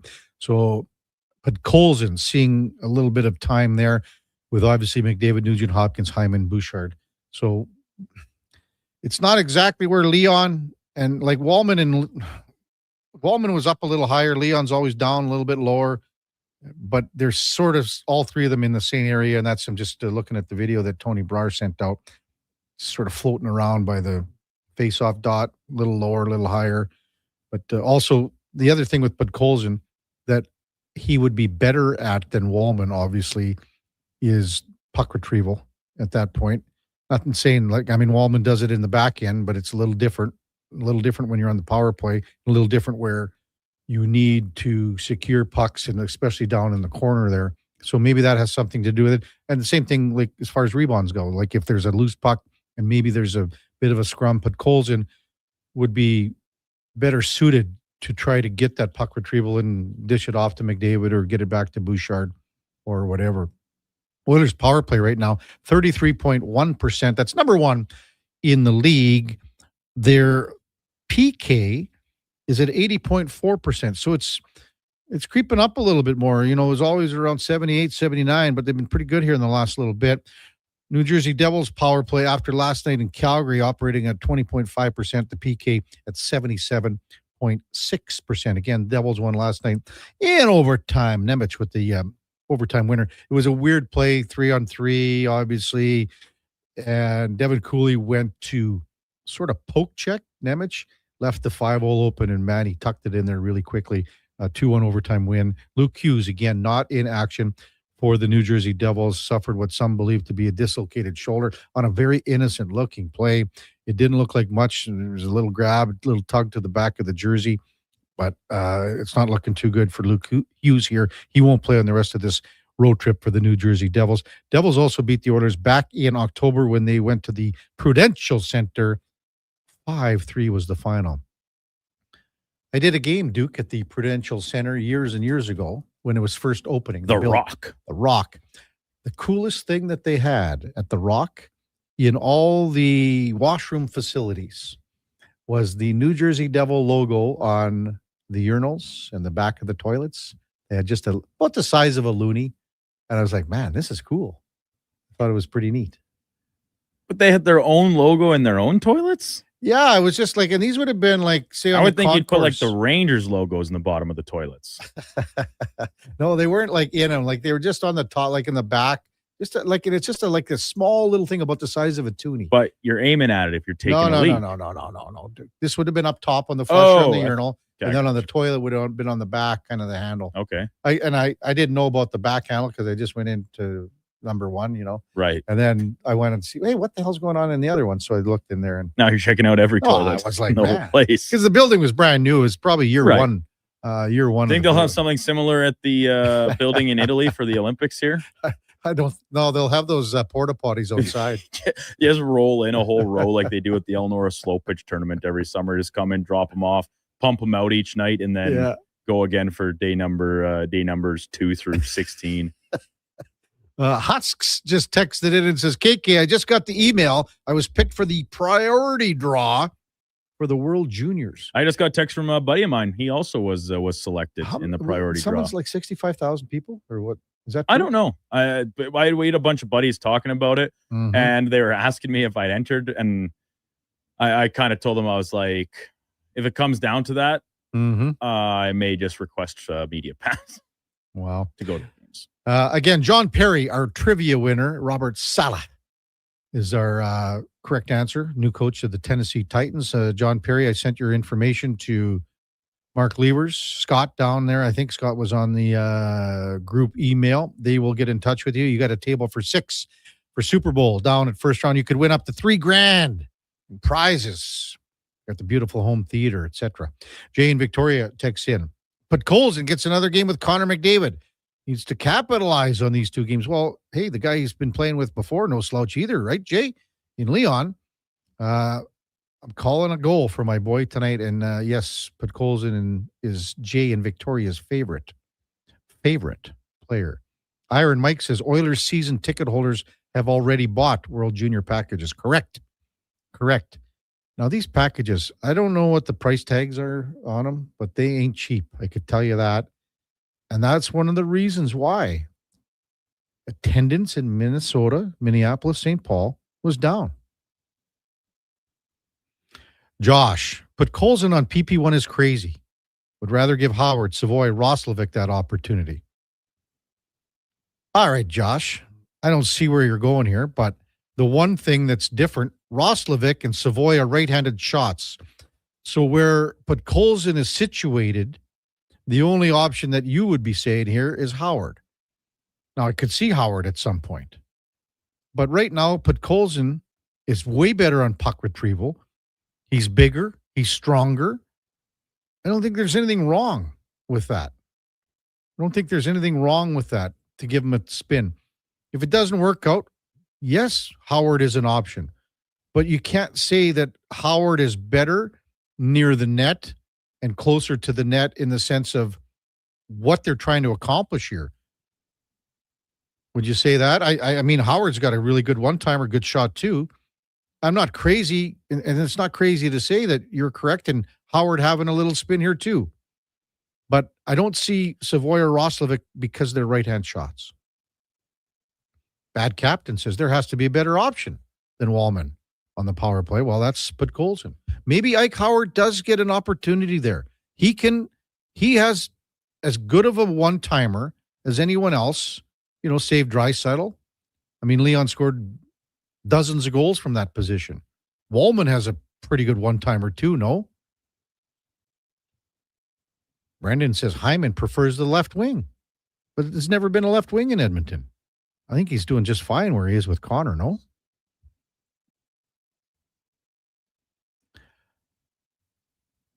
Eight 833-401-1440 as we wrap up the show. Devils and Oilers tonight. It's a lighter night in the NHL when it comes to games tonight. After, Martin Luther King Day when they had 10 games, there's still 8 tonight. Still wondering, 8 o'clock start tonight. There's a lot of later games on the docket. Wild take on the Canadiens. Minnesota really had a pretty good showing last night. And Toronto and Minnesota now just hops over a province and takes on the Montreal Canadiens tonight. That's going to be a really good game. Sharks and Lightning. Sharks win in Florida. They got a tough back-to-back.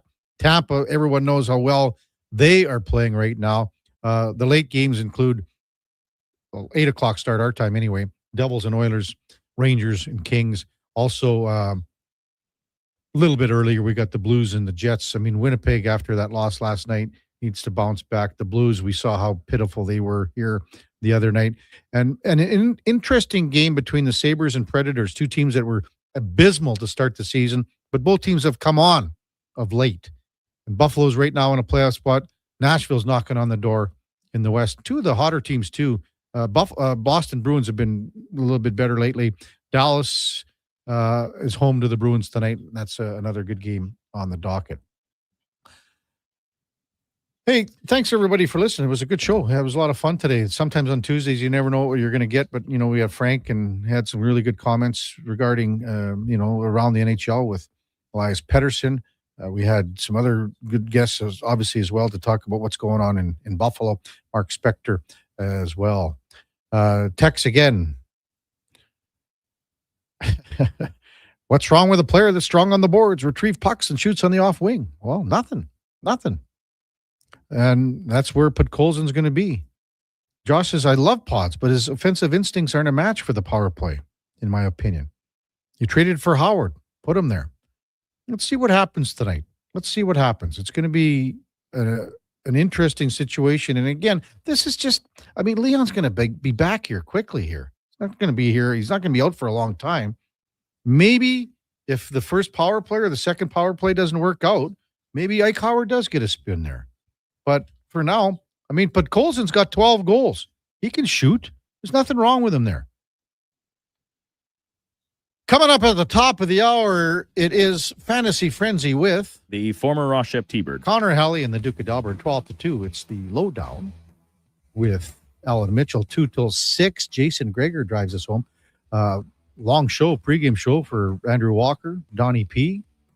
Landon Ferrero. Puck drop just after 8 o'clock here between the Devils and the Edmonton Oilers.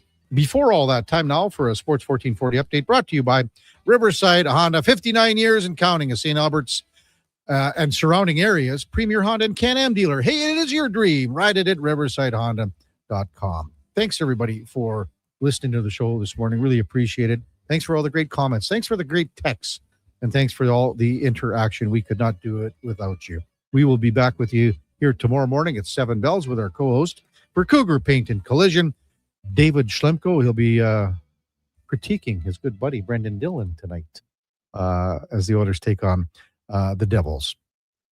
Until then, here is the Duke. This is the Sports 1440 update.